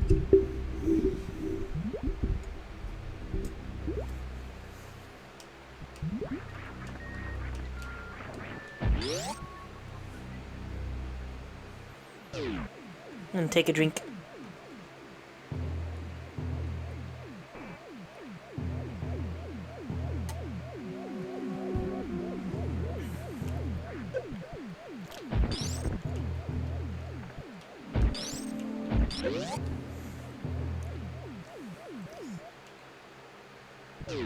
And now we're back out here.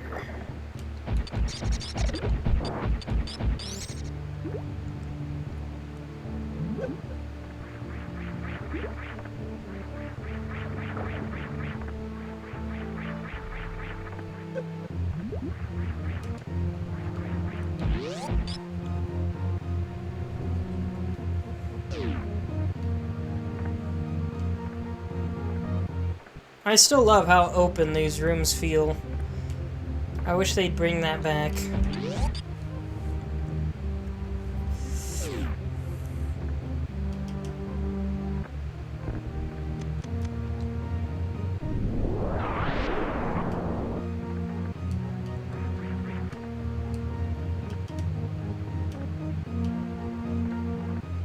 I did not mean to do that twice.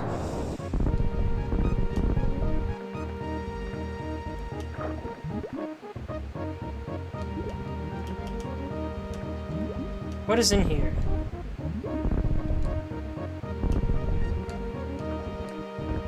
Ah, a shortcut.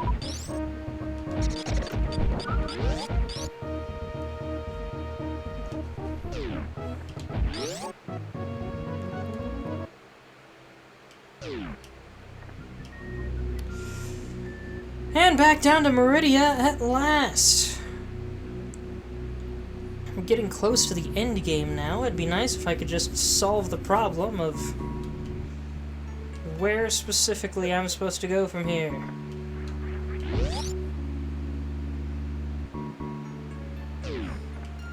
Zelda Chic, don't Google it and spoil yourself.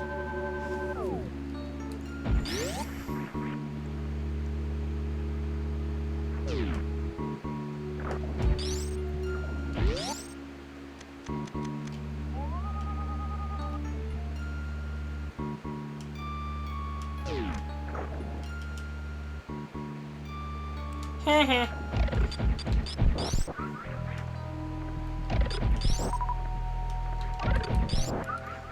I kind of love the little slime things. Not the pancakes. Those things. These little guys. I love them. I love that they're just flat little blobs. Just squish and stretch their way across the ground. Oh, I forgot about you! Stay away from me.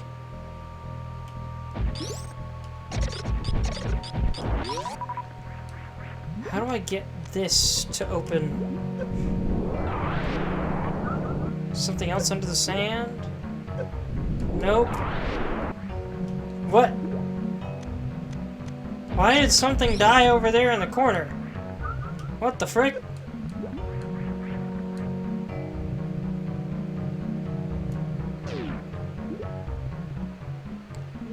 Use your visor? I thought I did.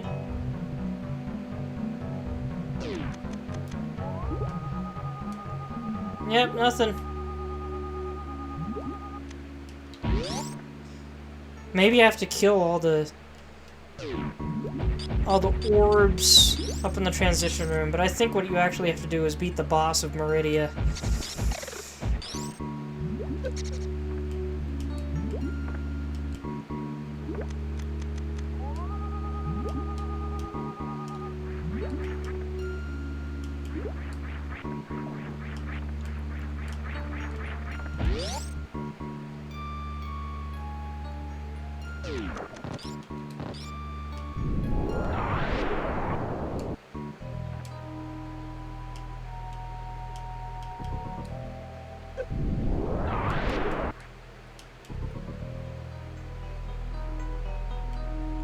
Nope, that didn't do it. Probably a boss of Meridia thing.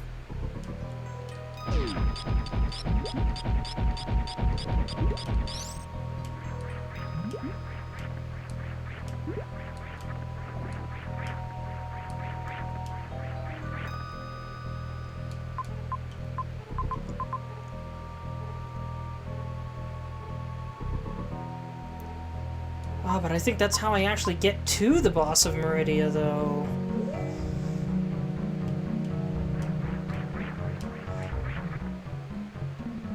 What about up here? I don't think I can get through this area without a certain item. Yeah, no. What? Or can I? No, I can't. Okay.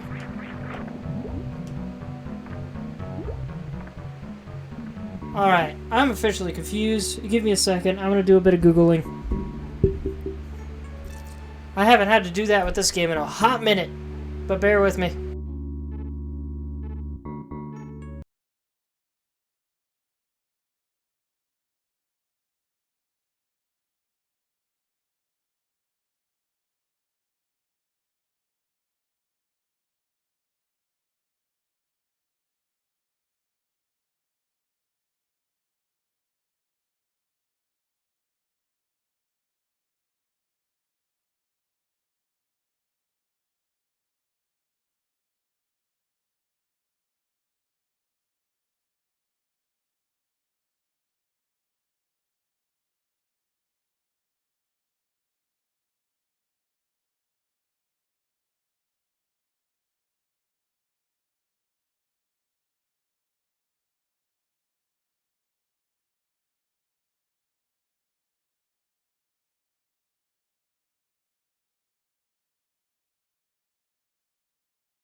Alright, I think I found it. There's a hidden path that I forgot about.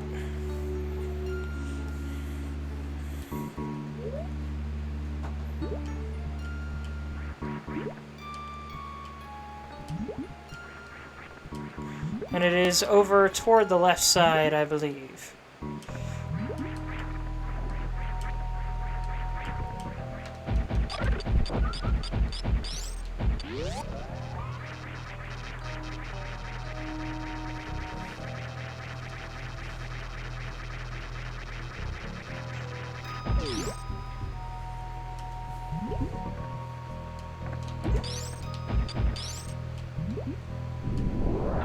Didn't mean to use power bomb.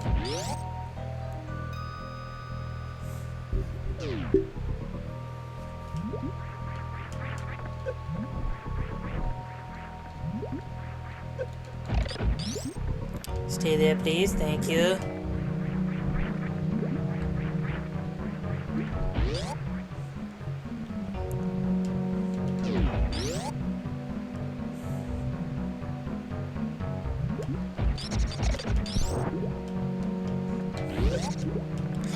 Into the pretty zone again we go.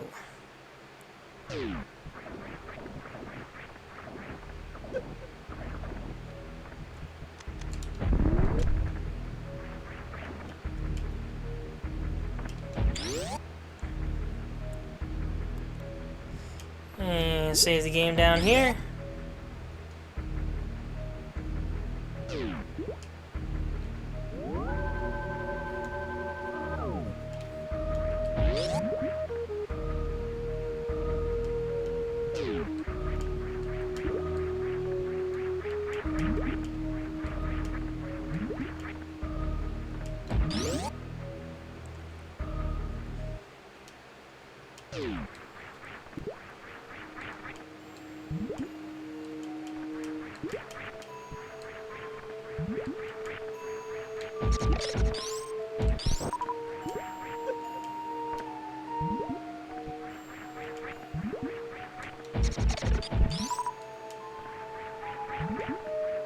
Is it just me, or are Samus's bubbles more prominent than before somehow?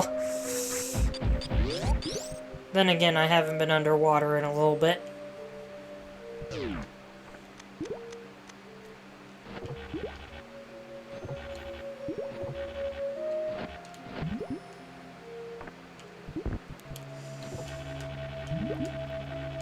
Can I do it the other way this time?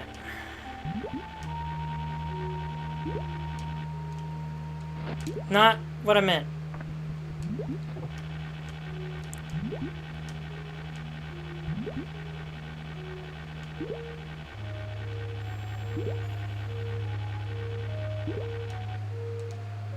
Oh, come on, Samus. Shoot, fire the dang beam.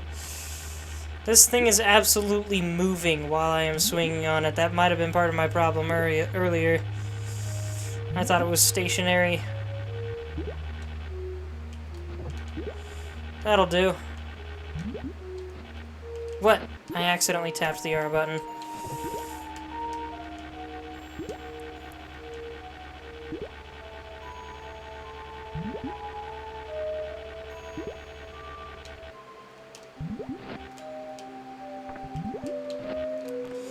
Come on. This gosh dang crap again. How did I miss?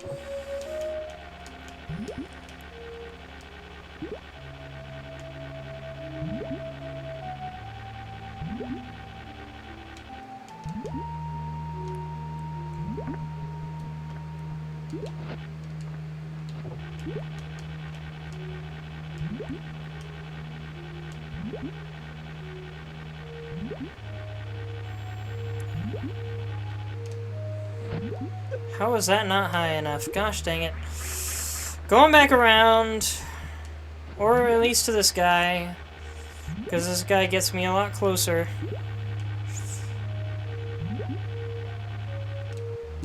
If I can do it right.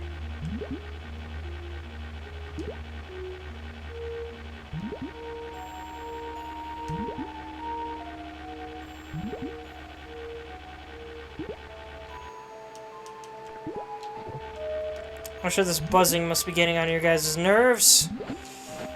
Oh my word. Cooperate, please. I'm starting to get a little tired. Then again, it is 11 p.m. at this point.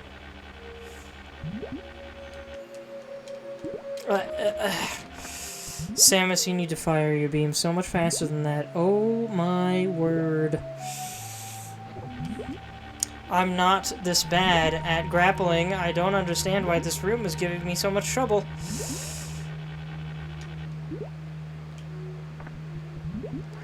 This'll do. This'll do, pig.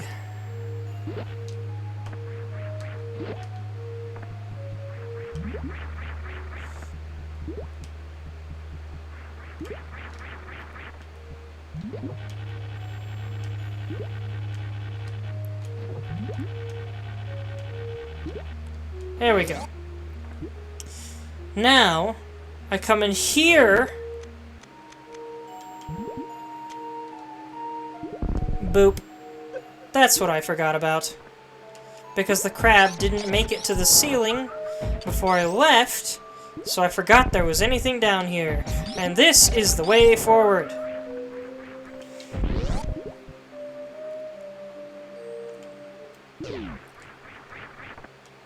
Now we're in a part of these caves so deep within that we have weird mucusy looking stuff hanging off of all the walls.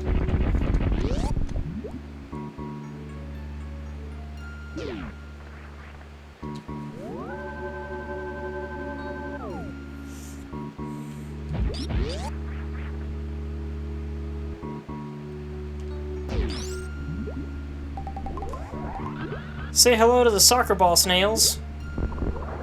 Oh, I just straight up killed that one. What the heck? Wow, I didn't know they could block that. Oh, yeah.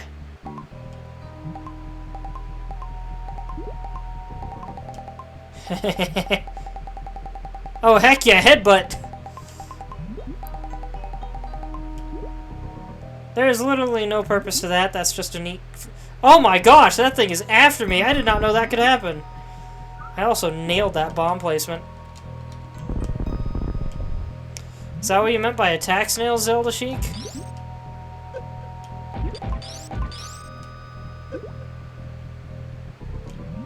Excuse me, sir. I need you to move. It is stuck in my head now.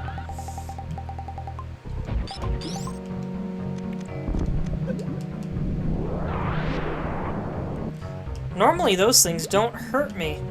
I didn't even know they could do that. Shoot. I don't want to go down.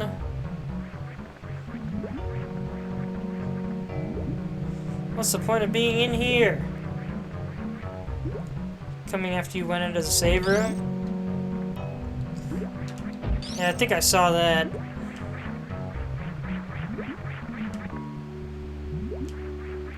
So check this out. Whoops.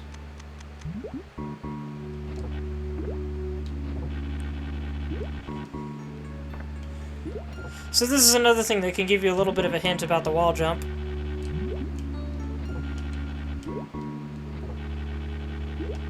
If it positions correctly. It's weird that it sometimes doesn't.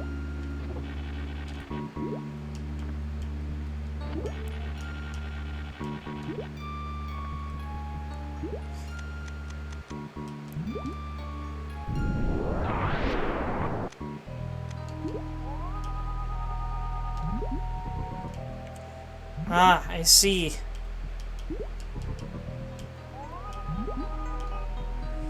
I see, I see.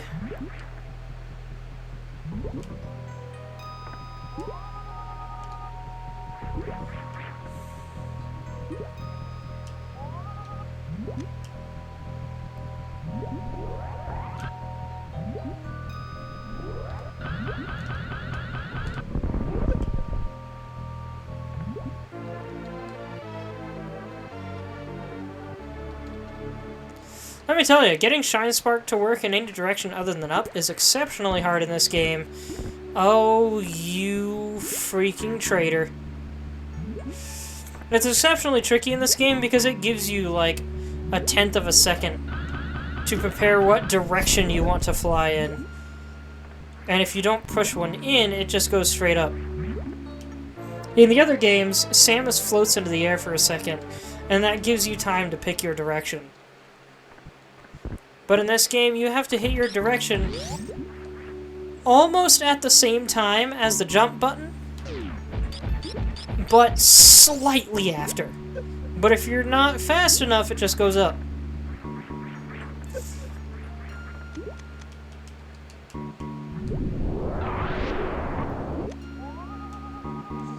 Does this room have a purpose? I think I remember it genuinely not having a purpose.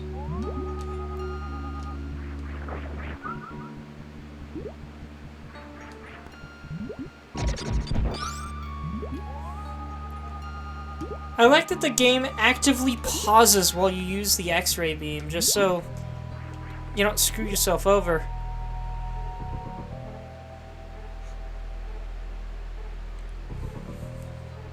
Am I supposed to go up over there? I believe I am. There's gotta be a purpose to this room.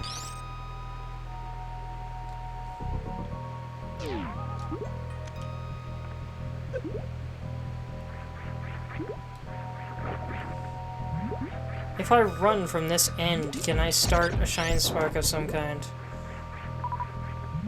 Doesn't seem like it.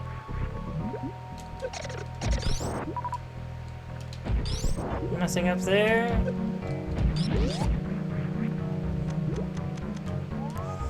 Yeah, I think this is just genuinely the only pointless dead end in the game. I think I remember there being at least one. Just didn't remember it being there.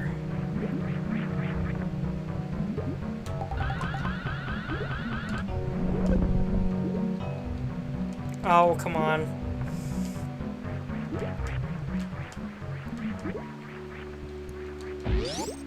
Here we go. Meet the Metroids. Those of you who have seen the trailer for Prime 4 might remember these as being the things floating behind Silex during his cameo. They were a failed attempt to clone Metroids, made by, I believe, the Space Pirates. But what are they doing down here?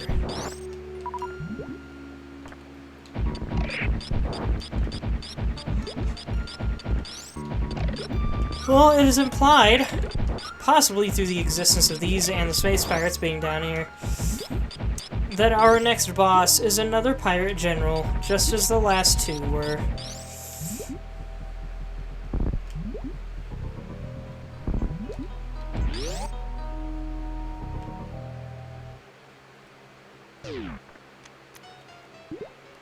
Here comes Spore Spawn's boss theme again, for this snake thing.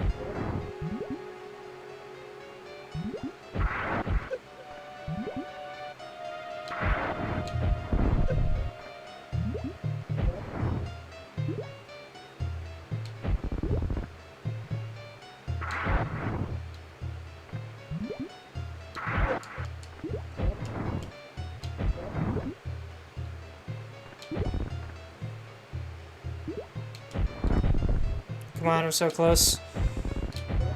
Got him! Easy peasy snake. Meant to be a mini-boss rather than an actual boss.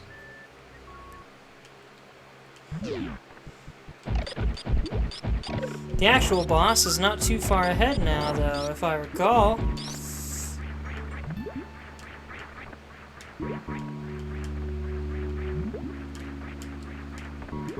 No, come on. Come on, get me. Dang it.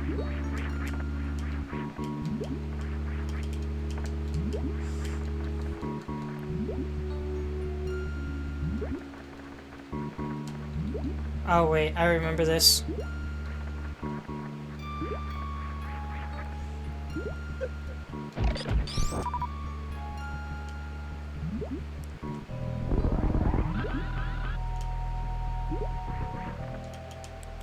And now I can go this way. And get this. Oh, you traitor. Really? Does that not go anywhere? I bet I have to bomb jump up there.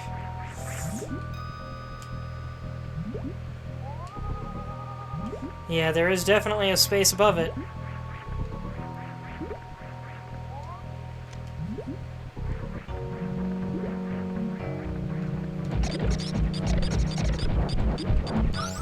Am I the only one that thinks those fish look oddly like little fairy submarines? Haha!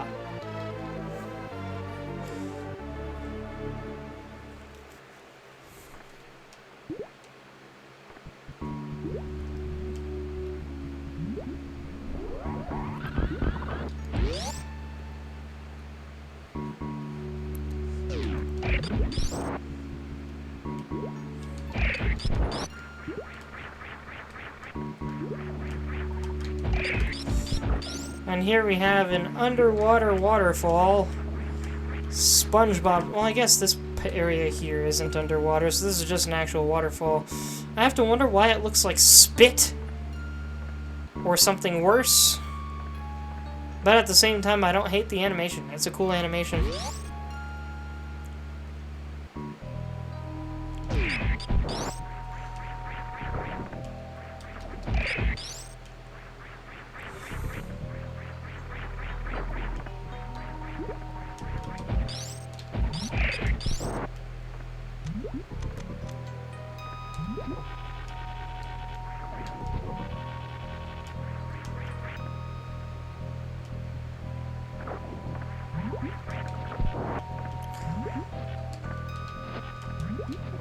Yeah, the reason the Metroids failed is because they don't have nearly the level of resilience that Metroids have.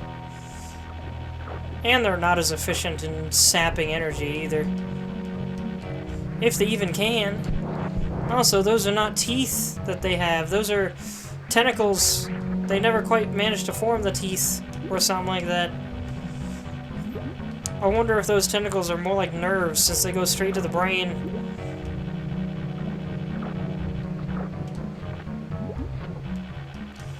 Imagine if your fingers were replaced by raw nerves. How much pain would you be in every time you had to grab something?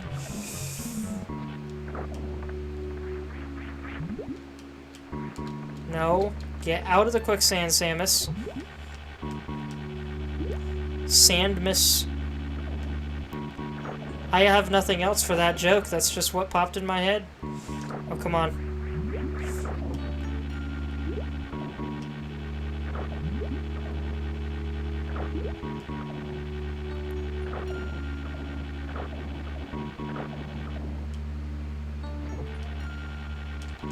There we go.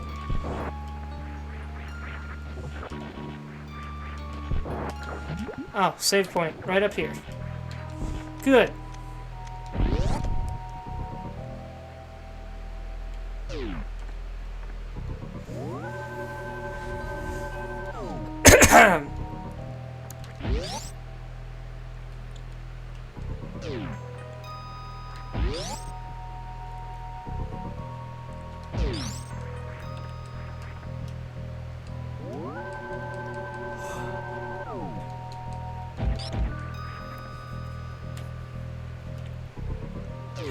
Alright. You ready for one of the coolest boss kills in any video game ever? Are you there and ready for this, Zelda Chic? Ah yes, the spikes in here are fake. I actually already knew that. The hint is that they are not moving like all of the other spikes in the entire game. The spikes in here are immobile. And therefore fake.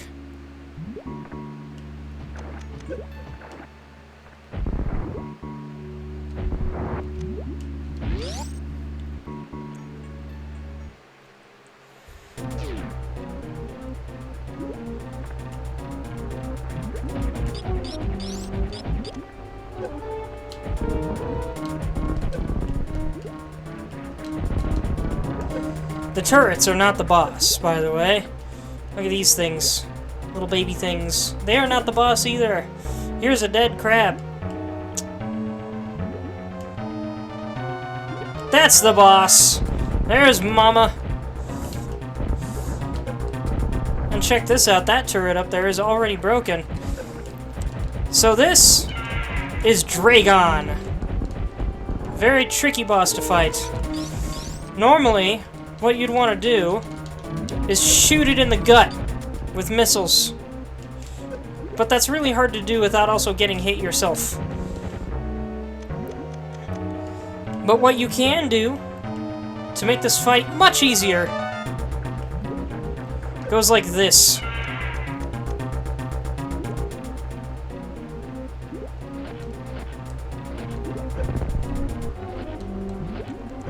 And your hint is the broken turret.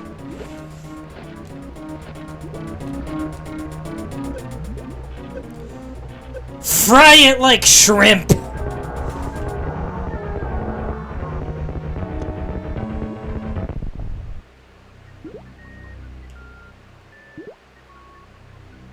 And here come the babies to drag it to its grave. That boss is one of the toughest in the game if you don't know that secret. But if you do know that secret, well, you saw what happened. It went down in literal seconds. Normally, it also takes a lot more HP to do that. I don't know why it went down so fast. But, yeah. That was Dragon. And one of the coolest ways to kill a boss that I have ever seen.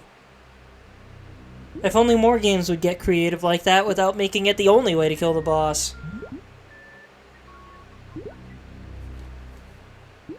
What do you think, Zelda Sheik?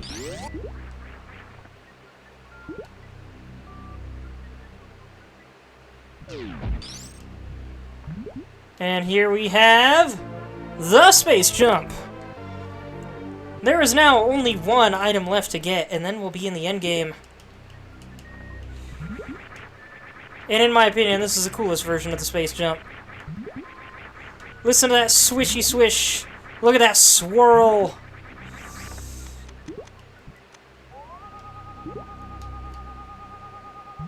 Ah, nothing else in here, just a load of pipes.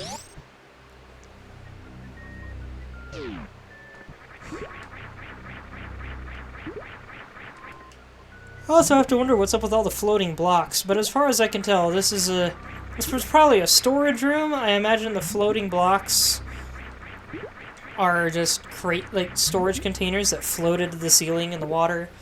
But this is a very strange room to just be buried down here. It looks very Giger-esque. It reminds me a little bit of Doom Eternal and Echo the Dolphin, of all things, which I will probably not be playing because, by golly, that game is a pain in the neck. Very cool game to sample, not a great game to play. Play the first level of Echo the Dolphin and be done with it. Maybe play level 2 if you think you're up for it.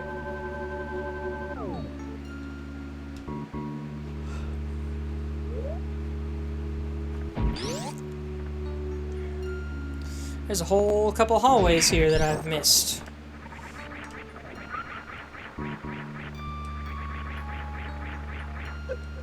Ow.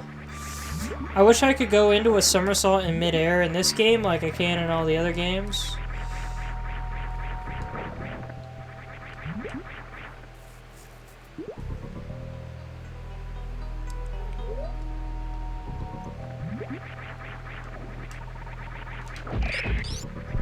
Getting really tired of these Metroids.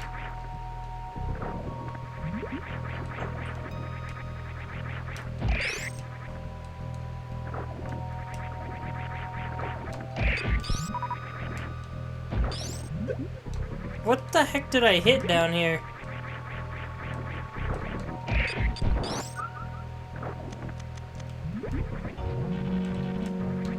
There we go.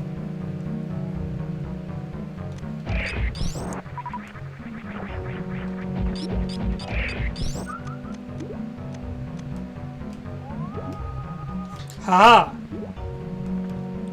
I should have seen that sooner. I forgot about these things.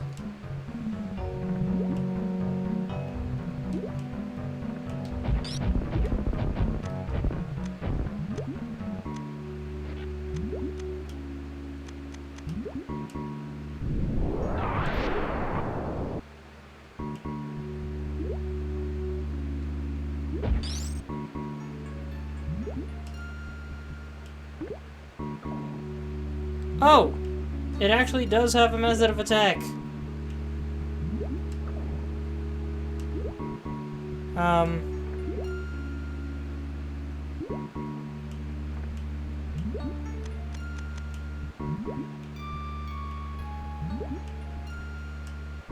It's almost cute.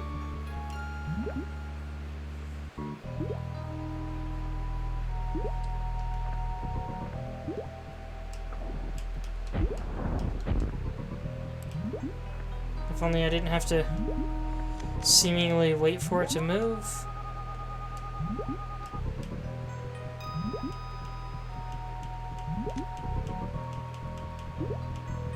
There we go.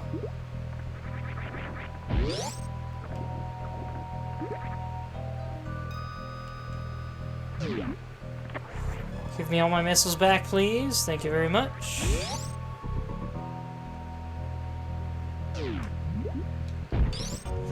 And now I can do this.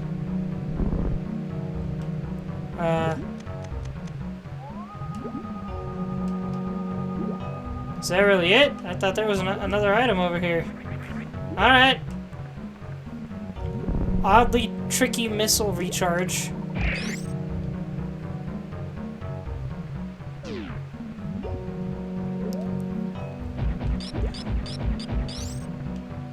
Did I miss something in the...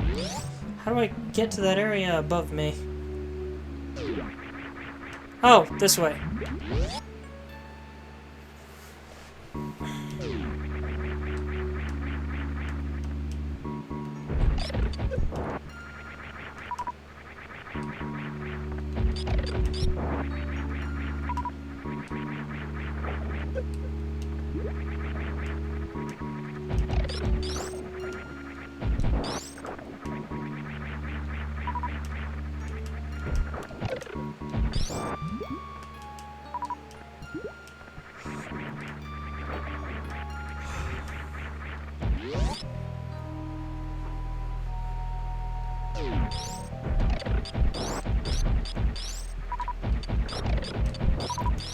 That's an oddly specific block there.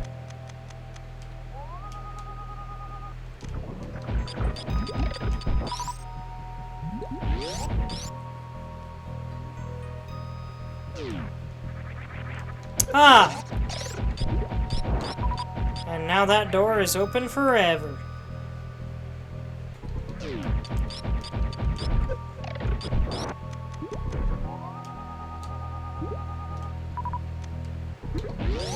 Acting as a shortcut between the entrance of Meridia and the boss areas.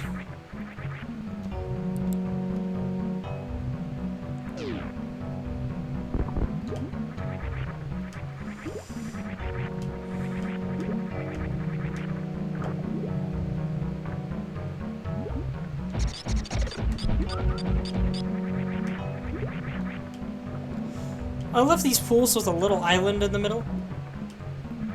I think it's really neat.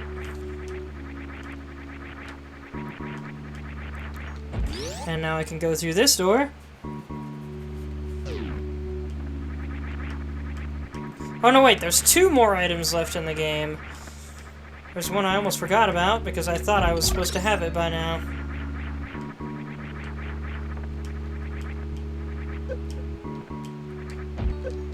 Jerk! Jerk!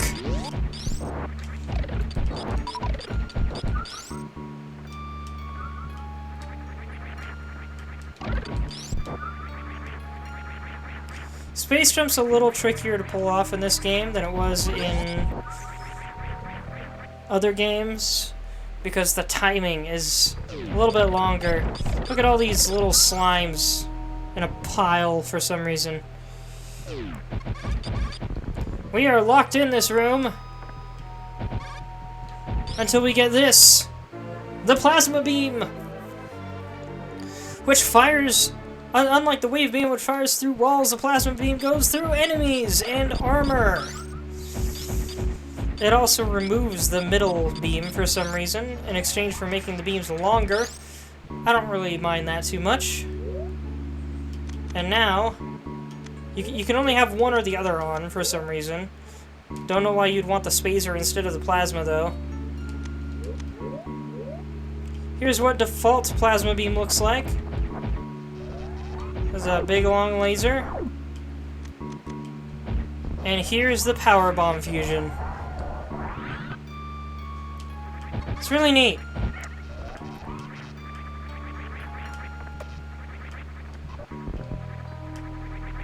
Didn't even kill the guy. But the regular plasma beam can. Oh, that one did.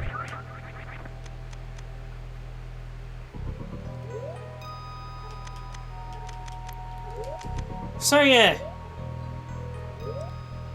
And here's the wave beam one again, just so y'all can see it.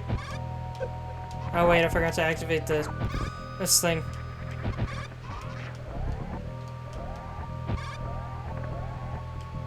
It follows me in a very weird pattern.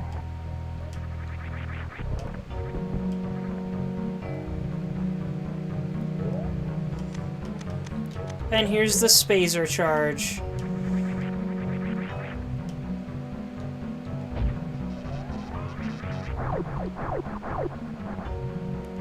Very neat.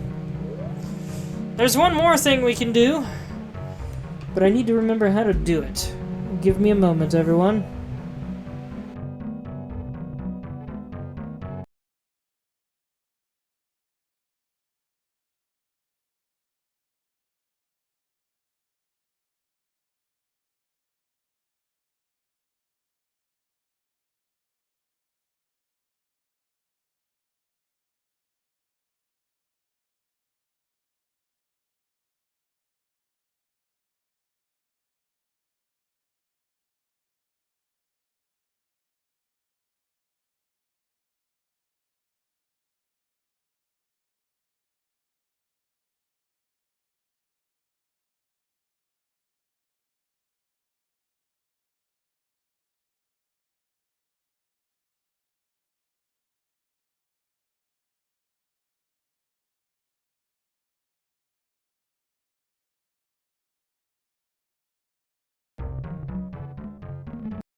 I just realized I've been muted for a while.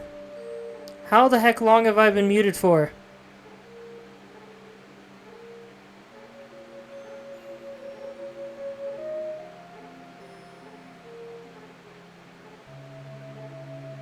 You don't know?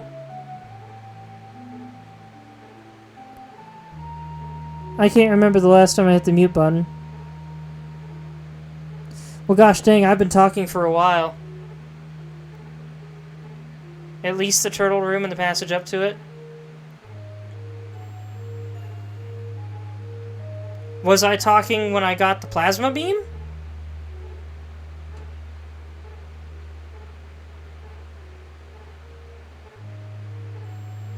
Yes? Good. It's possible I only just muted myself. Because I was adjusting my position in my chair, and then forgot that I muted myself. Might have been a habitual thing. Dunno. Glad to know I haven't been muted for half an hour. What I was trying to say is that this is the third supposedly friendly creature in the game. It jumps and helps you get up to the top for that item that I got. And it also has cute little turtle babies. I call this place the turtle room. I love how rough the turtle's shell looks and the fact that it is completely indestructible. I kind of like to think that whatever those bubbles are on the shell kind of make it grind against anything that's on top of it. And what I'm doing now, well, what I was doing was I was trying to see if I could kick the children around, because I didn't know the children could slide sideways in their shell like one of them did earlier. And I don't know how I got it to do that, because I can't seem to get it to do it again. Now, I'm taking damage to show off the final hidden skill of the game. It's weird that this turtle picks me up. Like that. Okay, one more hit.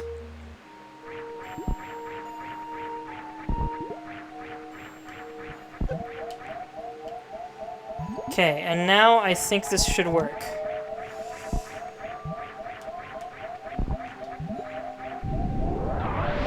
Oh, do I have to hold it? Hold on. No. How's this work? Hold on. Again, this is confusing.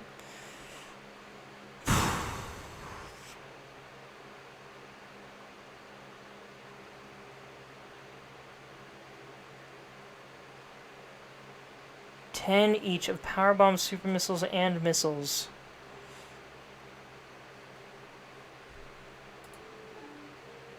I should have enough. This should be working.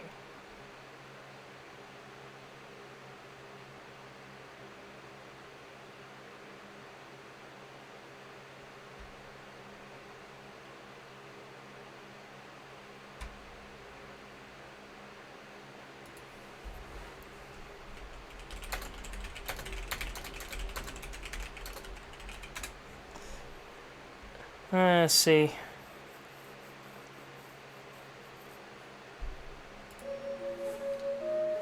Let's try it again.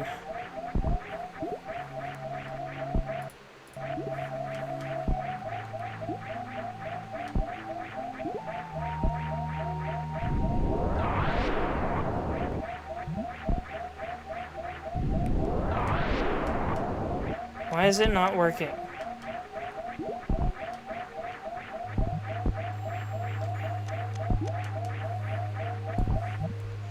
Goodness.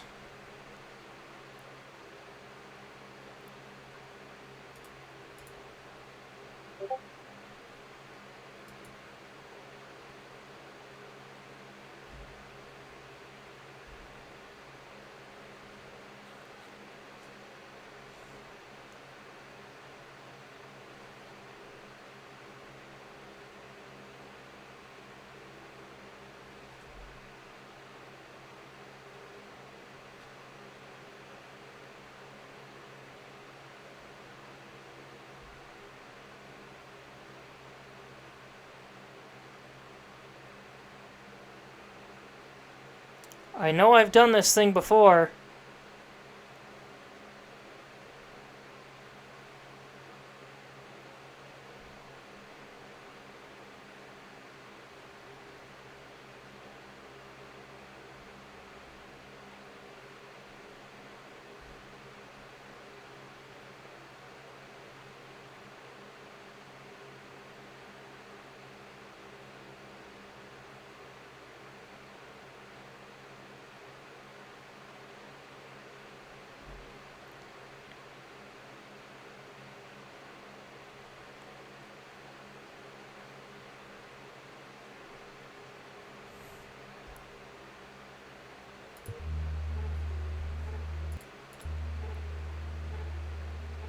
I don't understand why I'm having such a hard time with this. Everything I'm reading says I'm doing it right.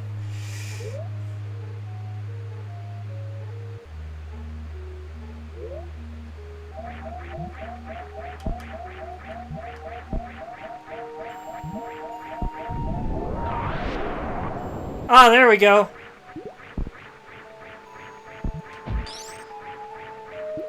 So no, my problem was I had to keep holding the buttons after the power bomb finished exploding. I thought it would replace the power bomb animation. So yeah, what that thing was called a crystal flash. And I'm a little annoyed that there wasn't a sound effect. I think there's supposed to be a sound effect with that, and the turtle just interrupted it. But yeah, what that does is it uses up ammo to heal you. And maybe I'll see if I can try it again here in a bit. Maybe we can hear a sound effect with it. But I definitely need to go heal up and such first. Or rather, get more power bombs, if nothing else. Because I need at least 11 power bombs for it to work.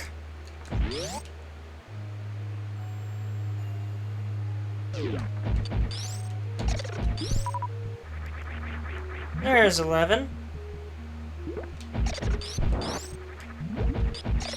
Can I get more? Just in case. What the? How'd I miss those 2 rooms down there? Guess I'm going that direction.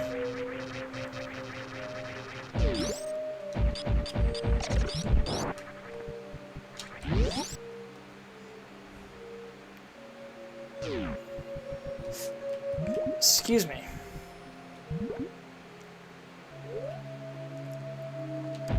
Going directly to the right.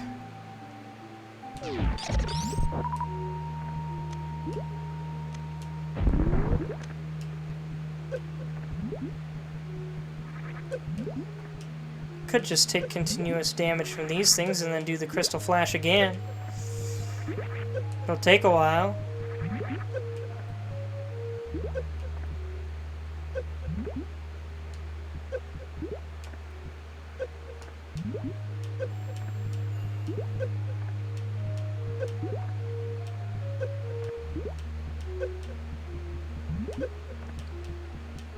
Almost makes me wish I didn't have to worry about invincibility frames, rather.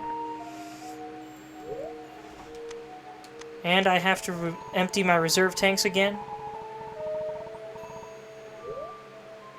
Does it only work when you're flashing? What are you talking about?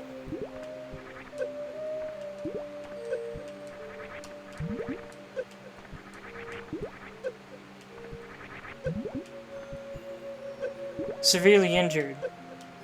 Yeah, it only works when you're under 50 HP. With no reserve tank energy.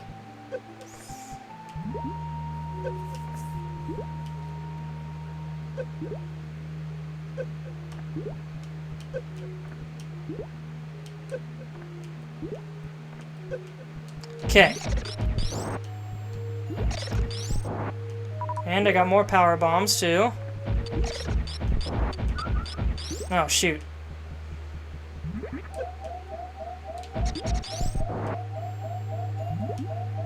Okay, now we're in the clear. Let's do it again and see if there's any cool sound effects.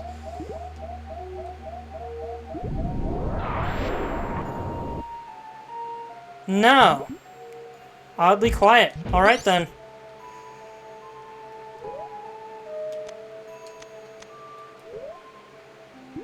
So yeah, that's what's called the Crystal Flash. That never returns again. Literally the only of all of these cool abilities, secret abilities rather, that returns in later games are the wall jump and shine spark, because those are somewhat crucial game mechanics, and then the multi-bomb, which technically doesn't come back in later games. They like change it up a little bit. You'll understand that later.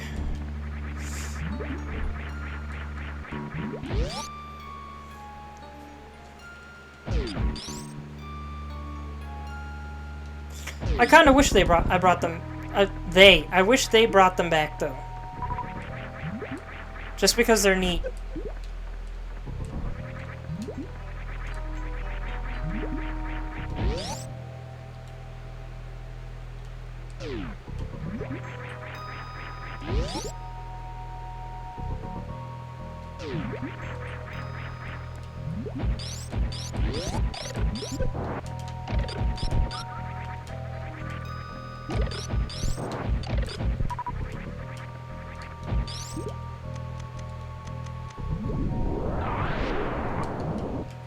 Let's see. Nothing in this room that I can reach currently. It's meant to be a tease. So what I need to do is something much trickier.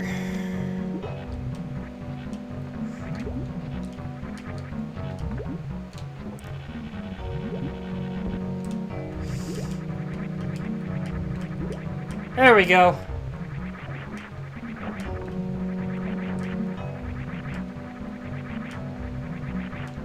Oh, jeez.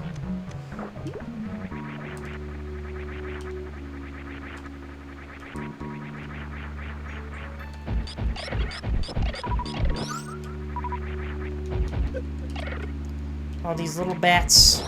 Those things are actually close to... They're a little bit bigger when they return in later games. Oh, shoot. I did not mean to do that. We actually need that thing alive. And what is, in my opinion, one of the coolest rooms in the game, if not the entire franchise. Seems a little basic other than this crazy wall-crawling machine.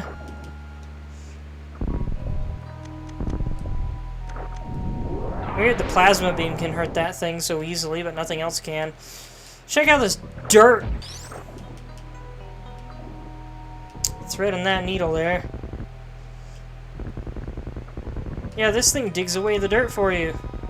And miraculously, despite its strange walking pattern, it does get all of it.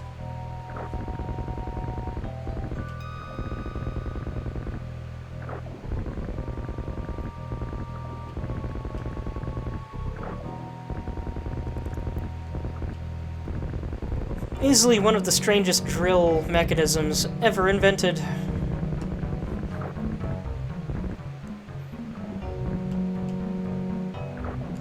Hello again, Death Snail.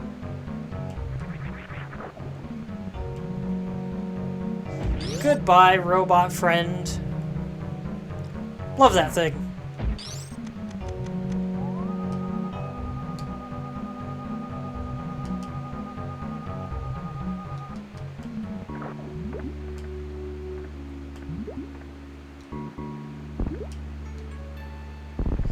And now we can finally get something that has been sorely missed for the vast majority of this run. Can't believe I almost forgot about this. The Spring Ball. It's about gosh dang time. Now, I believe there's only one item left to get. It's weird that the Spring Ball can be the second to last item in the game.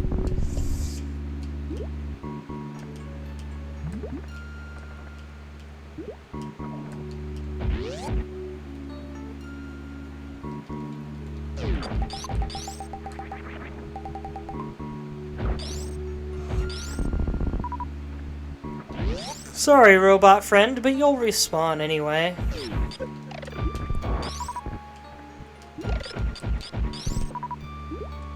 Okay, now we can get out of Meridia. This place is cool, but it gets old. Easily cooler than the other areas, in my opinion, but it does get old.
Part of my silence, I was just thinking about something. Okay, let's go save and go back to Norfair to hunt down Ridley. And get that Metroid back.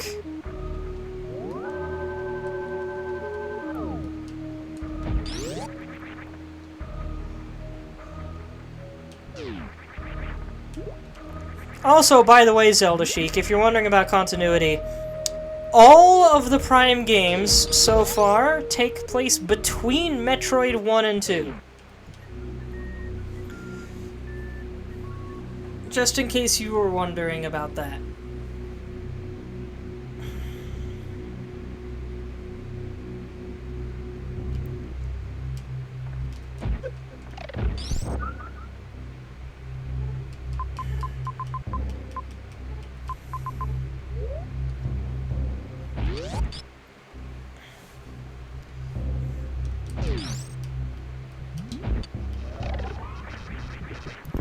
I don't remember how to get where I need to go, so I'm just gonna go.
Let's see.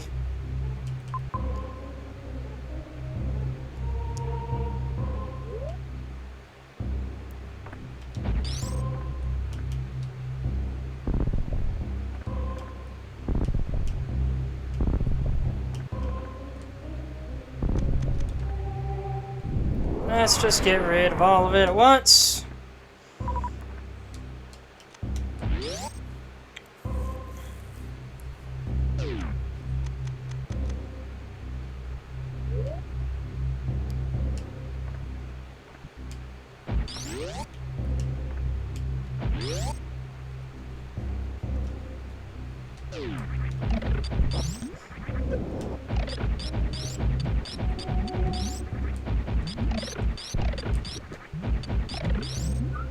Or my little ice pancake.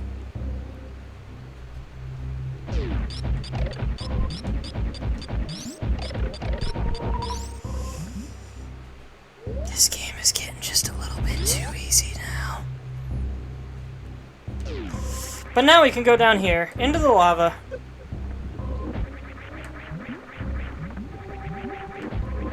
And space jump our way back up into the mouth of Ridley.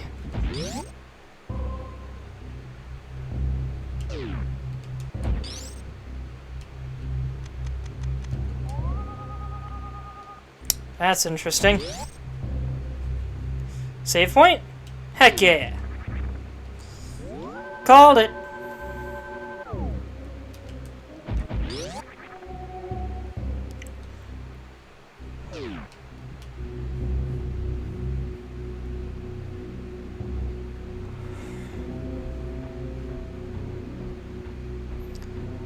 Zelda Sheik might recognize this song.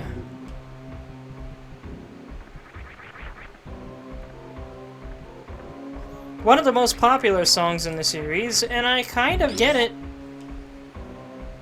But I really do feel like the couple of those songs from Meridia deserve better attention.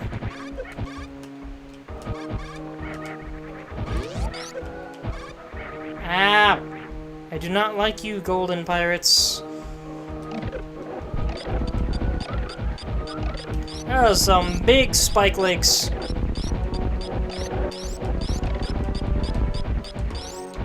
Goodness, look at these things zooming. Look at them go.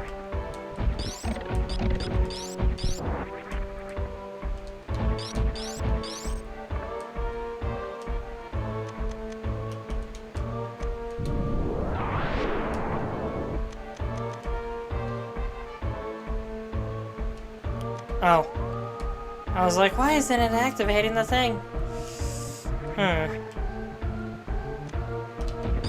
So I guess I can't do anything in here right now.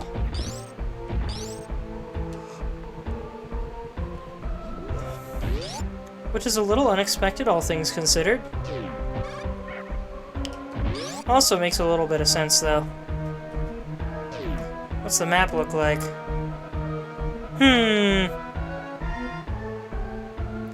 I guess I have to come from above or from the left.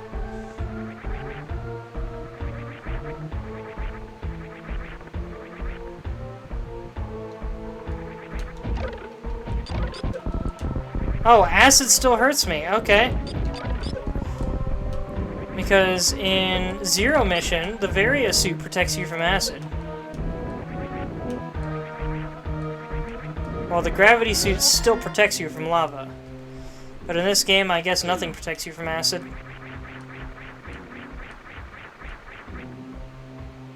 There's something in the walls. This looks familiar. Except this one's golden.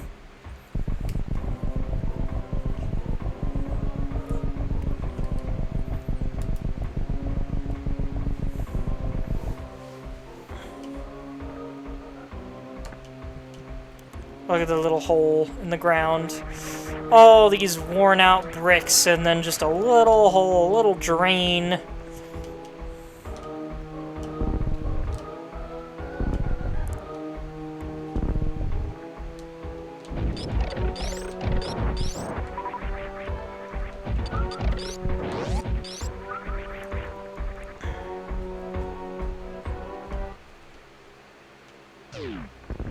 Oh, you hack.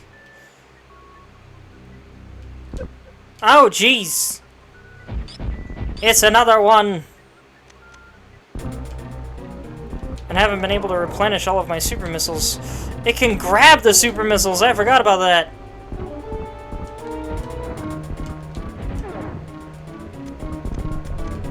How about my regular missiles? Did it just frickin' sidestep that? It is totally just frickin'... Yo, this bird is flash-stepping my missiles.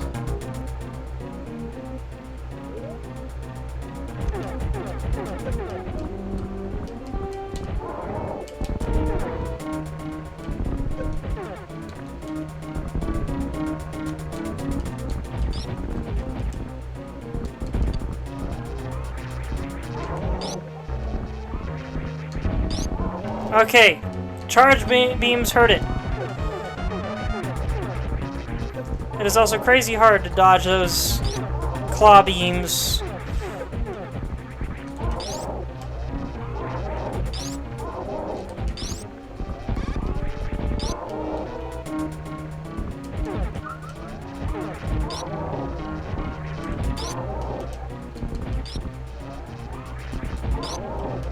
It's actually getting darker rather than brighter. How interesting.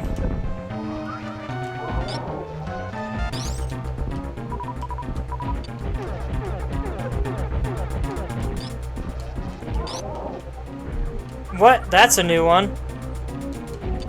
I don't think I've ever seen that move before.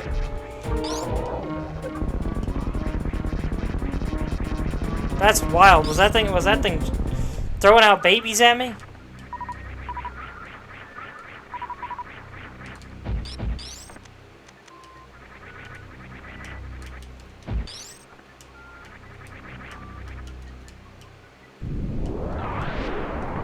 Haha!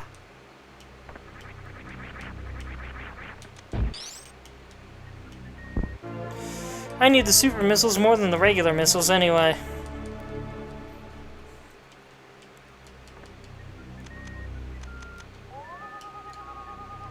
Doesn't seem like there's any way to get back to that first missile.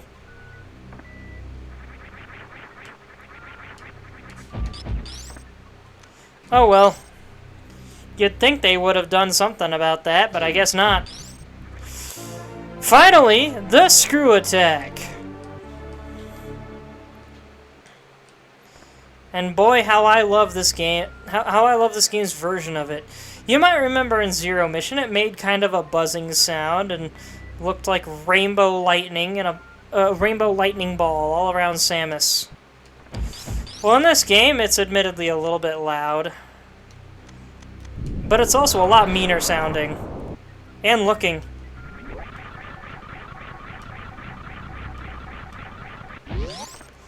Look at that toxic green.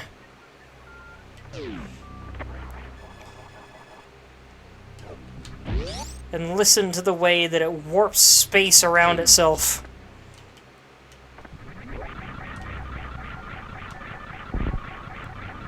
Such a cool move.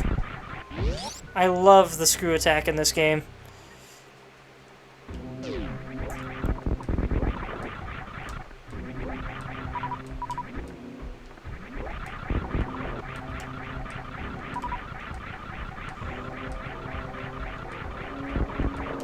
Though I have to wonder if there are canonically 2 different versions of the screw attack. And you'll understand that curiosity when we play Fusion.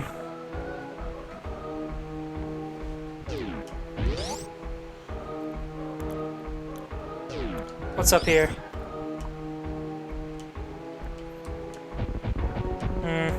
Something I don't want to deal with.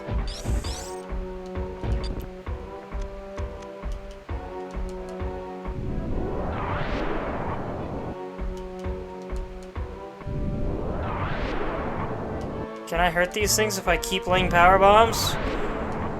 I can.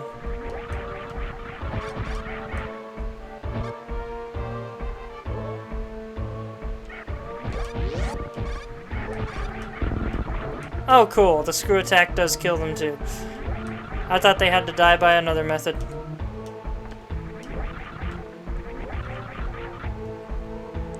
I've already forgotten what was at the end of this hallway.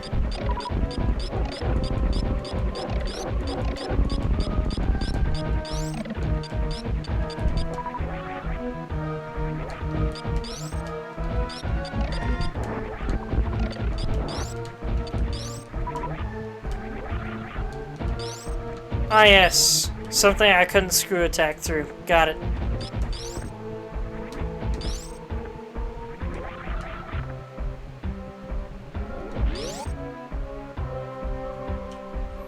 If they gave you a long enough hallway, I believe it would be possible to outrun your own bullets.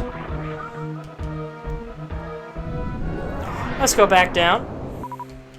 Thanks for the extra power bombs, friends. And now I can just screw attack through these walls instead of laying all manner of bombs. The heck was that? Did you guys see that? I don't think those show up in any room other than this one.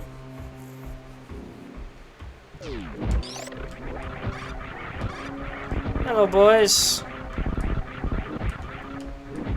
And maybe girls. We don't actually know if space pirates come in multiple genders or not.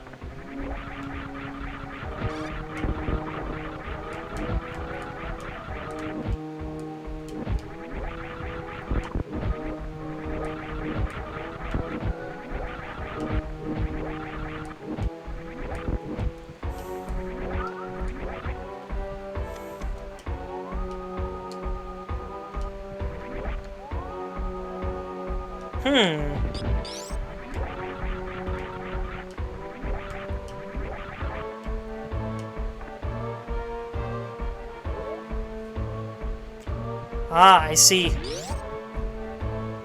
But what's this way?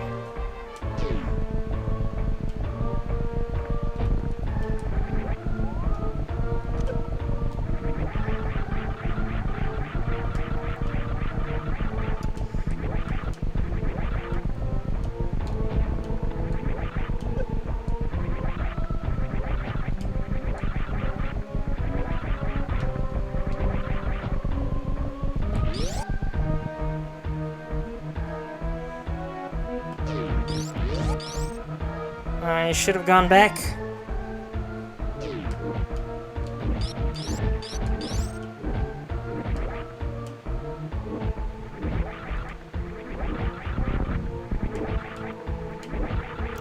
I kind of love the sound these things make as they spit fireballs at you.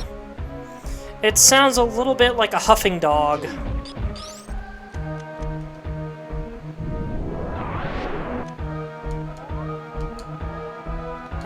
Yes, I remember how this room works.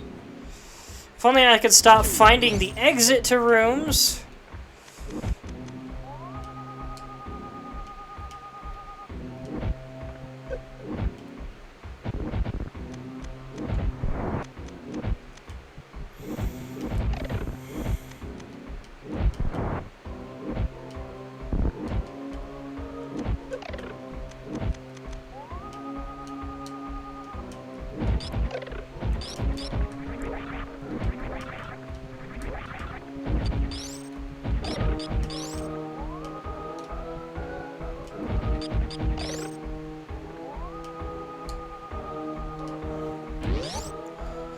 Cool monster formation in the rocks there.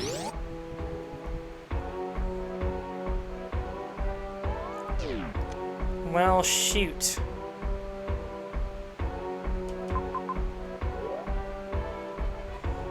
I don't think I'm being stupid, but it seems like this is the only way out.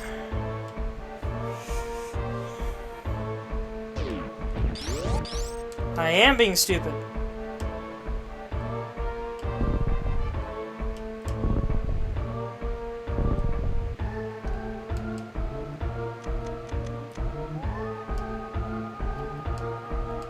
That's what I thought.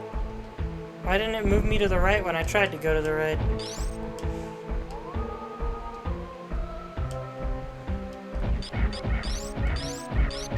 Ooh, resilient thing, aren't you?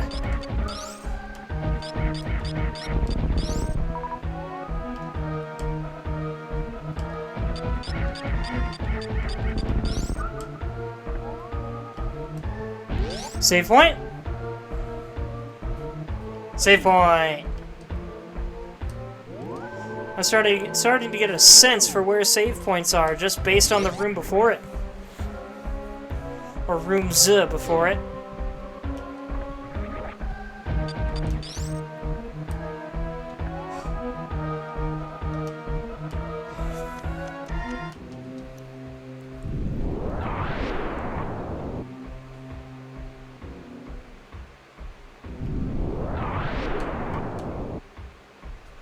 Down we go.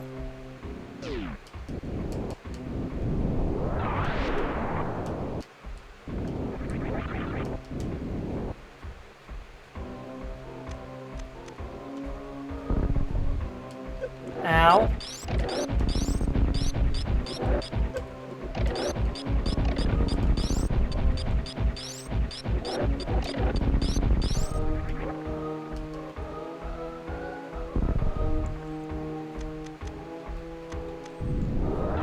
am getting actually very tired now.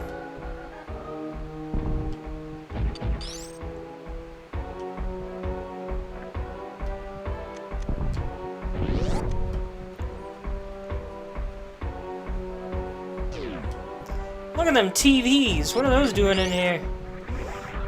Oh, I forgot about these guys. These are just like the gray pirates in Zero Mission.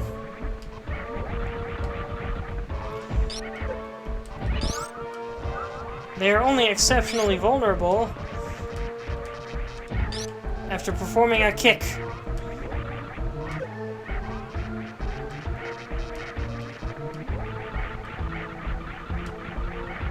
Come on. Or no, not a kick.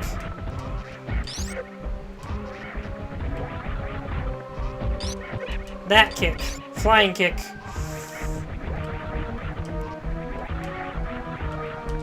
Dang it. And I do need to kill this guy.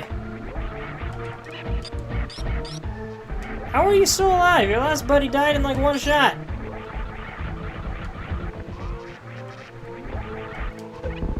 There we go. Really don't like those guys. Hey, hey, hey! There's a familiar aesthetic here. Paying homage to the old NES game.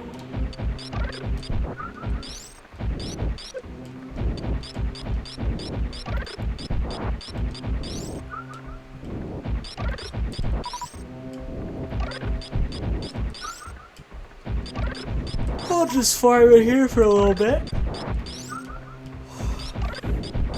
Excuse me, dude, can you stop?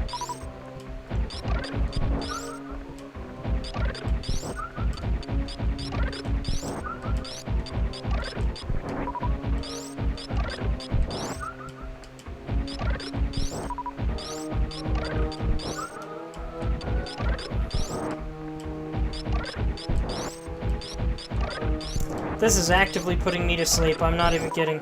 Alright, moving on.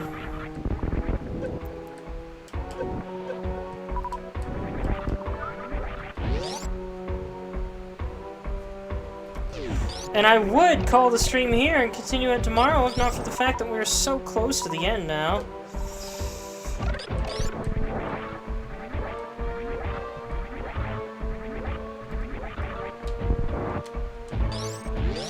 Well, you know what that door means, I'm sure.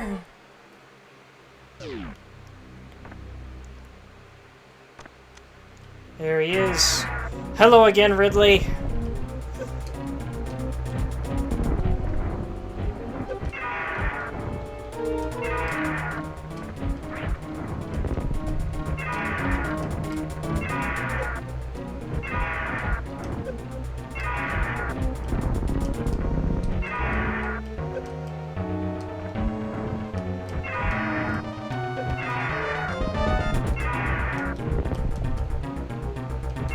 He is a little less annoying than his screechy self from Zero Mission.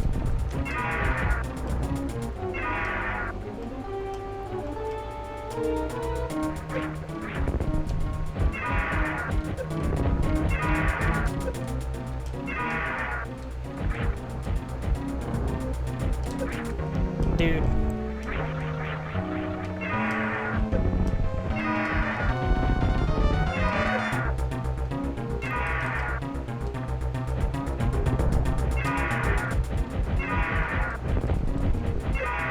That was a beautiful volley. Can I get more?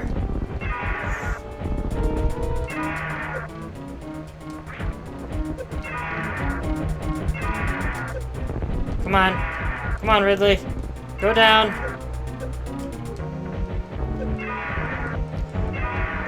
They don't really give you enough room to keep this fight interesting, in my opinion. I need a much wider space to work with.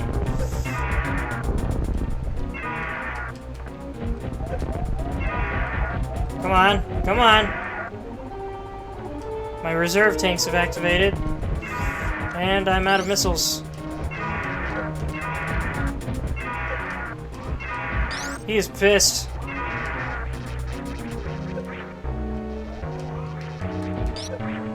Am I gonna lose to Ridley?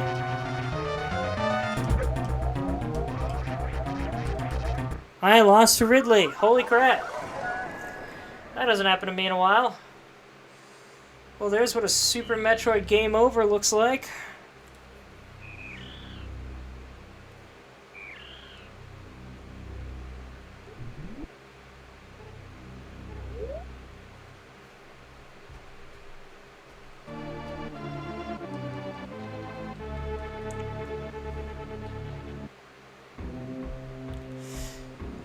Everybody take a short break. Because I need to stand up for a bit.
I just realized I never muted my mic.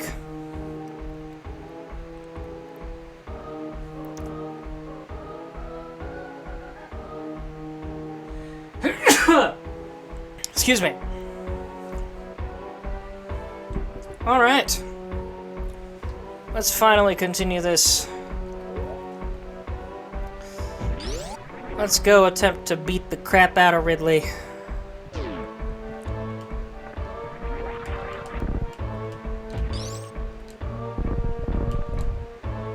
Who somehow made it all the way down into that room. Because when you think about it, look at all these tight spaces we have to squeeze through, and somehow Ridley's just hanging out down there.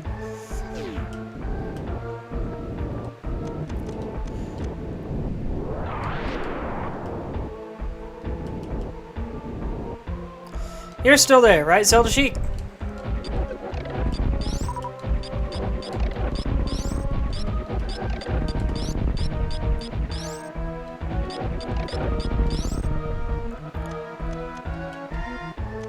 I forgot to mention, when the completionist played this on the Game Grumps, he didn't just do a randomizer.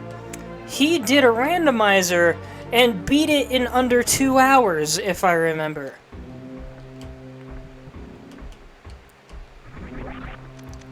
It's a crying shame that man turned out to be a liar. Because he was very good at what he did.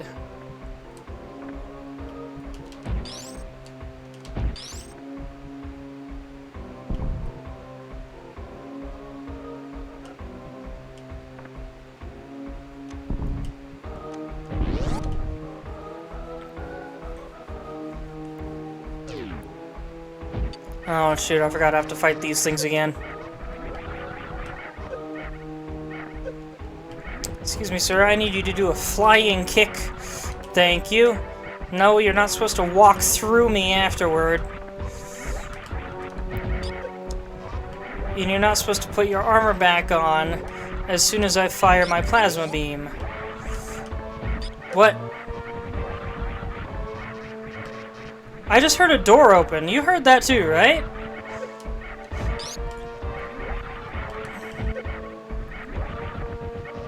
Oh, it's this one. Okay.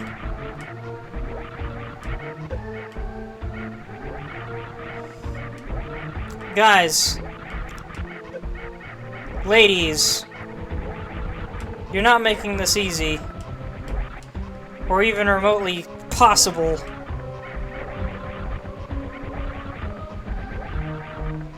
Congratulations on your flips. Can you give me the effect I need?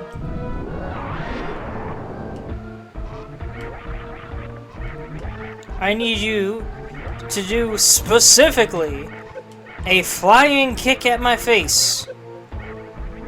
If you could jump and attack me instead of throwing your own claws at me over and over, I'd really appreciate it.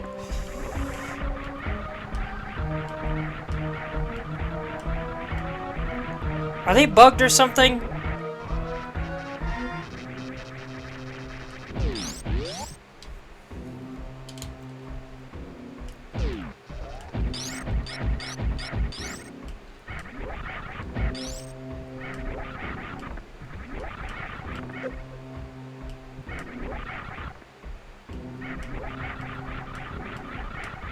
I'm up here, you fool!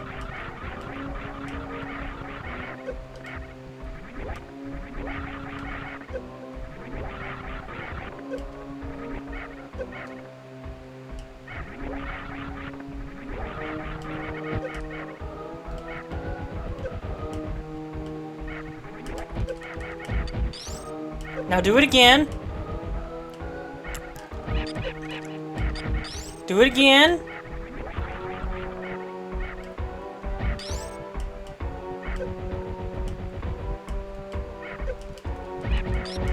Do it again. Can you tell people really don't like these things? Speedrunner's worst nightmare.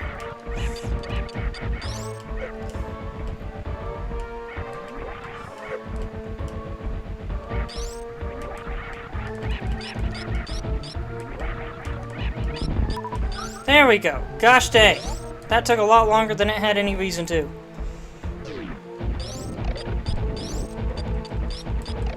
I just realized those things have jets in them. Like robot owls or something.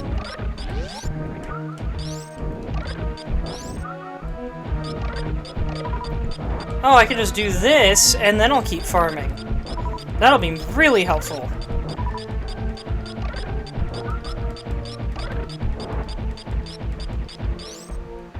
Oh, but the HP spawn's too low.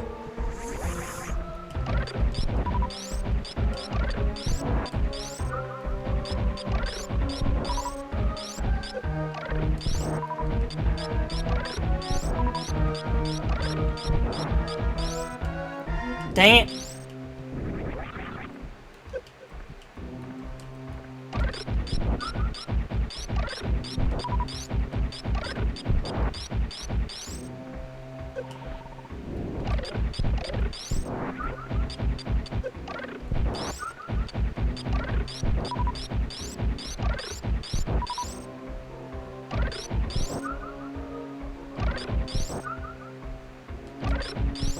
Now this is more like it.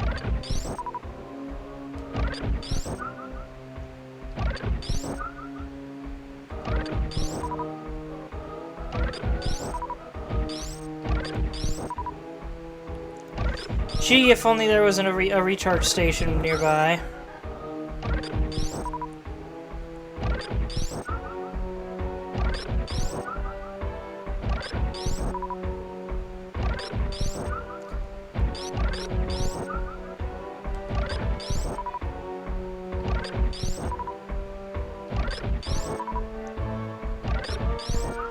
Can you tell I'm good at timing? Alright, I'm officially maxed out on everything, I guess. No, never mind. The game lied to me.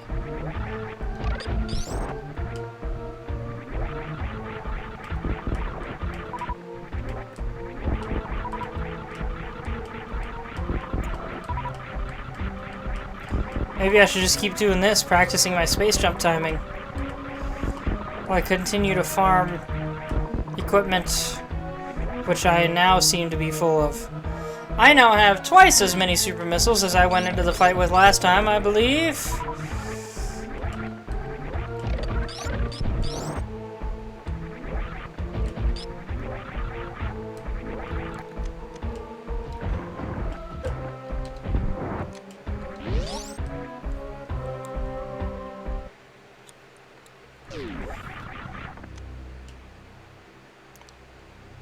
Hello, Ridley.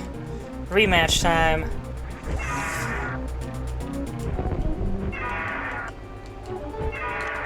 Whoops.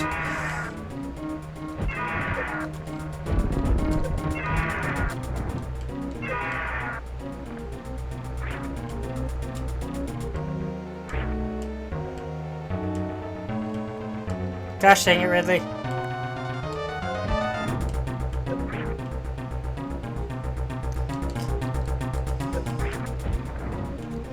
Get down here, you fool. There we go.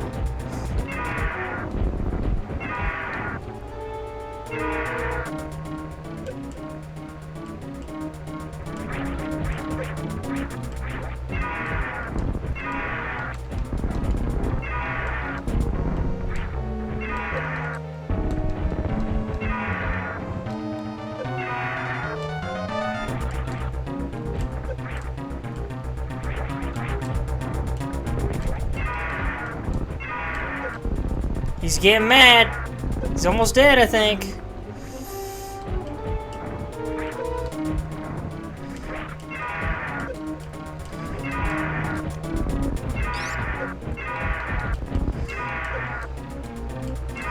Come on. There we go. He grabbed me before his actual death. I think that's the first time I've ever seen that happen. Ridley is down. Now there's only one thing left to do. But the Metroid is gone. Where did the Metroid go?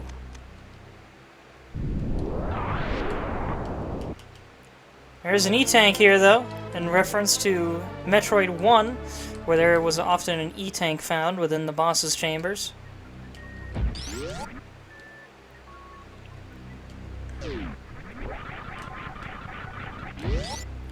Well, as I said, only one thing left to do now, and that's find that Metroid.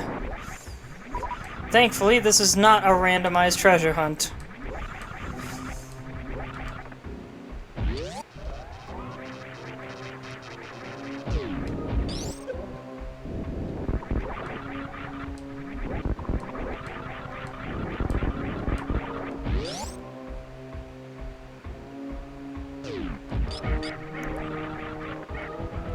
Screw off!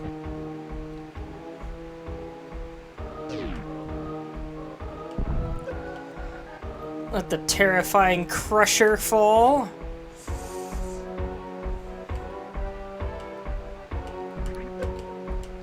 Waiting on that one up top. Don't know why it's not coming down. Guess I'll go to this one. There we go.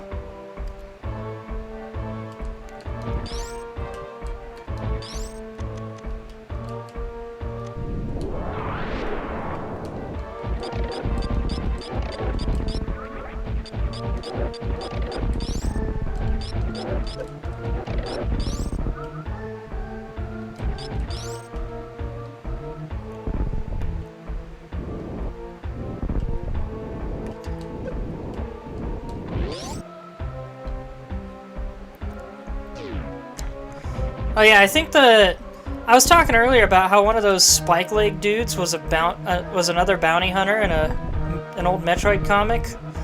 I think his name was Big Time. That was like a nickname that he gave for himself because until losing a fight to Samus, he had never failed to complete a mission. He was one of the big-time hires.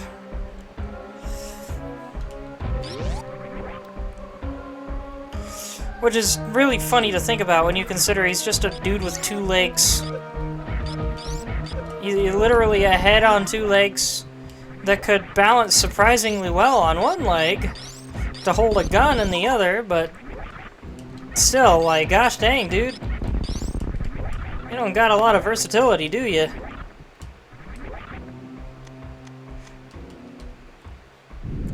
Or at least you shouldn't.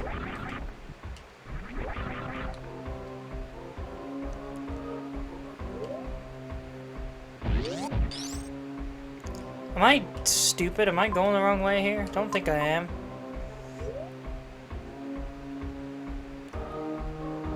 But it's looking like I'm supposed to go through the acid room. Is there a way to do that without taking damage?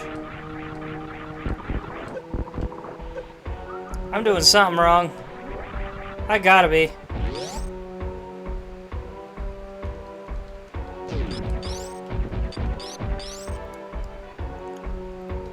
Is it this way?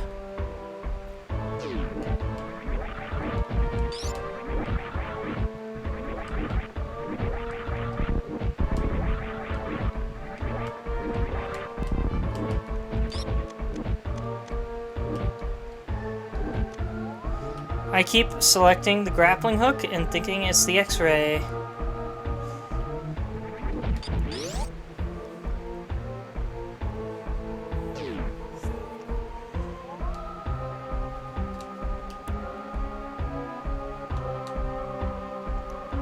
Okay, how do I get above this room? Or wait.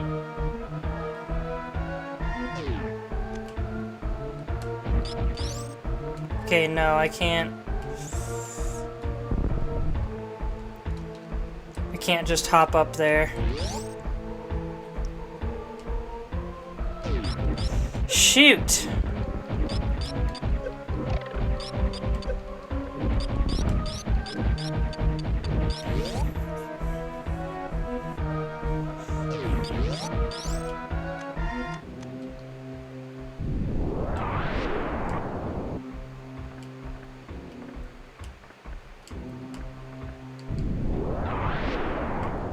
Wow, you're immune to that. Okay.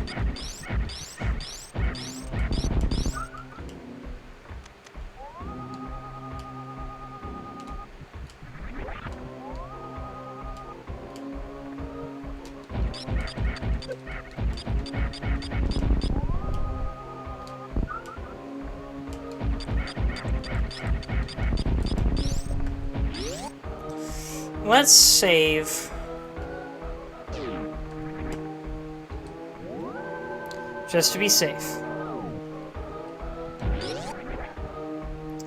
So close to the end, come on!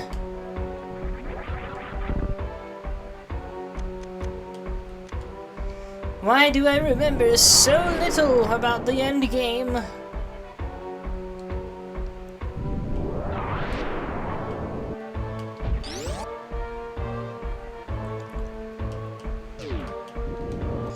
Where is the escape from this part of Ridley's lair? That does not require me to go through an entire acid pond.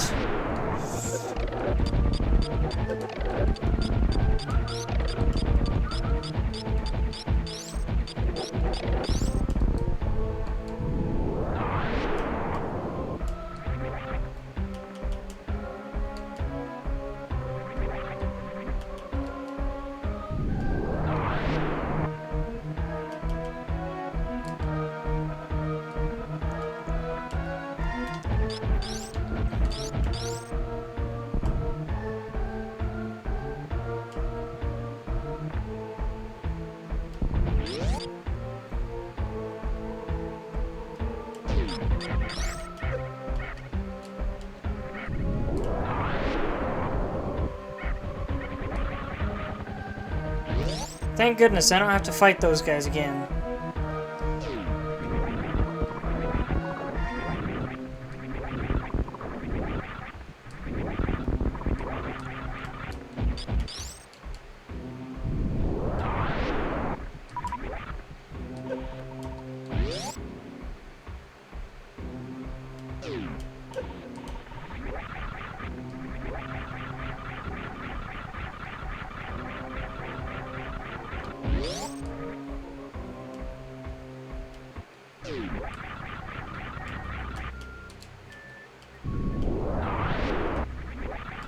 You know what?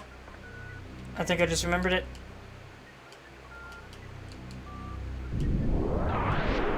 No? Could have sworn it was something down here. Seems I'm wrong. Is there really no other way out of Ridley's lair? I swear there is.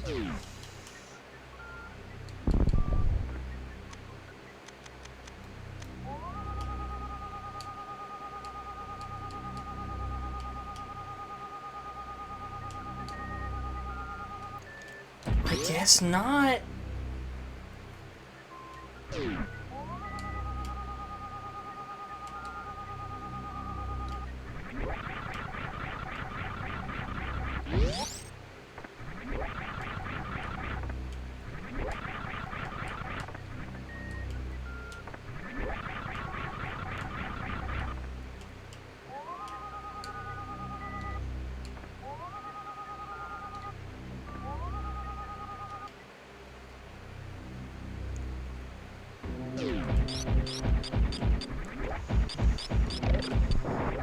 I guess through the acid pool we go?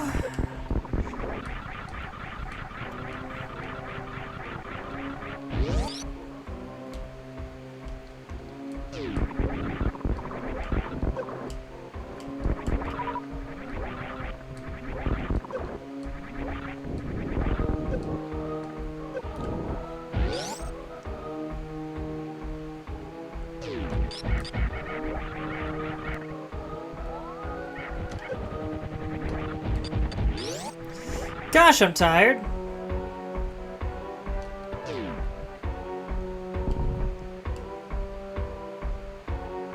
There is a different way? Where is it at?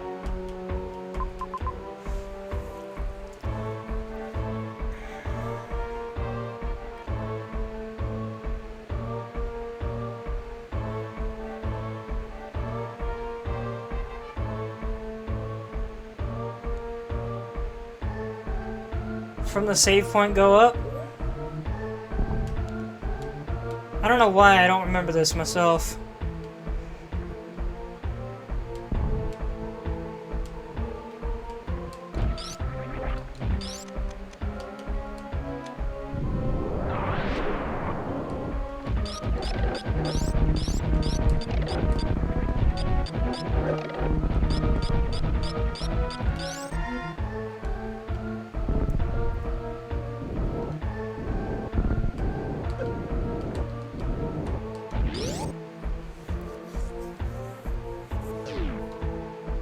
Save points above me.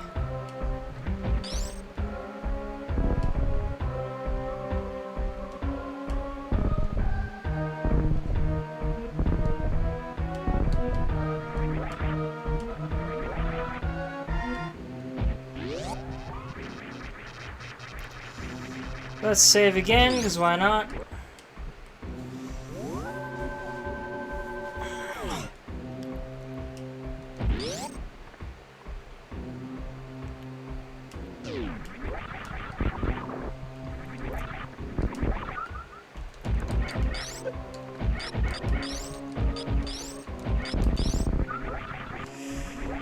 Oh, thank goodness I can sleep in tomorrow.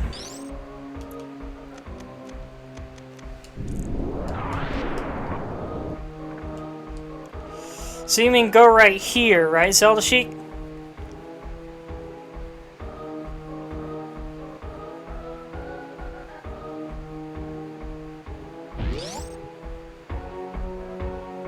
Because left is the acid pool.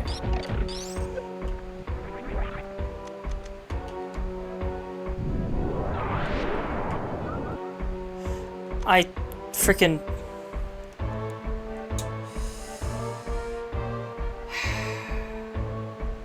I knew there was something to this room.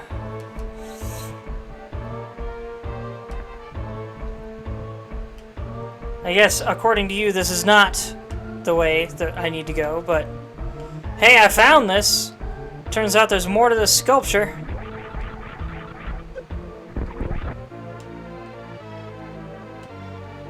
That'll replenish my energy, that's nice.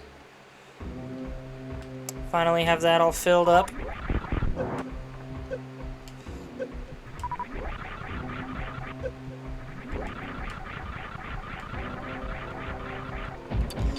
I wonder if those flies are programmed into every single room in the game, and they're just mostly hidden off screen, except for the rooms where they put them inside the caves.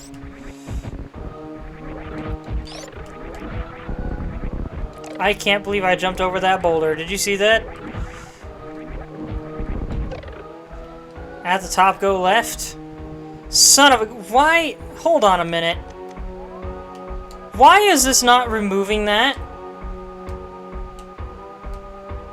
That's the whole reason I didn't try that, is because it did not disappear under the X-ray visor. X-ray visor, what is your purpose if not to show me this pathway?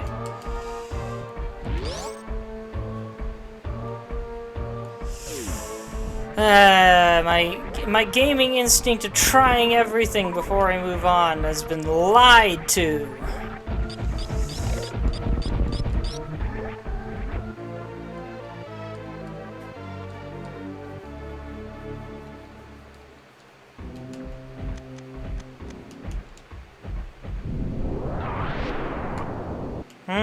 That's interesting.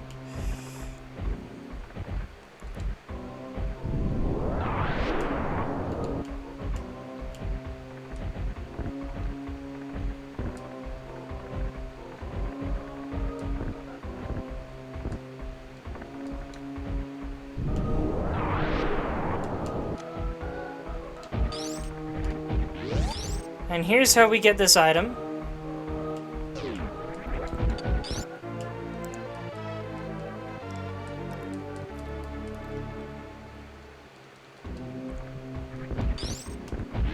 Here's how we get out of there.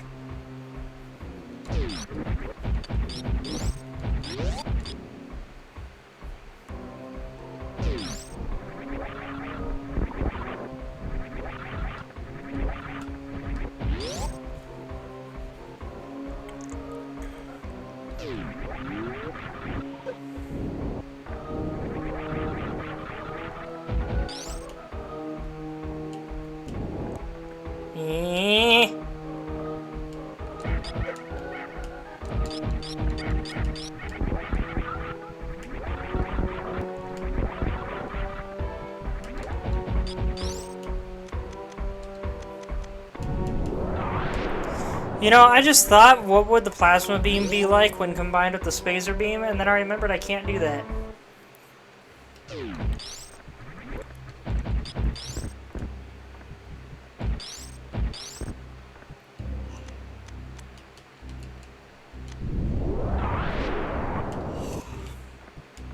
Nothing here. That's still breakable for some reason. Also, for some reason, there's just a rock in that particular floor.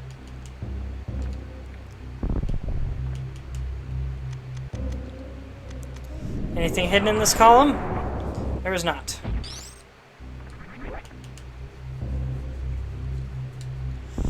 And we are out, I believe, of Ridley's lair at last. Now, go to my ship, replenish freaking everything, and then we're in the home stretch.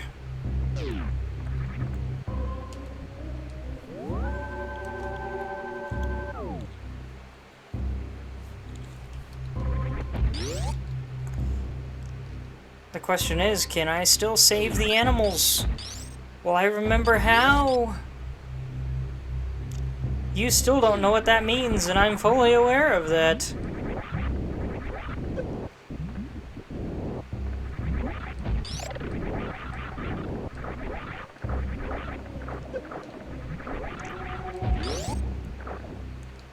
I would be done with the game by now, if not for those 2 or 3 experiences where I just got completely lost.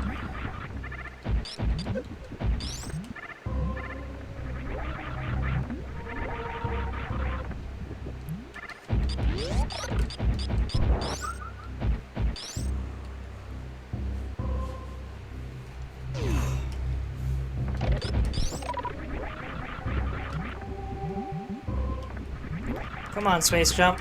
There we go. Forgot I can ball jump now.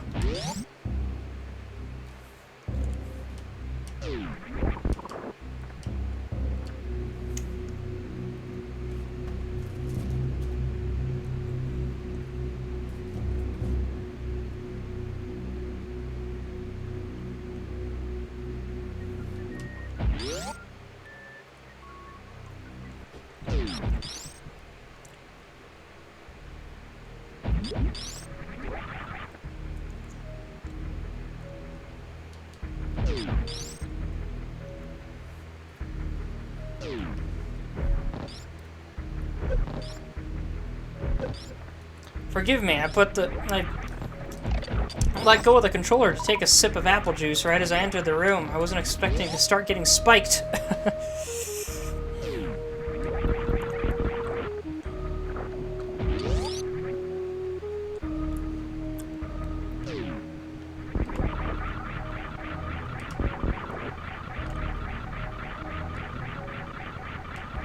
I believe we just go all the way to the top of the shaft.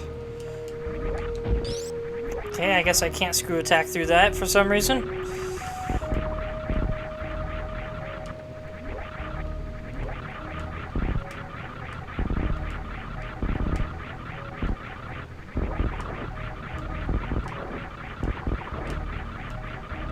Well, that's unfair. Now I have to go back up there, break the blocks, and then screw attack back up again.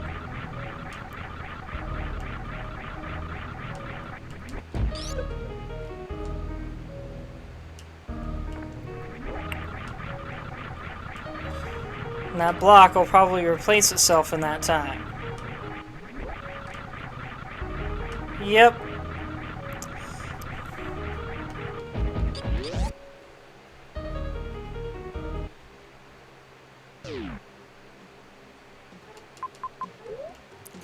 But I need to go to Criteria, and this is the shortest route.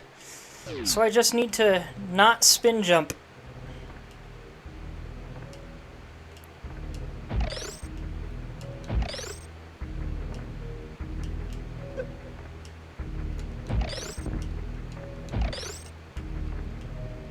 Nailed it.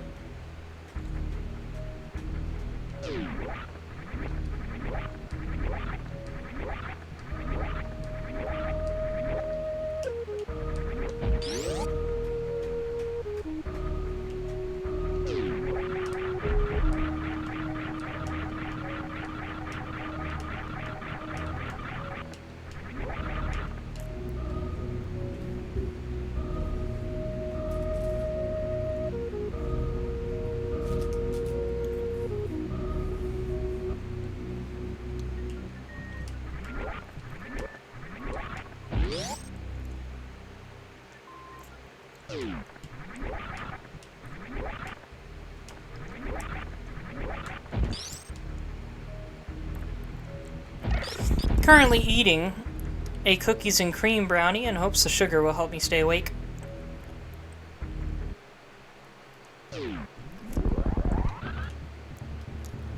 Alright, replenish everything.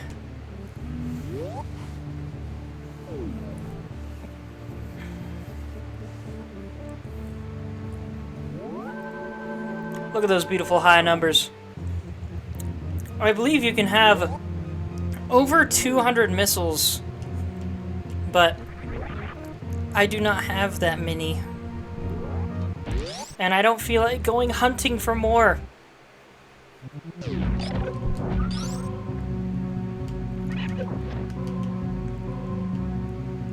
And I believe this down here is our destination. I could be wrong.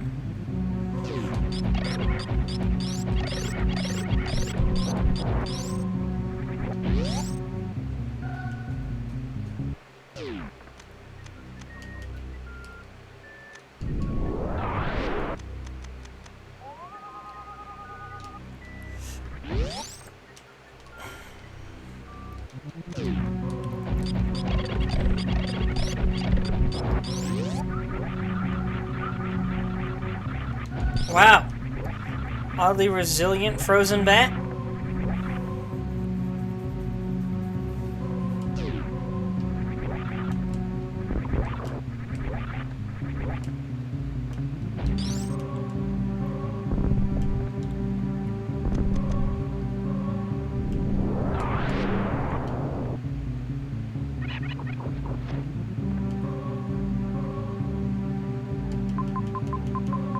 Ah, to the left and down. Didn't realize it would show the the passageway I haven't taken yet.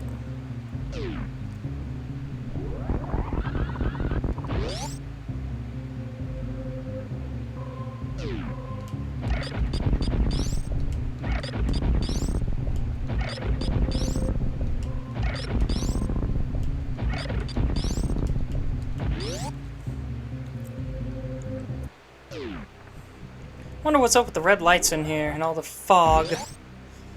Is this supposed to be a big old freezer? Anyway, here we are. Some kind of spirit flies out of this thing. Who made this statue and why? And why is it so cool looking? If I had a big creepy mansion, I don't think I'd mind having this thing somewhere in the building. Just because it looks so cool. But hey, that happened.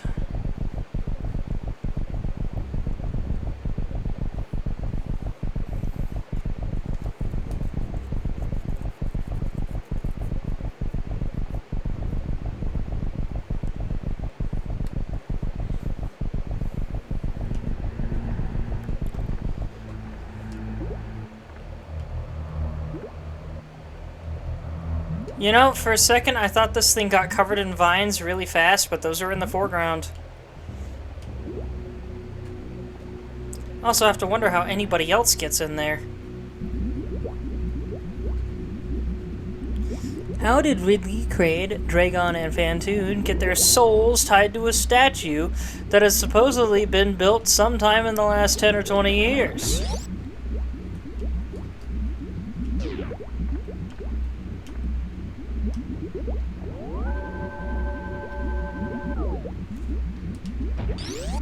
Not to mention the Spore guy. Spore guy was not part of that foursome. He was not a space pirate leader. He was just chilling inside the caverns. Metroids! But that is not our Metroid.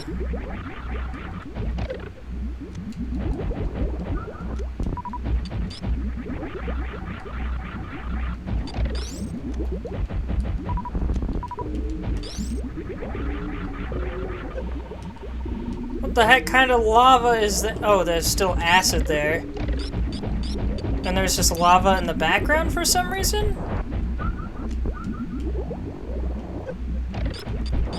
I'm so confused by this aesthetic that I'm seeing here.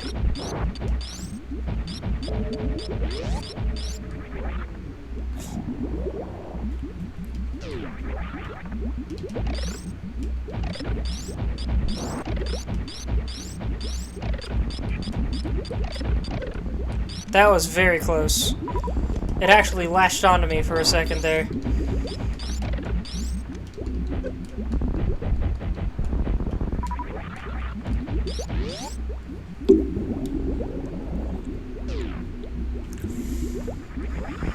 Is this place starting to seem a little familiar?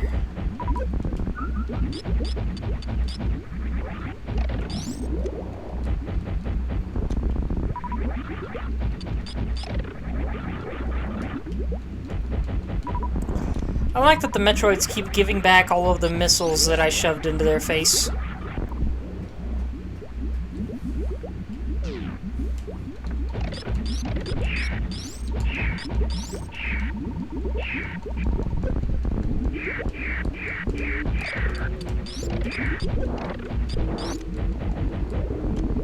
There we go. Dang it! Get off me, please. Why is it not getting off of my head? The bombs are supposed to be deterring it.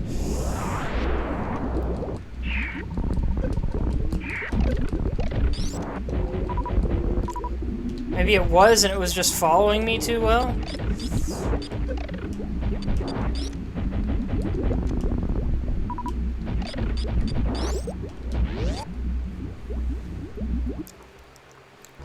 There we go, something a little different. This thing's kind of mean.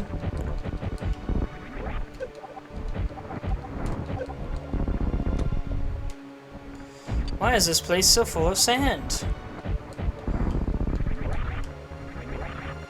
Why does this place look like a Giger plant? Giger painting.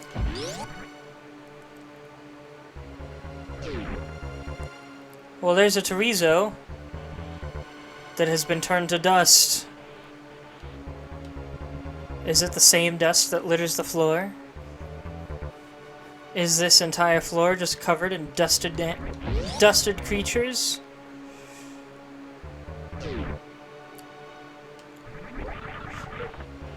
There's another one. This one's still floating.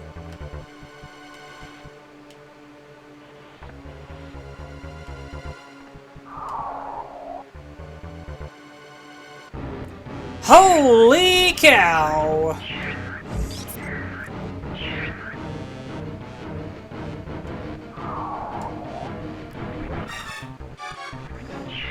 Uh-oh. Uh-oh. Bombs are doing nothing. Can't do jack to this mother.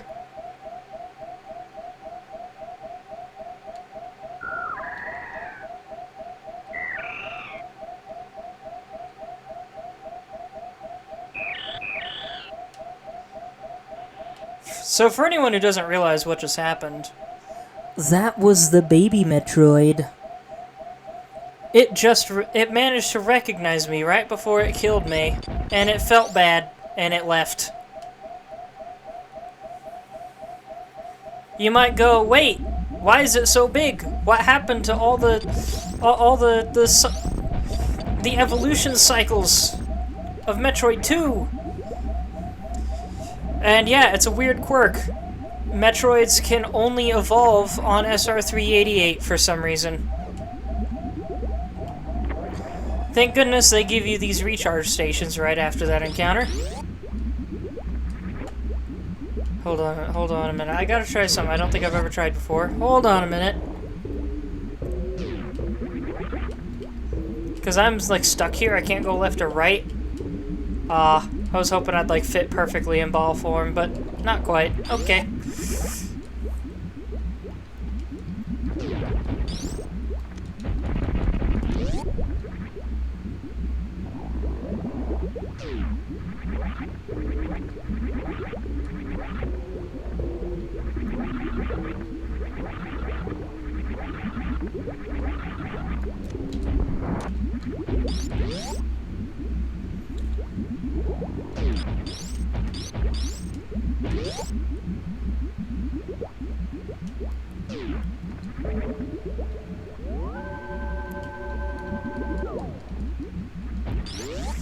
Alright, true final stretch time.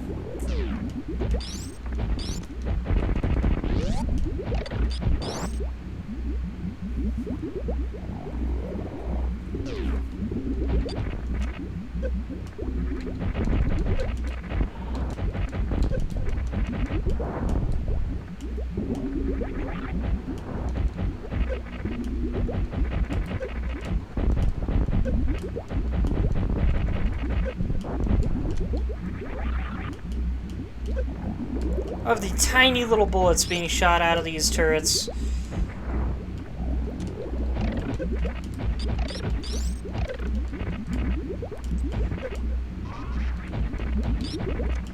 Okay, I actually do need missiles.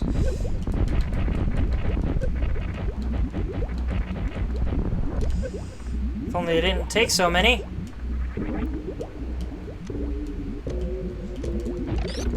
Might need to do a little farming in here. Hold on a minute, though. What was that?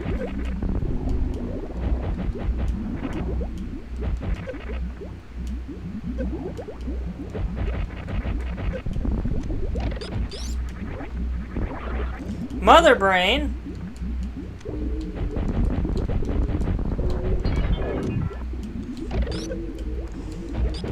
And remember, this game came out before Zero Mission. So Mother Brain is once again powerless.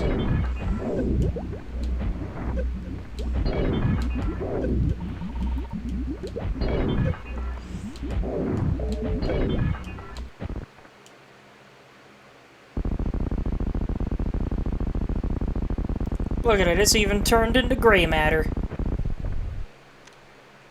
Ha ha ha ha ha. But, Oh my gosh! Mother Brain got an upgrade. And it's a creepy one.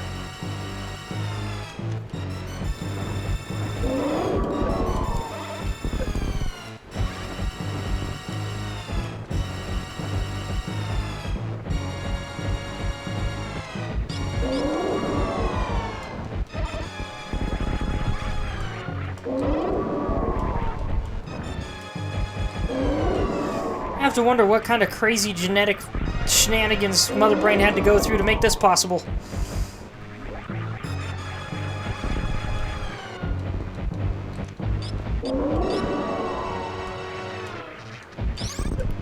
Thank goodness my plasma beam still works, because I am all out of missiles.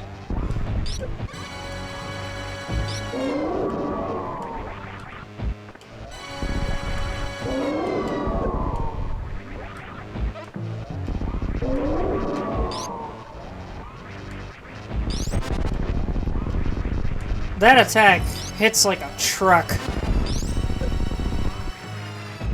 It's also just really cool.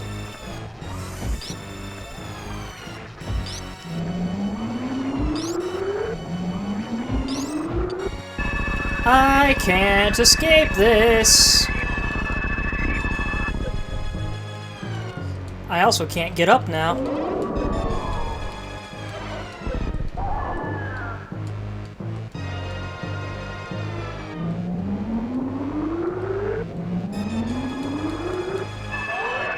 Heck yeah! Get a baby Metroid!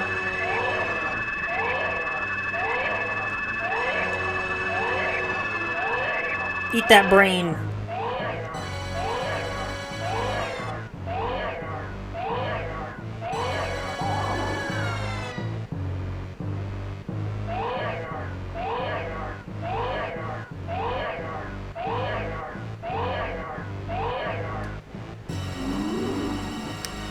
And there goes Mother Brain.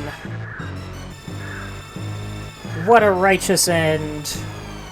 It gives me the energy back, too. Hold on a minute, why is Mother Brain smoking?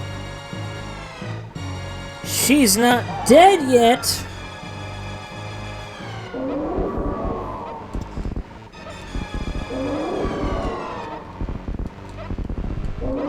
No, not baby. Baby's turning colors.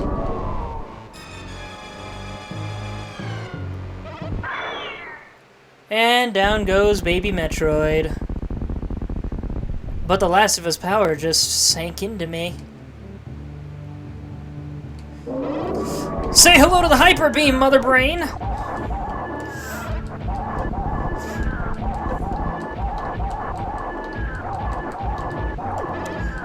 That sounds like it hurts.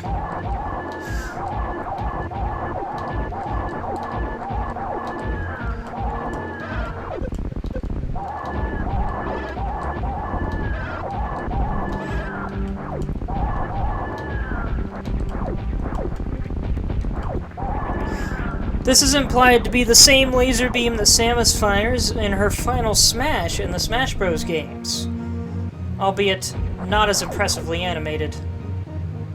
Mother Brain is now properly dead. And it's time to get the heck out of here!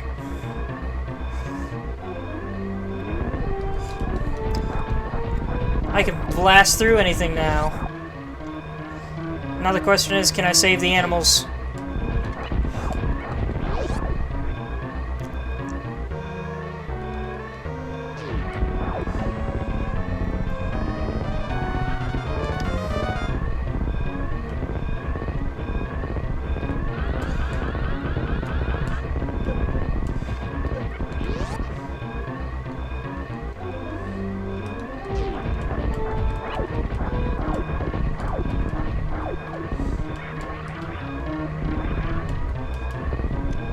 Oh, I am out of all equipment. What the heck? Is that Mother Brain's doing?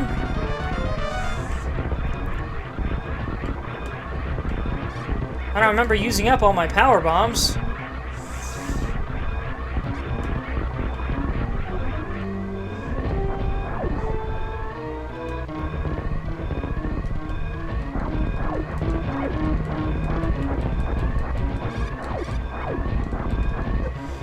Uh-oh.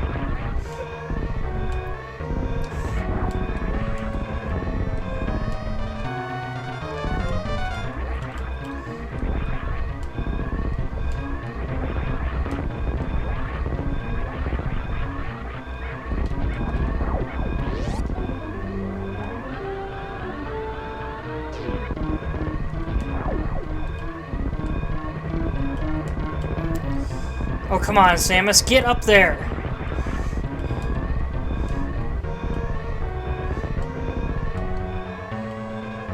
If you just stay on this side, you can just kind of keep going up in this right to left pattern.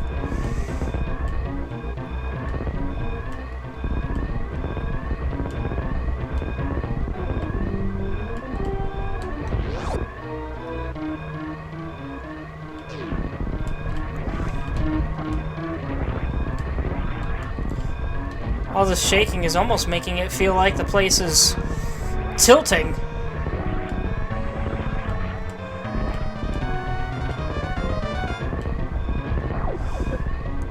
I think I have to go down here to save the animals.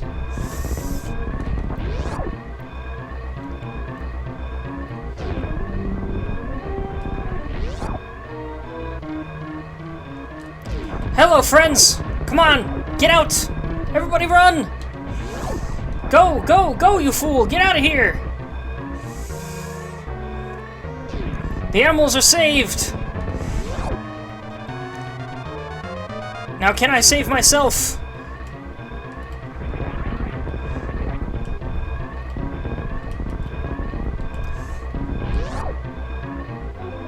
You do not have to save the animals, by the way, and I don't think it necessarily does anything. It's just a neat little Easter egg. Also, check it out, the entire sky is exploding! But we made it.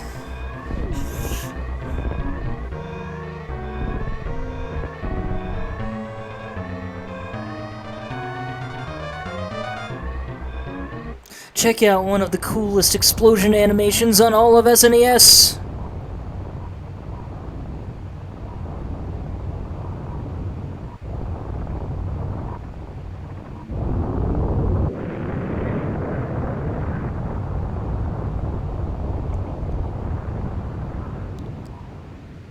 So much cooler than the Death Star.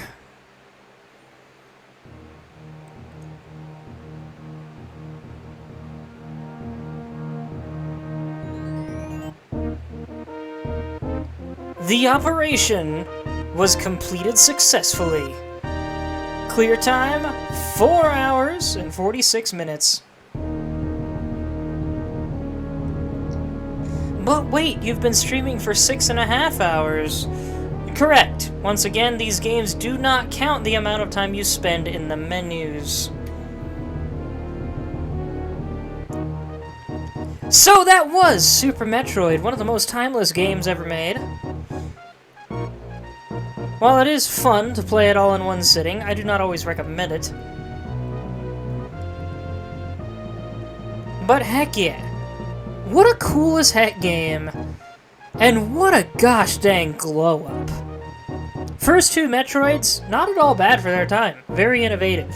This game was epic. Especially for the time that it came out. I wish I'd grown up with it. But at the same time, there's a part of me that's almost glad I didn't. Because when I first played this game, I was already old enough to recognize all the neat little nuances of the game. Such as the impeccable pixel art. Samus Programmer? Specifically Samus Programmer? Okay. Mario Programmer, Luigi Programmer, Bowser Programmer. I don't think I've ever seen that before.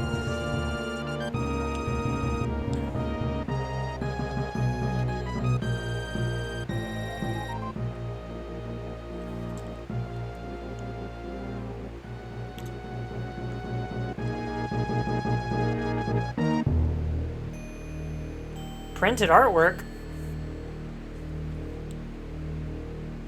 Didn't know there was printed artwork. Special thanks to Dan Osen, George Sinfield, Masaru Okada, Takahiro Harada, Kota Fukui, Keisuke Terasaki. I can't read all of these. And all of R&D1 staffs. General Manager Gunpei Yokoi. I thought it was Gunpei Yokoi with an N, not an M. Is that a typo?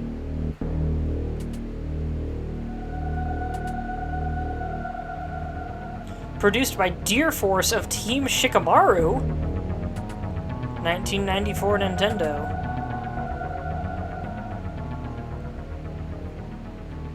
Samus approves.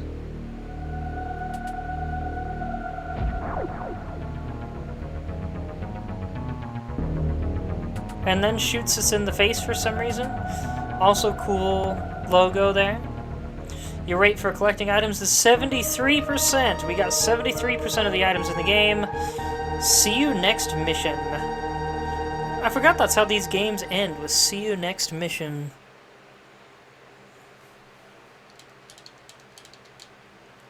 They also do that thing where it just sits on this screen, rather than saving your endgame progress.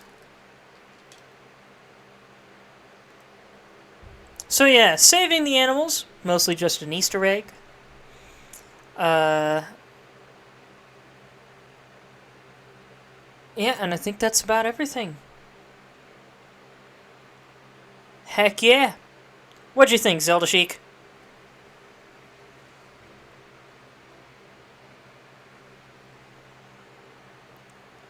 Well, the implication is that the animals got to my ship and left with me.